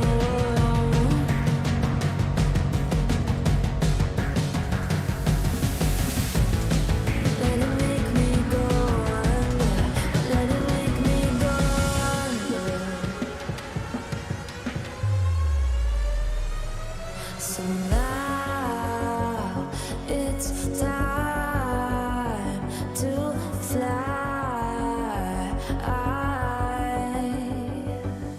So now it's time to fly. Nothing's gonna stop me now.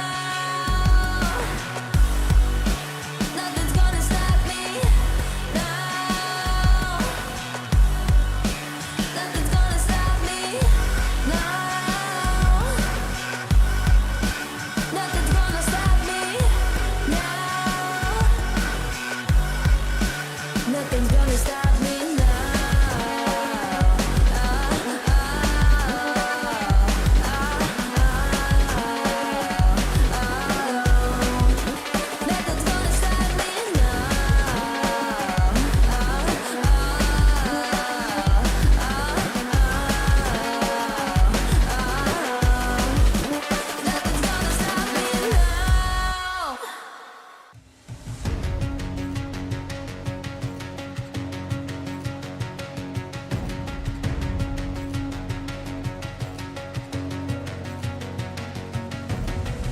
There's something in his eyes.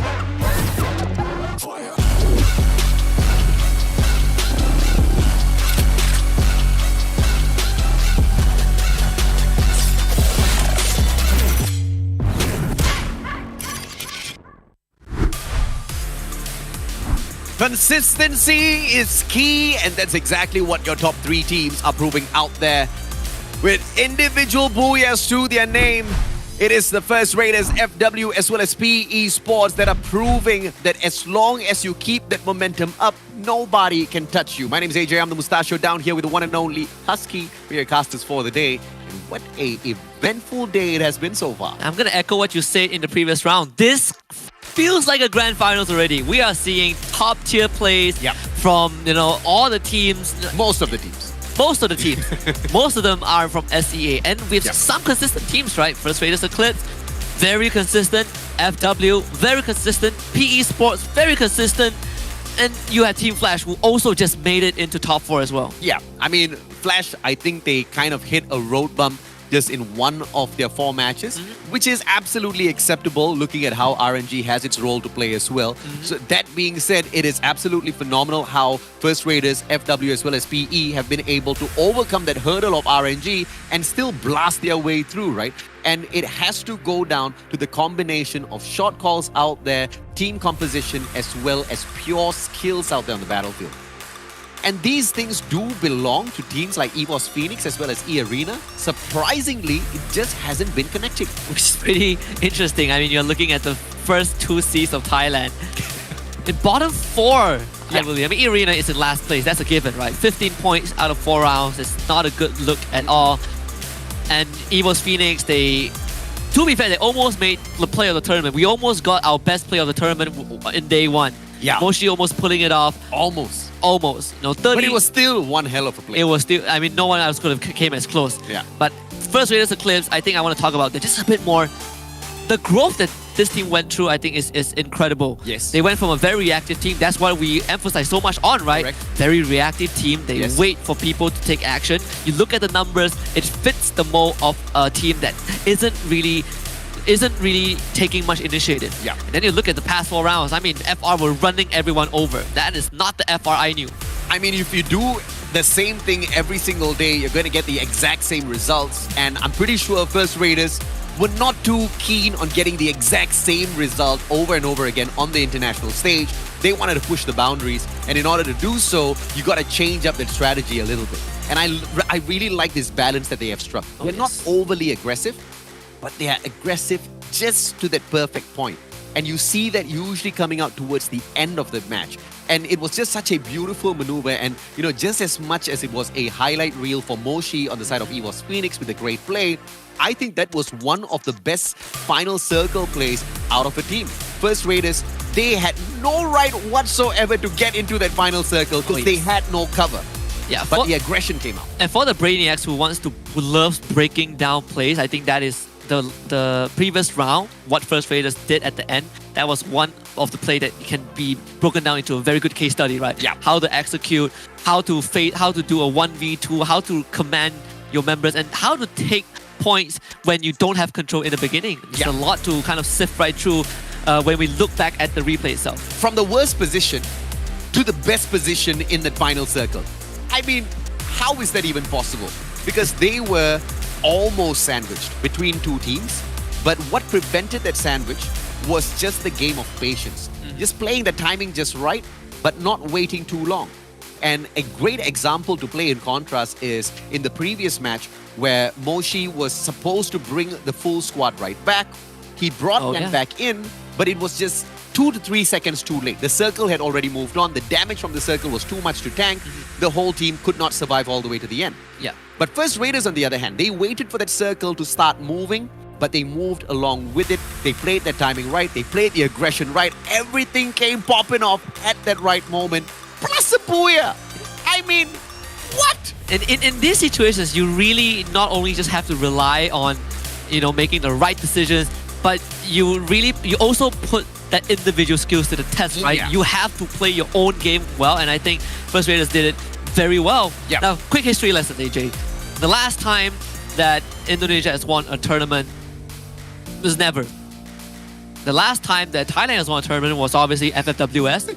The last time, well, I would say Garena's official Garena tournament. Yes. That one, Yes. all right? Just to get fun. That was just about I know which one you're referring to, yeah. So one. official Garena tournaments, yes. So last time for Thailand, it was FFWS. Last time for Vietnam, I believe, was 2021 Asia Championship by HQ Esports, which is currently known as HPTC. So, we have come a long way. And so far, Thailand is the best team. But with First Raiders coming off to such a fantastic start, I would say across these 2 years, the region has evolved. I'm nervous for Indonesia. And I think Thailand has already called it, where they said, don't get too confident because we will rise up to bite you. And this is where the confidence is built. You know, I'm not saying that Indonesia's getting the chance at the top of the leaderboard because Thailand's doing bad. But teams like EVOS Phoenix, they usually show that I'm not such a big threat. You don't have to worry about my drop spots. You don't have to worry about my approach to the circle. Focus on your own game. And as you're focusing on your own game, you build up that confidence. They smash you towards the very end. And that is something that EVOS Phoenix has done time and time again. And the problem here is, no matter how many times they've done it, there's no solution for it. Nobody has been able to prevent the rise of EVOS Phoenix when they want to rise up. Yeah, and I think the biggest solution, unfortunately, is that you have to adapt as they adapt as well, right? EVOS Phoenix is one of the most proficient team when it comes to figuring out what works and what doesn't. You can beat them down in the early stage, but they adapt so fast. We've seen the speed of how they did so last year in Bangkok.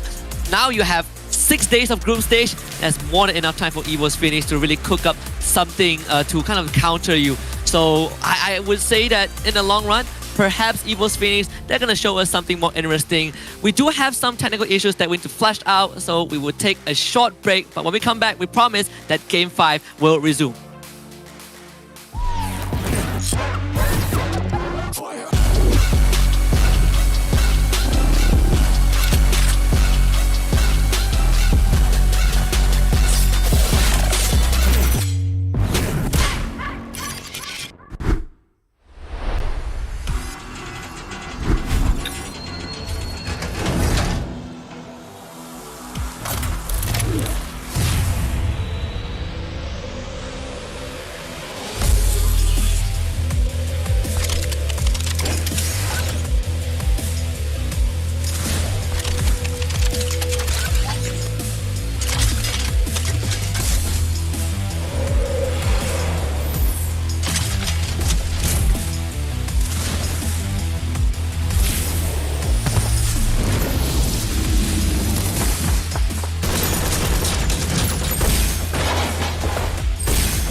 Know that they fly, know that they ride or die. I keep boys by my side, CJ Ike, now I gotta roll with ice.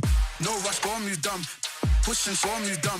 Peace and love turn to peace and gloves. Now you gotta do a run up. Generations caught up, look how things will switch. People there quick, now they wanna move out the bits. Boy wanna go to a bitch, nah. Unless you heard it from me, and you ain't heard it from me. Got it from me, all that energy extra. They don't wanna see me with the hitters. Sure, leaving the beaters alone.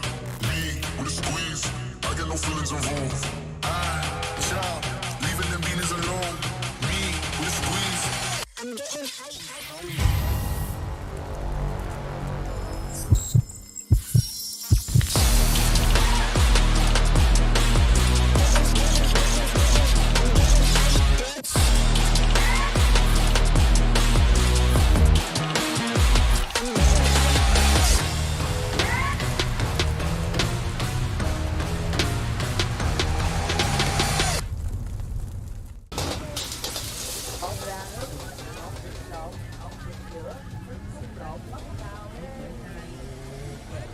Thái anh ơi.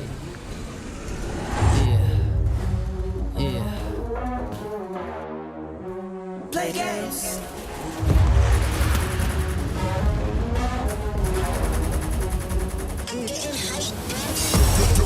Yo, crank that volume, turn it way up. Get your weapon, get your blade out. Damage, then you gon' pay up. Yo, crank that volume, turn it way up. Get your weapon, get your blade out. Damage, then you gon' pay up. Yo, crank that volume, turn it way up. Get your weapon, get your blade out. Damage, then you gon' pay up. Play games.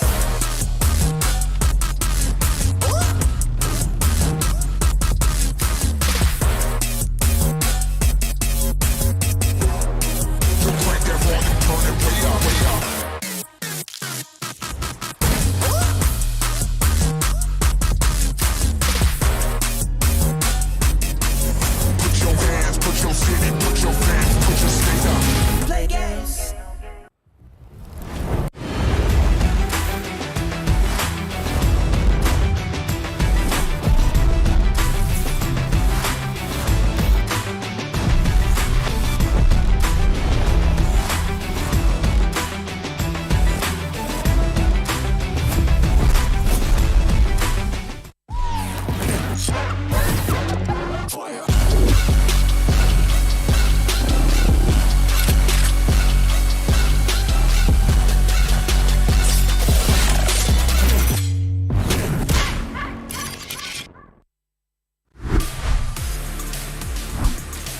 Welcome back, survivors! And this time, match number 5 will not elude you. It will be shown to everybody out there. We are hopping right back into Bermuda. My name is AJ. I'm the Mustachio down here with the one and only Husky. And we've seen so far, consistency has been the keyword of the day. And that has been the super solution to launch yourself all the way up to the top. But perhaps for the final 2 matches, Husky, we'll see some of the bottom dwellers finally making a play for the top. And hopefully, this time we get to see teams like EVOS Phoenix, E-Arena kind of step up to the plate, right? Yeah. We came in with very high expectations. Yeah, Vasto Mundo as well. You know, they have a very rough start to the day.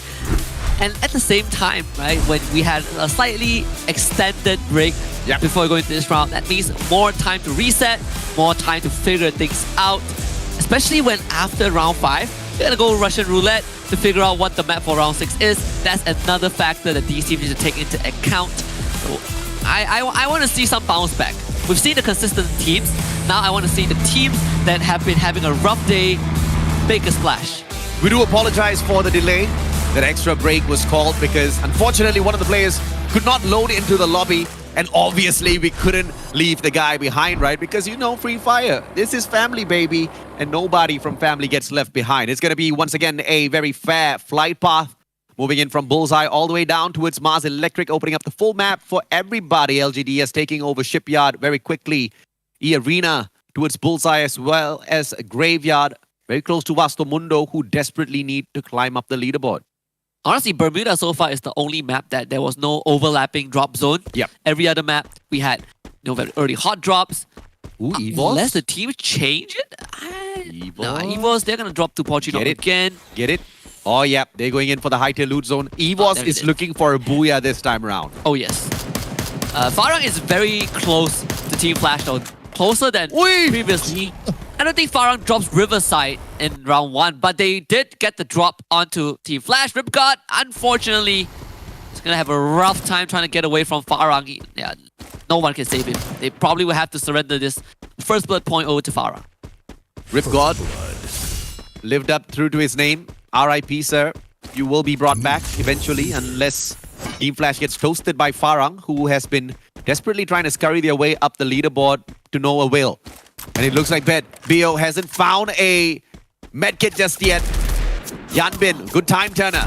Protects himself, 40 HP down already, finds Jembal as well. Farang fall in the hands of Jembal, and it's a 1v2. Yanbin gets pinched from both sides, and Farang with the upper hand. Bloody goes down as well. Alif steps up to the plate, and it's one final player from the side of Team Flash. Can he survive? BO finds a medkit for himself, tops his HP right back up, but it's a 1v4. This is definitely not what Team Flash wanted. They were able to bring Ripgod back, so now they will split up. If the BO goes down, Ripgod can bring the rest of the team back. kind of a saving grace for Team Flash. But that's a smart play. It's very smart. I mean, they don't know that Ripgod got revived. Bio just quickly purchased him from that vending machine and then continued running the opposite way, leading them away from Ripgod. And Ripgod's going to be the final survivor that revives everybody else. Farang thinks that they've done one squad in, but they are about to be surprised because when they take his guy down, he's crawling around. They know that revival has happened and Farang is absolutely livid right now. Yeah, but if you're Farang, you are happy, right? 4 points to start it off. Compared to the previous rounds, that's a decent stat. I mean, Vastomundo trying to escape from E-Arena, who are trying to overwhelm them. But Vastomundo, they've already extracted a member. Well, actually not extract the member. They're actually sending the member in. Blazer 10 shows up to the compound. E-Arena getting completely swarmed right now. I mean, Vastomundo, good that they're taking up this challenge, but E-Arena boxing themselves in the compound. Potato getting completely blasted in by Vastomundo. E-Arena down 1 man. Shut up, also not doing too healthy. Blazer 10 trying to chase him down. Tagged by Homer's drone, but they have enough members to run through Shut Up and limit E-Arena. Is this going to be another round that they get knocked out first? Lopez down on the ground. Blazer 10 still alive. E-Arena. One final survivor. Fixer has been spotted out, but that jump pad will be able to let him survive a little bit longer. Lucas going in for the chase though. He saw exactly where he flew on off to. And Luca, what a double jump pad play. And it looks like Lucas gonna go in here for a long chase. Fixer. That's just 3,000 IQ plays off of 2 jump pads. All right, that's highlight of the day for sure. The great escape. Bunny hopped out of there, E-Arena. The great escape from E-Arena. Really double back. I think Vastomundo definitely saw him. Is Luca gonna chase? Yes, he is. He's gonna rejoin his team. Okay. Okay. There is a vending machine, but I don't think Fixer has any coins to buy his teammates back. And Vastomundo, they're still gonna go down for the hunt here. They just regrouped, moving out towards Bullseye. Fixer has to go past them unless he wants to take long rotation out, which won't hurt because this is the first circle. There is a revival point at Shipyard. Not sure if Fixer is going to be able to get there though. You have to cross through Bullseye. That's open field. Arongkon circling around, looking for the rest of his team members. The esports, on the other hand, the revival platform abuse just to bring New K right back. It's not like they're going to pay a high price for that. Nobody else around their compound to attack them, to force them to use yet another. So that's going to be all fine and dandy for the time being. Got a vehicle to make their way in towards their next defensive compound as well. This bunker is going to serve them up well with some good loot. And Farang, the leaders of the Slay so far, makes their way towards the compound of LGDS. This could be a good round for Farang if they can wipe out LGDS. I gotta say, LGDS, they've been more courageous in taking out fights, and they're winning some of those fights, right? You know, oh, yeah. Last year, if LGDS were to do this, they would get completely rolled over. I mean, sticking together for 2 years is going to eventually improve their performance. Oh, Fire trying to go for Grand Theft Auto. Buddy, you can't just steal someone's car like that. Might be able to shoot him down, puts up the glue wall. Fire runs behind the shack. Farang now have good info where LGDS are. Faiz gonna get tagged up by that circle. Not gonna hurt him all that too much, but the team of Farang down by 1 man. And it is gonna be the response coming on through. Jesbu slowed down a tad bit, gets tagged up. And the rest of Team Farang gathers up right behind that blue wall. They want to make that access right back in through, but they need to wait for that backup as well. Faiz grabs that vehicle, joins the rest of them. Inside with the MAC-10. The MAC-10 can do a lot of damage, but it looks like LGDS just does not want to dance with Farang. They are playing it very passively, but Yuan actually puts himself in the front line. The glue wall melter is going to take out the glue wall from Farang, but Jembao from behind takes Yuan, also gets caught. And Farang just systematically dispatches members of LGDS. He was trying to hightail out of there, uses the time turner to provide a bit of cover. But unfortunately, at Riverside, there's not much places for you to walk around. Jesper will just get step on that trip mine, but they will instantly bring Roro tried to drive He takes their car! Can he make it out like this? GTA, baby! They're trying to shoot down their car. Just a bit of health. No car, though. Oh! And even takes the olive. Okay. But even if he goes down, Bruce has made it to safety. And LGDS, they're not out just yet. Roro just masterful damage. Olive gunned down again. just who will end his reign. That's a beautiful distraction by Roro. Finally gets taken out of the equation, but his job is done. Allows Bruce to survive. And therefore, there is still hope for LGDS. The run of good plays continues for a team that has struggled on a level like this for a long time. Desiree, beautiful shutdown onto 9fan. 9fan Alankon takes Remind out. Good response right back. It's going to be Alpha going up against FW. 3v3 now. Boonjame, Groza. This is going to hurt G18. Just pause right there. Gatal on the way into this fight as well. Boonjame whips out that Charge Buster, gets that charge perfectly down. Jazaria protects herself with a good glue wall, and it is going to be Boonjame's Charge Buster that busts through all of those glue walls one after the other. Jazaria tops her health right back up, but it's a 1v3. Boonjame in a lot of trouble. Alankon a little bit too far to help him out. Here comes the Mactan. Mactan goes in for the spray, but Alankon takes down Gatal, but FW still bites the dust. The first ever round that FW didn't get to do too much, right? First time they get knocked out first, but Alpha, what a fight from them. Having that grenade launcher also really gave them an advantage, but they gotta instantly deal with PE Sport. They know technique. Oh, wow! Actually gets the shot onto Nuke. Alpha stabilizing the fight right now, but PE Sports will be able to bring UK back up. Whoa, G18 not give them the chance. Nero does take G18 down. Jazaira trying to come in for tag team, but unfortunately loses the fight against Nero, who has the grenade launcher in hand. And Alpha ends up getting wiped out, but PE Sports also suffering a casualty. Unfortunately for Alpha, it was that grenade launcher gameplay. Here comes EWOS Phoenix now. PE Sports, can they handle Jonah? Jonah does not whip out the glue wall just yet. Goes in straight up for the shots using the Woodpecker. The rest of the EWOS Phoenix squad jumping on in to back him up. Don't Cry, DNP, Nero all on the back foot. Don't Cry goes down. Mochi with a long range snipe. Nero tries to fly away, gets out of there in the nick of time alongside DNP. And for the time being, they survive. But the hunt is on. Team Flash inside of Factory as well. Can slow down EWOS Phoenix. Oh, Team Flash, they are backing off. They want no part of this. They smell EWOS Phoenix around and instantly decide that it's not worth it. PE, the fact that they made it out with their lives and brought the rest of the team back, oh, nothing much was lost if you're PE. Can't say the same for E Arena though. They're driving right towards Factory. They are gonna run into one of the members of PE, which is Nero. Do they not see him? Oh, they don't see him. You gotta love it. You gotta love moments like that. Bastamundo. Ever so slowly gathering their pace. The Arena. Oh, they saw him. Outside of the Factory. EWOS Phoenix now holding the top floor. We saw this play coming in from PE Sports earlier on in the first match of the day.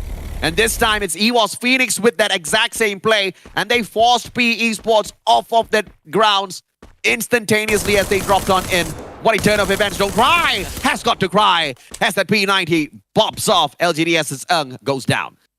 Yeah, I mean, just completely destroyed Don't Cry. He didn't expect LGDS to be there as well. I mean, PE were on the run. Didn't have much to work with. Farang on a spree, looking for Team Flash once more. And unfortunately for Team Flash, they only have 3 members. Pretty much separated. Not the best condition for them to fight in. And Team Flash trying to rendezvous with one another. And Farang, they're just going to keep pushing. Slow retreat here for the players of Team Flash. No need to rush just yet. They know exactly how the circle is going to be punishing the team that is on pursuit. Farang will take that long flank towards Mars Electric, and that's a good decision made by them. As Team Flash would have been able to find a defensive compound and force that counter maneuver. Vastomundo slowly approaching. Morph team. Ma'al backs away. Woodpecker in hand. Needs the range. And Koja catches Crusher. Crushes him with a trip mine. And it's going to be opportunity now for Susanna. Backs away. It's going to be that glue wall. Ambot shuts down Blazer 10. That pickup is going to come on the way. No backup grenades pushed on through. And it looks like Vastomundo will have Luca to go in for the pickup. Ambot steps on by. And Luca will get... No, he abandons Crusher. Feels like it's too dangerous to bring Crusher back up, but actually, well, Morph they back off because they are getting run at by first graders, the clips of all teams. What? Oh no, Morph team, this is not how they wanted it to end. Grenade launcher in hand on the side of Susanna. 2 fights to fight as one. Vastomundo may be able to make it out of this alive. First graders, the clips in fact, down to just Darko and Souza. They still have a monster in them. Souza getting rid of Crusher in the meantime. The second floor completely open. Ambot looking to end Lucas' run. Look at Snirlfell winning that fight. And Sozana, he is all alone. And first race, the Clips find themselves trapped in this conflict. Pops him with that shotgun. And now it is all about that Luca gameplay. How can he circle around in and find his way towards two vending machines that are outside of this next circle, inside of factory that holds EVOS Phoenix, Team Flash, E-Arena, and Farang. It looks like it might just be all over for Vasto Mundo, but he's gonna attempt the travel either way. Skirting around the very perimeter of the current circle. Has got 10 more seconds to get this deed done. Yeah, he's looking for Yanbei. Actually sees his ankle. Oh, forcing that drop. Yanbei out in the open. Oy. That's an easy kill for EVOS Phoenix. And while that was happening, Farang, they're in the ground floor of this building and they're reading the circle right. Vasto. Gonna force EVOS Phoenix to jump off very soon in the next phase. Team Flash getting hunted down, so they're out in 9th place. We have 8 teams left. Luca's gonna play the game of patience. He can no longer revive his team members because the circle has started moving on in. He bought a little bit too much of time for himself and has got no time to play the offensive maneuver. Has to play super defensive. Just the gameplay of survival. Maybe good timing will allow him to pick up the 2nd or 3rd spot. Vastomundo, Luca, finally moving in towards this next circle. E-Arena trying to get EVOS Phoenix off of their perch. Farang with a good defensive maneuver hides away behind that building. PE spots on the left-hand side. And E-Arena just holding on to the spot of Alpha that we saw earlier on in game number 1. Yeah, Moshi also finding DNP as well. E-Arena, they might need to hold off LGDS. What one? Shut down. And finally goes down to Souza. Moshi is making life really hard right now for E-Arena. This blue wall, the thing is you can't, like Moshi can see you, but you can't see him. That blue wall placement is a bit deadly. Jonah finding Yuan, trying to run across the open, get high. Not threatened at all. It is so hard to punish anyone who's on the roof unless the circle wills it so and the circle says, you know what guys, go out in the open. Nobody's got an AWM to punish EVOS Phoenix up top. One good shot, one headshot. That's all you need to slow down EVOS Phoenix. But remember, at the very start of the game, we said this already, EVOS Phoenix looking for a booyah. And they need to just throw 4 teams out of this lobby before they can get that done. E-Arena does not need to deal with LGDS just yet. Yuan and Ung breaking away from Roro and Bruce. Farang finally engages with EVOS Phoenix as they get off of their high throne. Get high with the charge buster. Jembal has to reposition. This is not a fight that Farang wants, and the decision is made wisely to find the next circle instead. But there's a problem, AJ. They are in the compound. You gotta run out right now. If the circle moves, yeah, finally make it out. Thank God there's a side entrance, right? If Farang stays there, they are gonna be in a world of hurt. LGDS actually secured the perimeter, and Olive even takes out the vehicle as well. While that was happening, PE are eliminated, while E-Arena finally showing up, but they're inside the compound, so Farang will be safe from at least E-Arena. Look at EVOS Phoenix. They're gonna take the side gate. They are out in the open. Shot at by LGDS, but EVOS Phoenix, they're looking straight at Farang. Big Nate showing through, and it wipes out everyone! GGWP, God Cruz with a triple. Gets it with a grenade launcher. EVOS Phoenix going in for the booyah. Finally, when they want to rise up to the top, the question is who can put a pause to their run. EVOS Phoenix 11 on, and E-Arena might just be the next ones on the play. They hop on in finally, and it is gonna be Get High with the first one to go in for that push. Jonah flanks around from the right hand side. Shut up with the Groza, waiting patiently, and LGD is still alive and kicking. Yeah, there's a chance that they can take advantage of this, right? Look at EVOS Phoenix. They're so preoccupied by E-Arena and LGDS. They are so quiet, waiting for this to kind of boil down a little bit. The nades coming right through from the top. Shut up going down. EVOS Phoenix still spin the nades, and he's going to get eliminated by Jonah. And Limit not doing too well either. This over-the-wall fight is in favor of EVOS Phoenix. Fixer tries with the boost, but unfortunately just could not get enough damage in. And now LGDS showing out the cleanup shop. This might be the first ever booyah that they had in a long, long time. But Bruce does take one down. Protene fights Ung. LGDS are falling apart.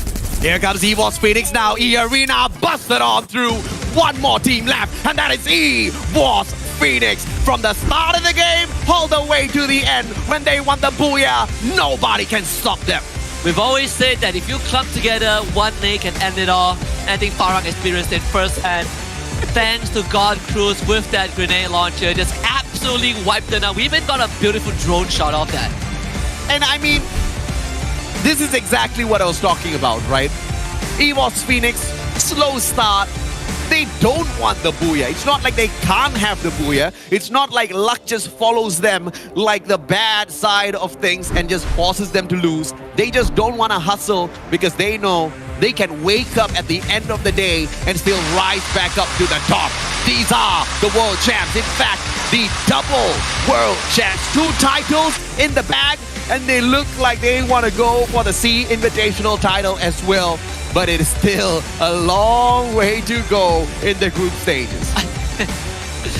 I really don't want to say this, but you know you're a 2-time world champion when your hair exceeds the frame in your portrait. Okay? That's world champ stuff. Amen. Amen. I mean, EVOS Phoenix, man, you cannot outdo this sort of a gameplay. And they got the drip, okay? They got the style. They got the skills. They got the blue circle, high tier loot zone. From the get-go, it was all set up for EVOS Phoenix to win this because you drop into that blue circle, you're gonna be extra rich in terms of resources. And the best part is, they had 2 full compounds to loot, including that blue circle. So that's like resource overload plus their gun skills.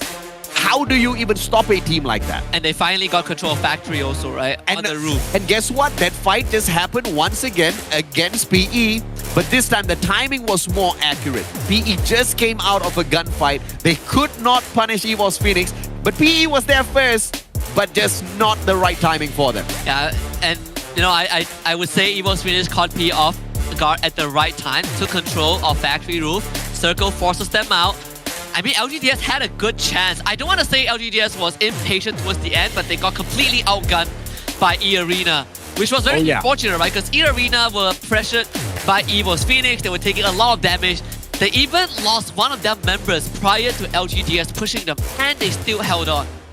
If I'm not mistaken, the team of EVOS Phoenix got a total of 15 eliminations. Was that right? 15. If they did, the same record as... They just equalized the record of the day, 27 points. Yeah, I mean, remember, if EVOS Phoenix currently holds, I believe, almost the world record, right? Well, at least from last year, it's the world record. If we talk about from the very first FFWS, I'm sure that there's a higher record than that.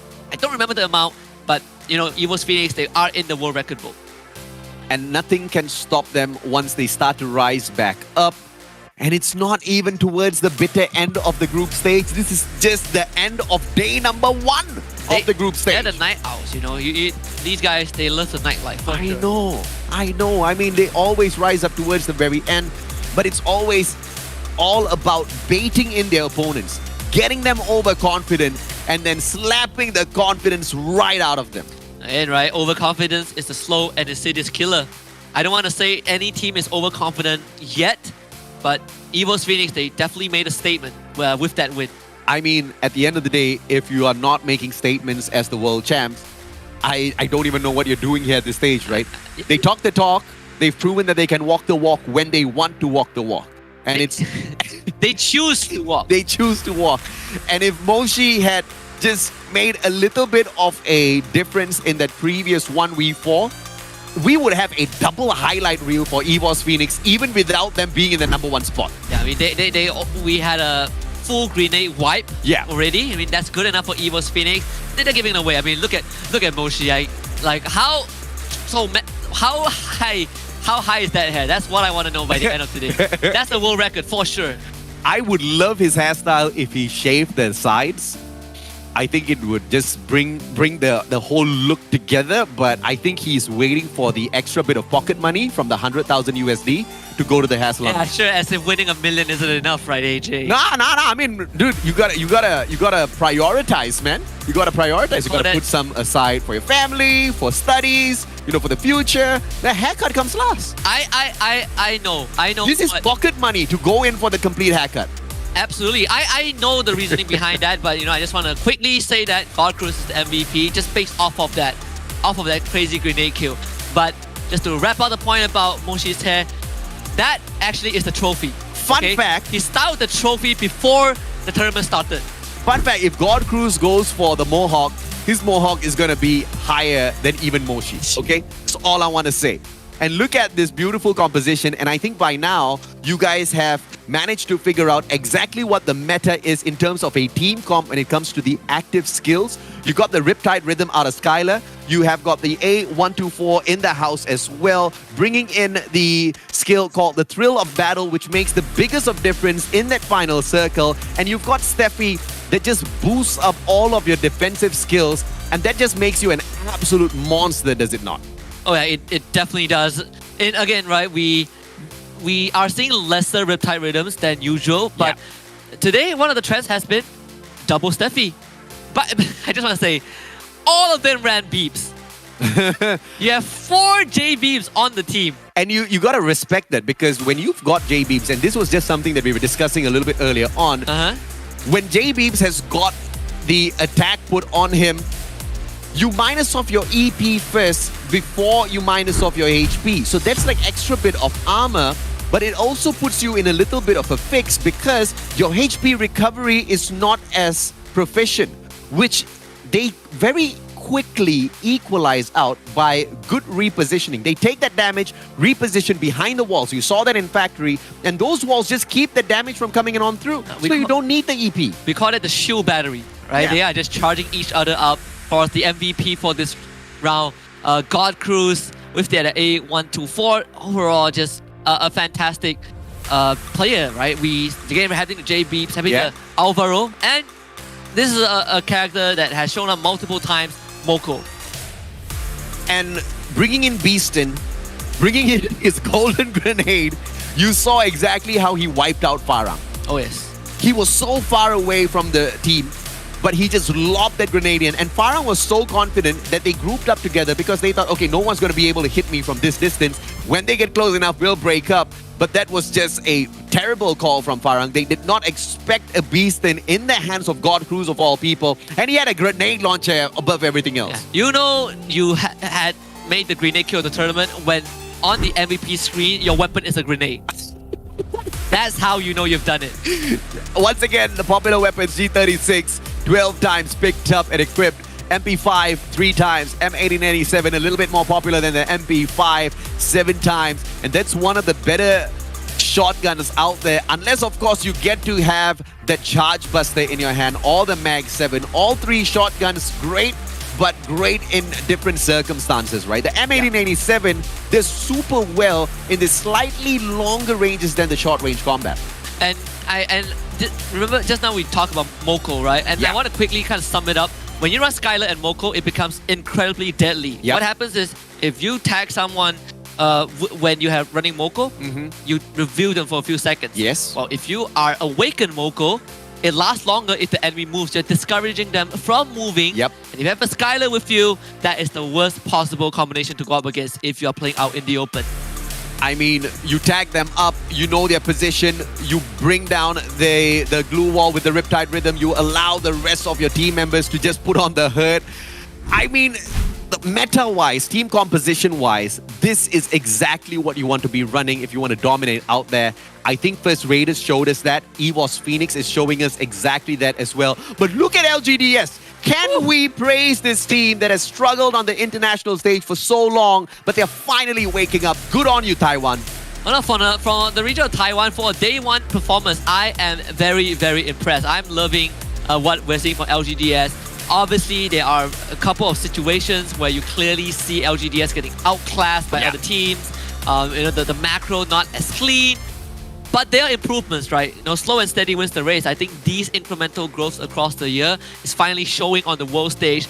I don't think LGDS is FFSI champion material, but I do think that LGDS can finally pose a real challenge. I mean, if they make it into the grand finals, it's a win in my book already. Oh yes, 100%. Right? And I would love that for them. Farang steps it up as well. E-Arena's awakened again. Dude, this is exactly what we talked about, Husky. The teams at the bottom, right? The teams at the bottom rising up to the occasion in the final 2 matches. And guess what? That's exactly what happened. First Raiders Eclipse, though, still holds on to the #1 spot. 1 Booyah, 41 placement points, 45 eliminations for a total of 86. FW Esports and PE Esports maintains the 2nd and 3rd spot due to their consistency in the previous matches. But lo and behold, we're gonna skip past Morph team. Look at where EVOS Phoenix is. I was They've about to say fought that. Just with one solid game. I mean, they've done it so many times. This is another day in the office for EVOS Phoenix. Yeah. But I feel like they gotta stop doing that. That's not fair at all. You shouldn't be doing that to other teams. We worked so hard. LGDS got booted off top 6. You know, I mean, I talked about 3 main ways to win the game. Gun skills, team comp, as well as shot calling out there on the battlefield. Right. But there's a 4th meta that we usually do not talk about, and it's called the mind game. And we don't talk about it because not many teams play the mind games well. EVOS Phoenix, a master at mind games. I guess you could call them the master mind of games. With that aside, let's spin the wheel and figure out where we are going to go for our last map of the day. I'm looking for Nextera. I think it would be great to see the teams play on that map again, just to get a feel of what the meta is on the stage. But we're not going to get that for today. We'll go back to Purgatory instead. I swear to God, I was waiting for you to finish that before the roll happened, because I wanted to say, I don't care where we go, mainly because no matter where we've gone, no matter which match, it has all been so exciting, Husky. I want to see Nextera, you know? It has to make up for the quota of... I like Bermuda better though, in terms of the pace of action. Yeah, well, we've seen 2 Bermudas, right? It has to... Wouldn't hurt. You can have 5 Bermudas in a day, and it still wouldn't hurt. At one period, we had we played the same maps for one full day. Okay, that was the old era. We've been through that. It was. You say it's fun now because it's been so long, but back in the days that was not fun. Okay. That is true. I mean, it was fun in its own way back then, but it's just a little bit more fun now that we might get Bermuda, if at all the wheel spins and lands on that. But of course, Purgatory is going to be the place where all of the teams are tested. And I'm just curious to see if or not the rise to the top can continue. We'll be right back after a break.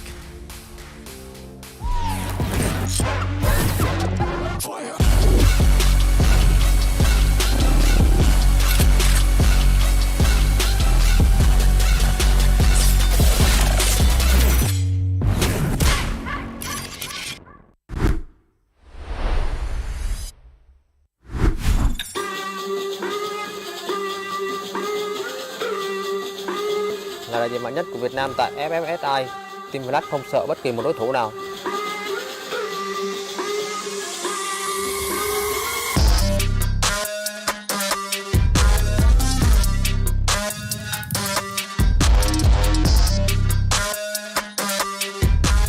Muốn hỏi về chiến thuật sao? Và đây mình chỉ cho ít bài. Muốn thấy ác quỷ không? Đưa màu 1887 đây. Với 4 chức vô địch tại Việt Nam, sức mạnh của chúng tôi không phải dàn bừa. Kinh nghiệm của Team Flash sẽ để bẹp bắt cá. Kênh 4 nhiều rồi, muốn xem highlight kênh 8 không? Thôi, không nói nhiều, hẹn gặp ở chung kết.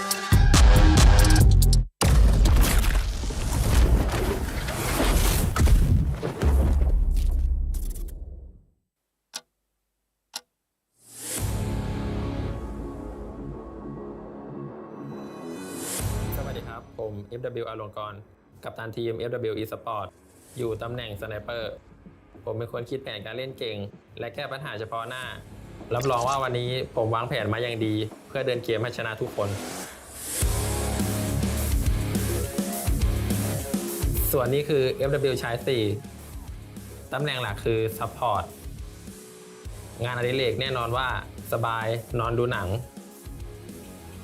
ฉายาฝรั่งเก๊เพราะหน้าฝรั่งแต่พูดอังกฤษไม่ได้เกมนี้เขามาเพื่อเป็นตัวจริงเท่านั้น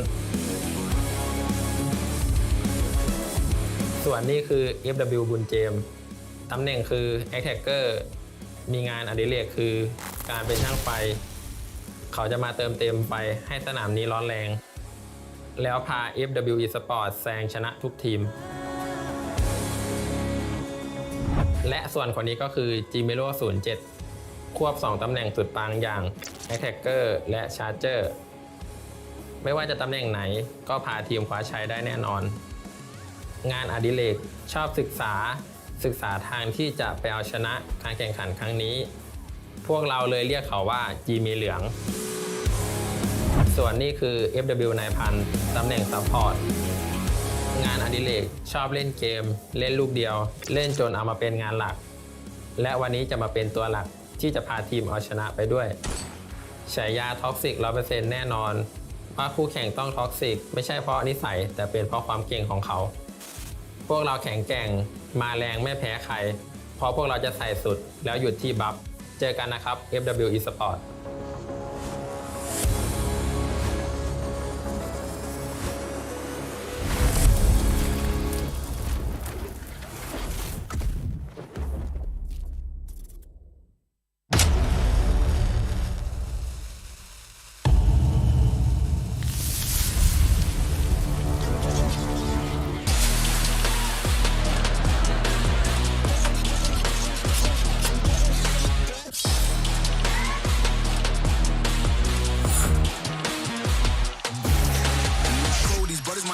Know that they fly, know that they ride or die. I keep boys by my side. CJ, now I gotta roll with ice. No rush, go on, move dumb. Pushing, so on, move dumb. Peace and love turn to peace and gloves. Now you gotta do a run up. Generations caught up. Look how things will switch. People they're quick. Now they wanna move out the bits. Boy wanna grow to a bitch. Nah, unless you heard it from me, then you ain't heard it from me. Got it from me. All that energy extra. They always see me with the hitters. Leaving the beaters alone. Me with a squeeze. I get no feelings involved. Leaving them beaners alone. Me with a squeeze. I'm getting high.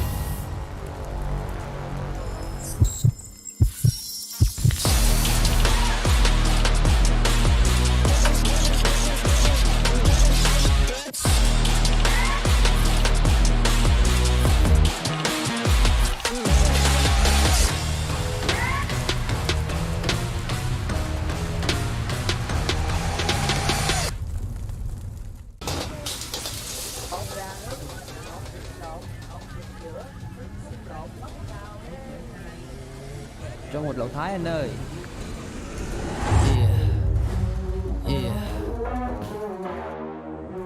Play games.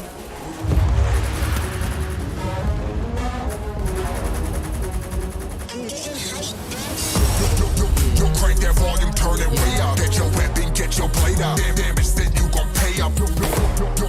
Yo, crank that volume, turn it way up. Get your weapon, get your blade out. Damage, then you gon' pay up. Yo, crank that volume, turn it way up. Get your weapon, get your blade out. Damage, then you gon' pay up. Play games.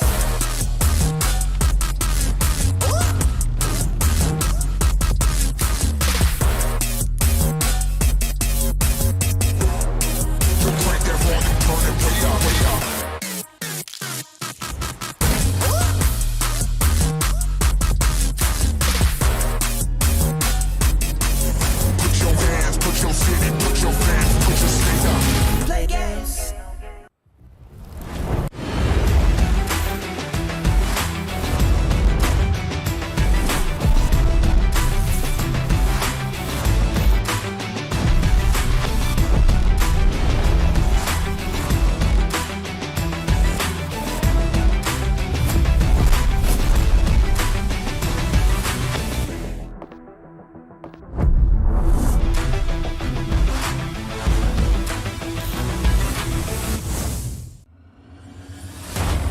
Em tự tin 80% bởi vì bọn em có kỹ năng rất là cao. Ưu điểm của team mình đó chính là sự tự tin và tinh thần đoàn kết. Sự gắn kết sẽ là mấu chốt để cho chúng mình chiến thắng ở giải đấu lần này. Mình rất tự tin bởi vì đây là cùng giao chơi của SE thôi. ดูมีผมไปหรือเปล่า มั่นใจเกินไปหรือเปล่าลองจะแพ้แล้วกัน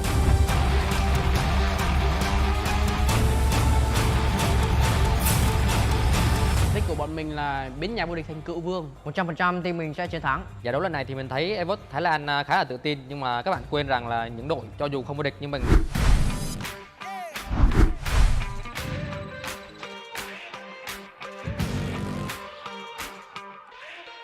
Time to level up and pay attention. Only the best can win, and I got a vision. I'm gonna be everything you said I couldn't be. I'm gonna leave my footprint, P.S. I know you see. I do believe that some things might be destiny. I do believe that I'm gonna get the best of me. I know you can't see, but I'll be on top. Team name tag on every going in, all in. Everything on the line, everyone wants to shine. I'm going in, all in. I got my crew up behind, and we would die for the win. One time we gon' level up, 2 times we ain't gonna stop, 3 times like a loaded and we're ready to hunt. It's all said and done, you better run. In a battle, I'm sharp, I'm a rebel, I'm hunt, I'm a shoot the stars. We're fighting for that one cause, one team, one dream, shoot the stars.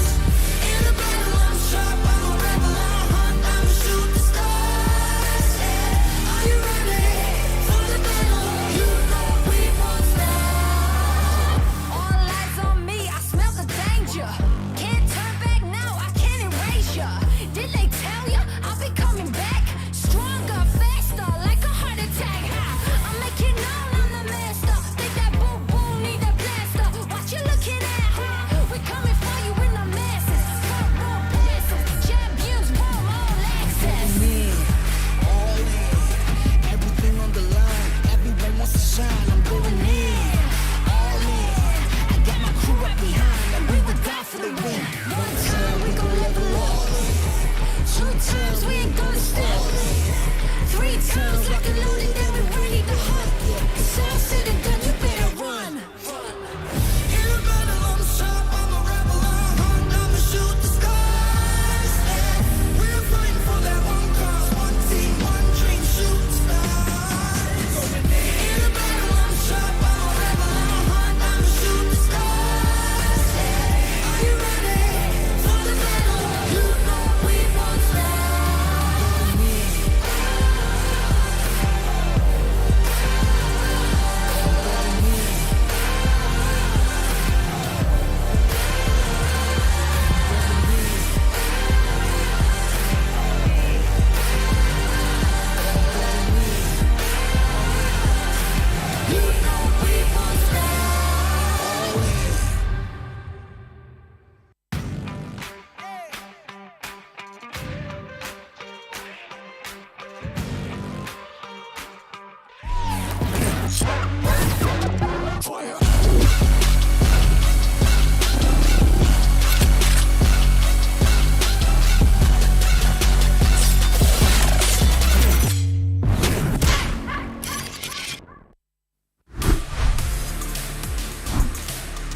Cinderella might be about to lose her gown and her glass shoes, but we're not done just yet with the FreeFire SEA Invitationals because we have one more round to go and the roulette has decided we go to Purgatory for round number 6. My name is Husky and I'm joined by the Mustachio AJ as always on the desk. And it is a wonderful day of predictions for us, I have to say. It is. All of it are wrong. Most of it were wrong. Some of it were wrong.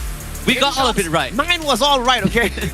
Towards the end, the teams that were dwelling at the bottom of the leaderboard have finally started to make their way up to the top.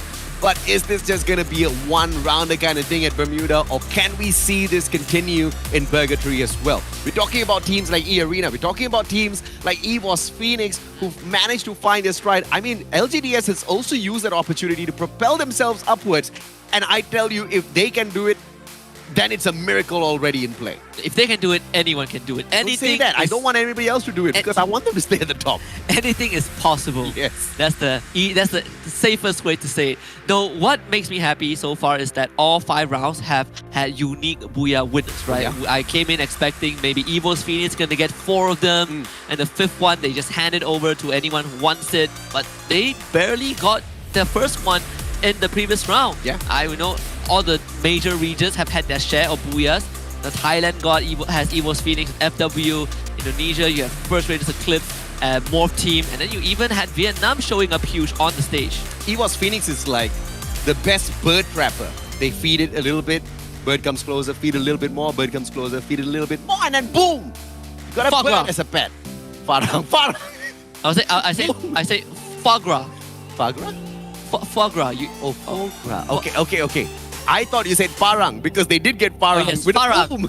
Literally with a boom. Yeah. God Cruz came out of nowhere with that one grenade that boiled the whole Malaysian squad back out of the lobby. To be fair, that was the best we had. Best person we had. today for Farang. Again, Farang is a team that takes a while to kind of ramp up their gameplay. Yeah.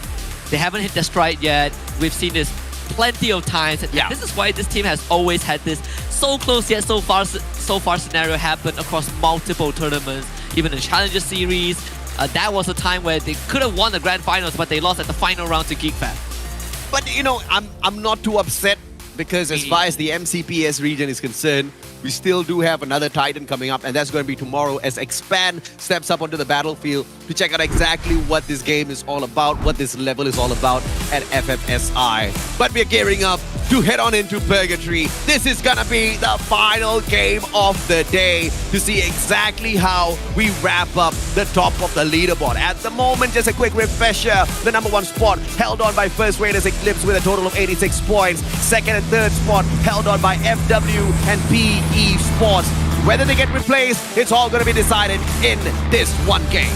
And I think the craziest thing about Battle Royale is that the later you go into a day, the more it becomes about a battle of attrition, a battle of endurance, right? It's not like a lot of other genres of games where you play a best of 3, you win 2 games, you pack up.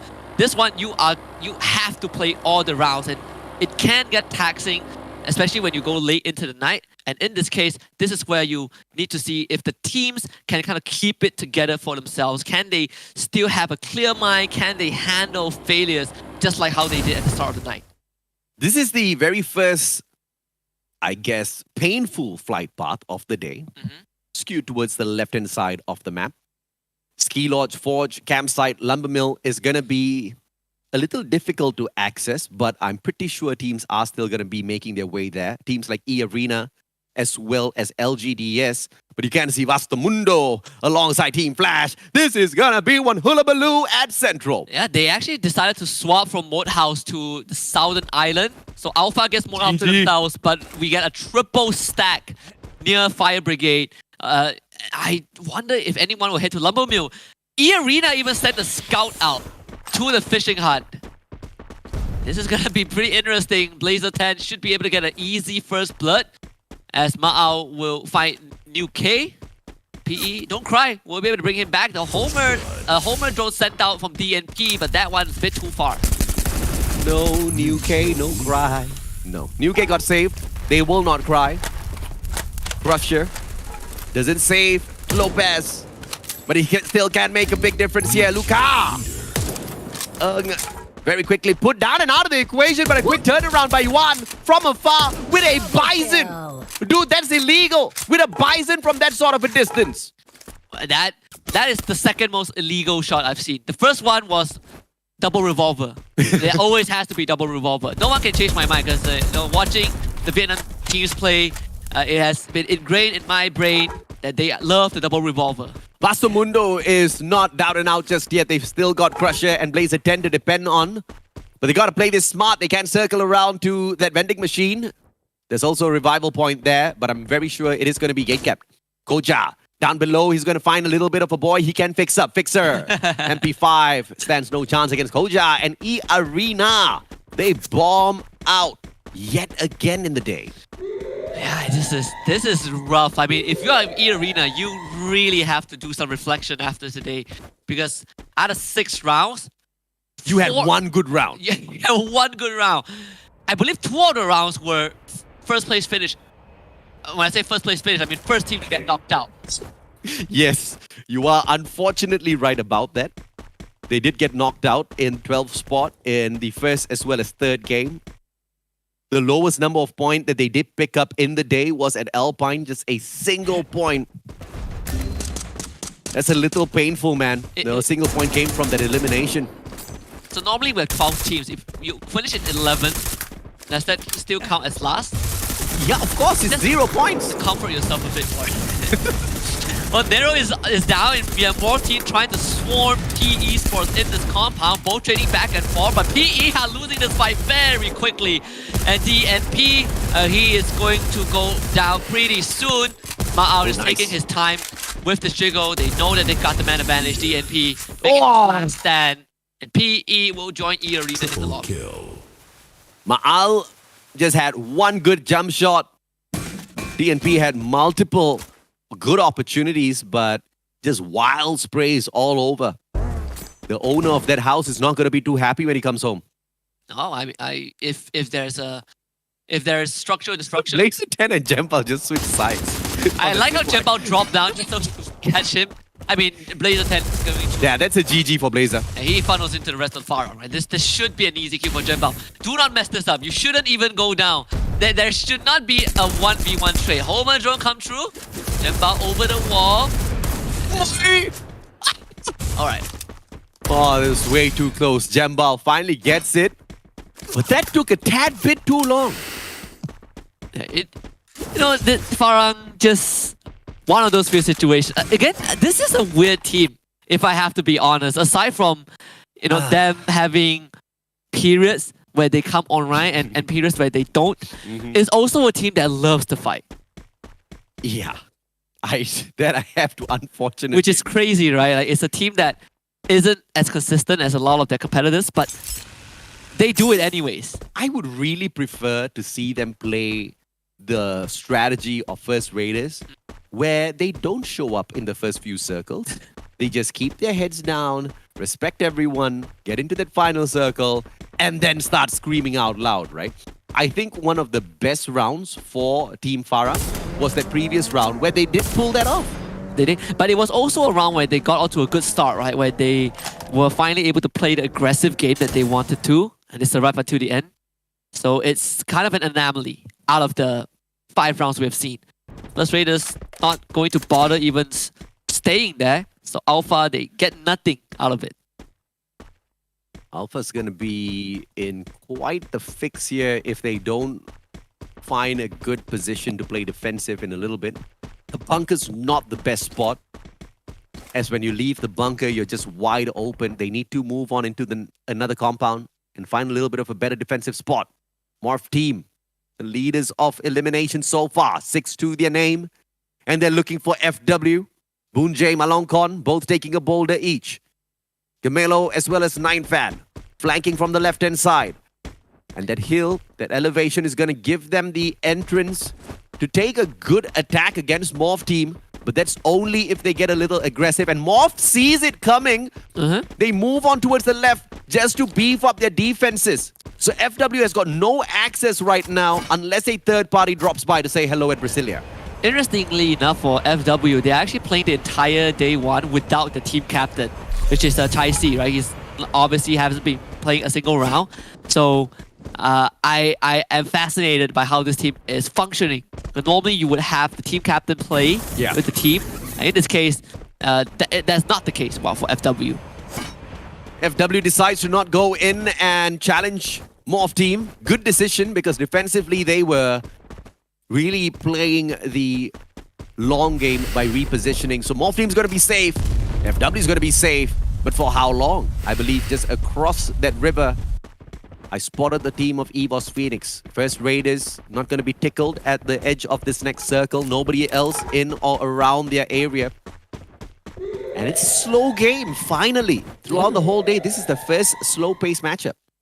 As expected on Purgatory. Yeah. The biggest map we have. Just without a vehicle, it becomes so daunting to just travel. LGDS, they did have one of their members picked up by T. Lopez earlier on. And no punish coming through T. Lopez. Even finding a bike to rotate easier onto mainland. So that's good news for Vasto Mundo. Still in the game. LGDS, you have to do it the old way. Walk. Team Flash doing it the flashy way from the very get-go. All thanks to the players B.O. Bloody as well as Ripgod. 3 eliminations. They're moving on in.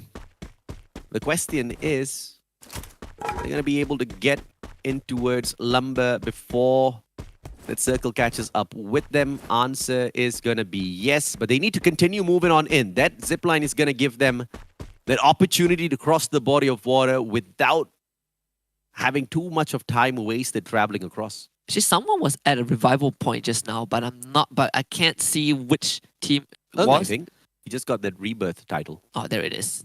There you go. So LGDS revives the entire team. That's good news for them. I say good news, but the players, they won't have anything to work with. They're going to get rushed by Team Flash. Bruce, back completely exposed. Yanbin drops him. And LGDS, they just touched down on mainland and dryland as well. They got a boat for it. Started running. There's no way they beat Team Flash in this situation. Yep, 0 chances. And look at this, man. They scramble 3 different directions, hoping and praying one of them survives. This is like outrunning the apocalypse. A little too far away. And Farang drops by to say hello. Farang might just be the saviors of Team LGDS if they do start firing against Team Flash, who are out in the open, currently in pursuit of LGDS. Farang will be able to save their skin. The timing as well, right, for Farang to show up. Oi. They could see that Flash are out in the open. A lot of info. Jempa just opens fires. Not even going to wait. Team Flash, though they have bought enough distance if they want to keep on running, and you have the terrain to work with them as well. That Homer drone already prepped by Jezbu, but again, Farang can't catch up to Team Flash. So Team Flash, they're going to stay alive for a bit more, but here comes the problem. Farang has control of the zipline. Morph team is being punished by FW Esports at the time. Mahal still alive and kicking. Susanna gets picked right back up. LGDS bites the dust as BO finally finds them. Boon James not waiting. They want to go and say hello. And it is going to be an opportunity for 9fan to back them up a little bit later as well. Morph team's going to be punished. One good grenade goes on for the push. Camelo out of nowhere gets knocked out by Mahal from the inside. AWM close range combat. He still gets it. Yeah, and Boon James even managed to break the glue wall and escape as well. So there, and I say he gets away. Yanbi shoots it from behind. Oh, Team Flash wants to be a part of this, and this is bad news for both Morph Team and FW. Naipan does have that grenade launcher, just drops it right on top of Ma'ao, and at the same time, FW brings the entire team back, so they get to live on for a bit longer. Masterful play by Longkon. Brings the full squad right back in, and FW still stands a chance towards that final circle. Team Flash, Susanna, circled already, VSS in hand. Team Farang a little bit too far away. Farang's gonna go and challenge FW as Team Flash tries to finish off Morph Team. Susanna, final player, good grenade, and he launches himself away to safety, straight into the hands of Farang potentially. That's definitely not the out. And then Naipan finds him, so Morph Team, unfortunately, out. Farang, they're gonna get gone on by Evil's Phoenix. Here we go. Farang actually getting a drop early on. Get high, losing half himself. What was that from Jonah? Just completely bulldozing through Farang. I mean, Evil's Phoenix, they did Farang dirty last round, and they want to do it again for the second time. Jonah breaking all the glue off. Farang getting dispatched off. Jonah goes down. Oh my. But he's not dead just yet. Farang, though, they are gone. I mean, even Farang does not know what happened, man. That was so fast. Farang just had no time to respond. It was all out chaos. And now, Get High spots out yet another player. Master Mundo will go ahead to lose plays at 10. But the team is not out of the equation just yet. Get High is just starting to rise up to the top. Final 2 games, and EWOS Phoenix rising up from absolutely nowhere. Reminds Vasto Mundo that they deserve to stay at the bottom, and Alpha wants to rise up to the top.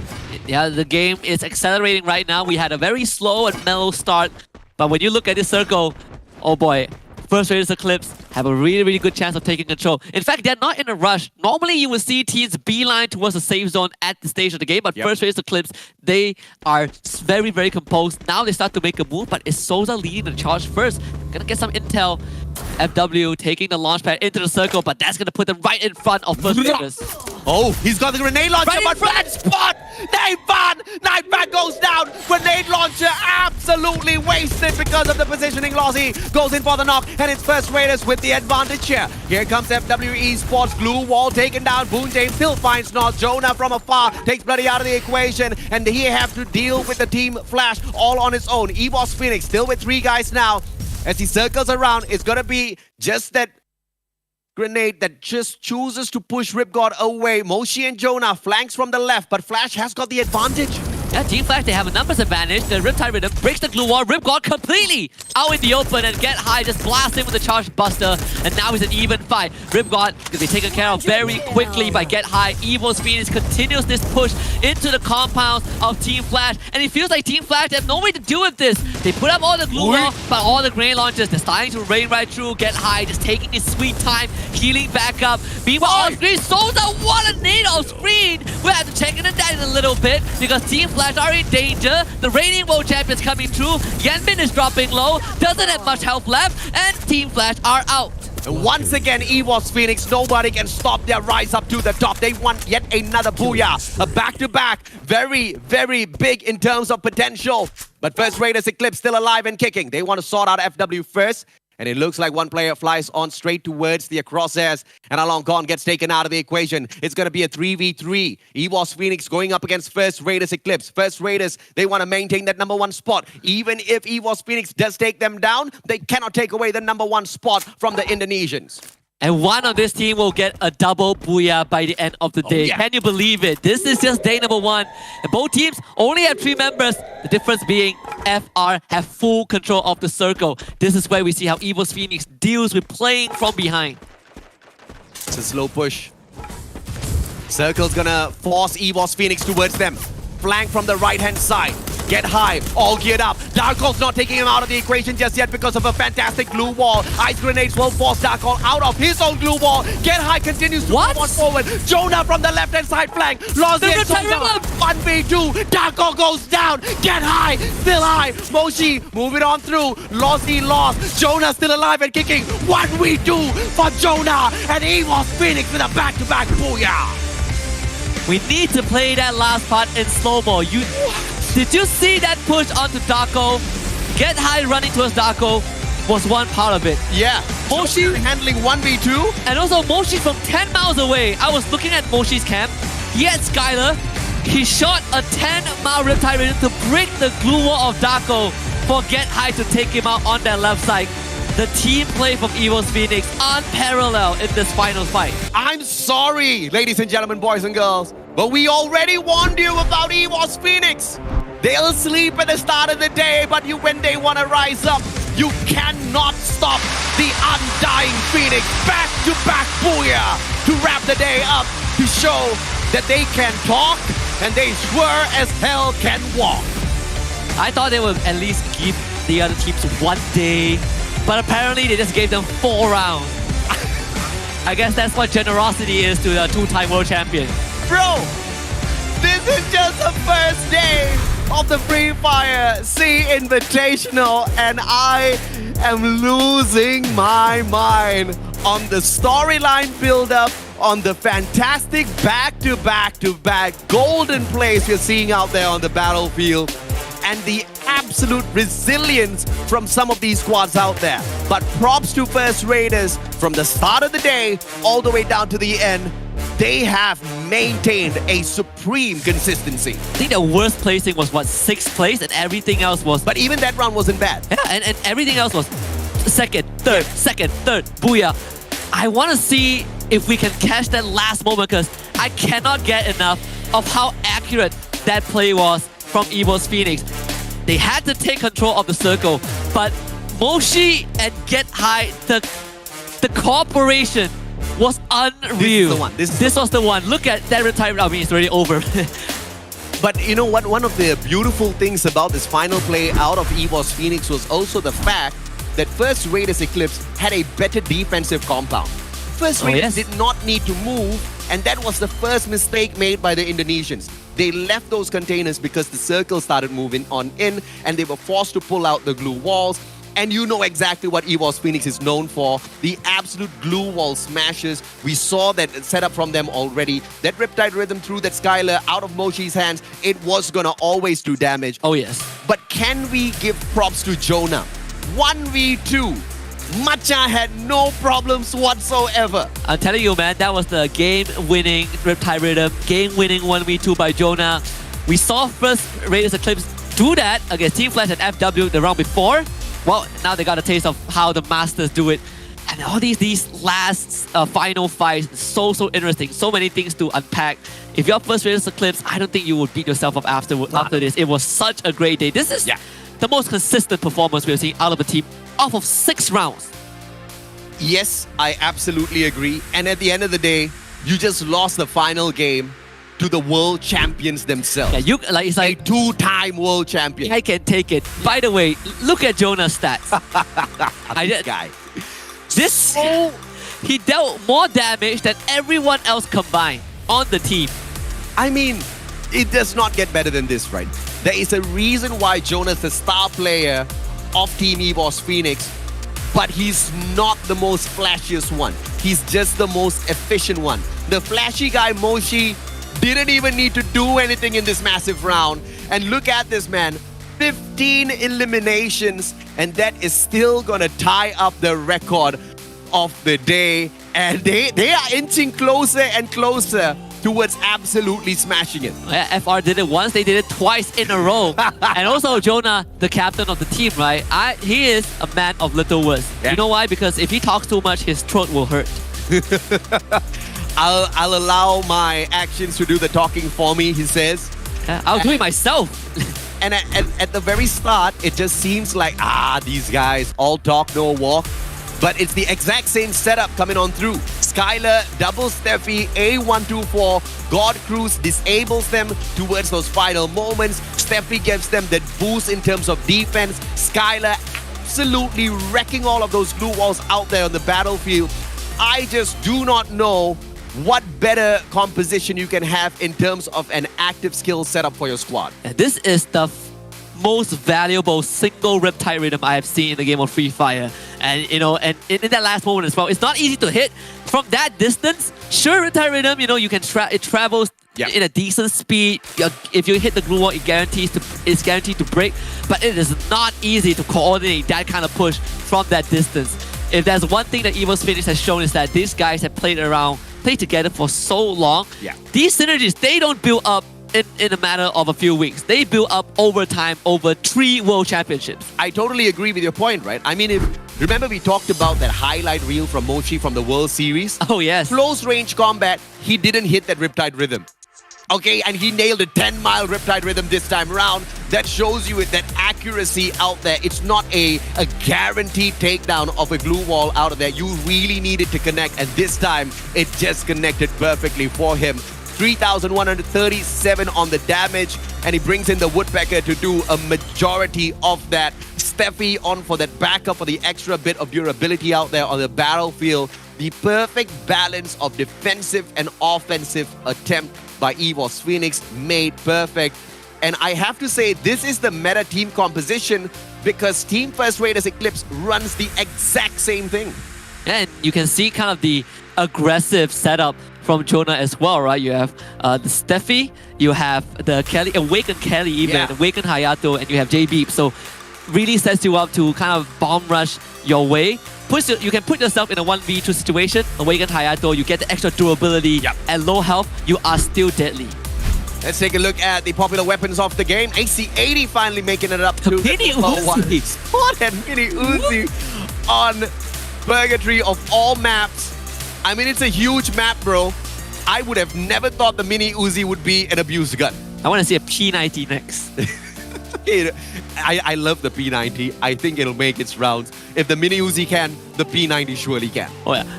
I wonder how did it end up 6 times? I assume it's because we have a lot of that close. Maybe sequencing. One team picked it up, they kept throwing it down, and someone else picked it up, and then the same team picked it up 4 times. I get if that is how you do it, it counts. Sure. That's one way to cheat the system. Picked it up and they were like, I'm gonna throw this gun away. I do not want to use the Mini Uzi. But jokes aside, the Mini Uzi is very, very effective. Yeah.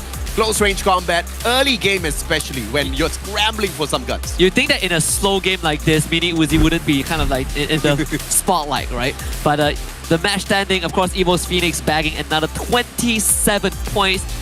First Raiders Eclipse in second, they have 16 for them. Team Flash coming close, getting 15 all the way down to E-Arena once more with nothing.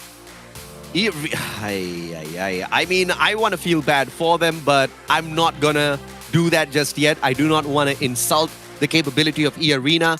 I know they can make a strong comeback. They have got 3 more play days to do exactly that, and I'm gonna wait for that play from them. First Raiders Eclipse consistency, beautiful. Team Flash, once again consistent. FW Sports, super consistent throughout the whole day. The only one that did not manage the consistency in this final match is PE Sports, but I think they've already done enough for the overall leaderboard. So I'm going to take this from them. Vasto Mundo finally making their way up little by little. So you got to love this slow climb. At least when we haven't seen Group C yet. That will be tomorrow. But at least when we compare, Group A and Group B, we have at least 5 teams that are consistently performing at a high level. Yeah. And that's a very scary thought. Yep. Because that means there's a chance that they remain consistent when they go up against Group C. And we might have already seen some of the front runners, right, in the making. But for now, overall standing, first place Eclipse, breaking the 100-point mark on the first day. That's what consistency gives you. 102 total points, followed by FW Esports with 84. And EVOS Phoenix, well, they had to make a splash, don't they? 80 points in third place.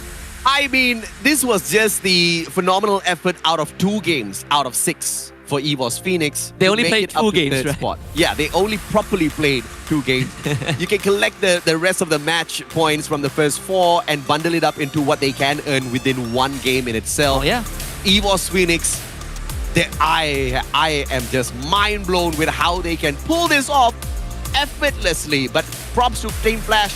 4th place for them. Vietnam has got Team P Esports in the 5th place as well. So they're going to be absolutely delighted. But by the end of the day, the top 3, First Raiders Eclipse in the number 1 spot. Once again, FW Esports number 2. And EVOS Phoenix.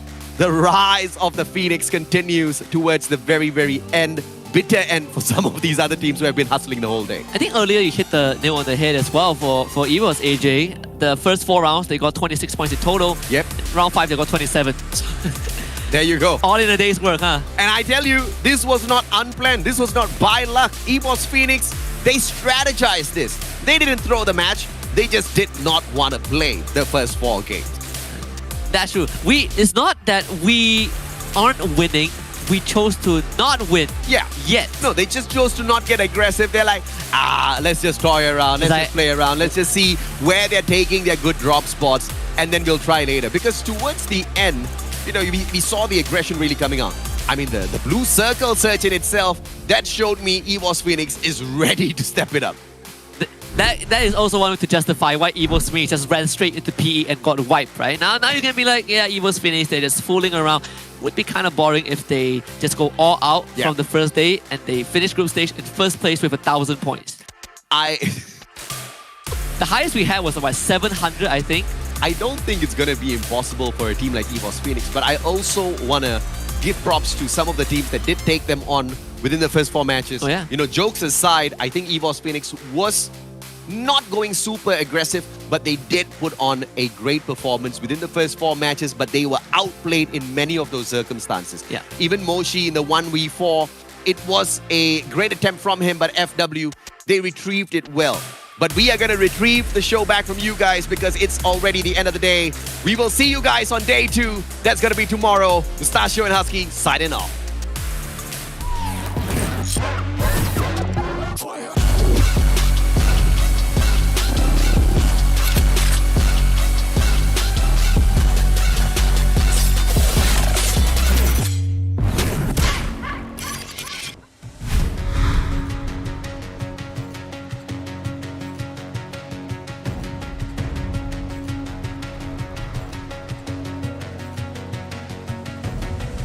There's something in his eyes.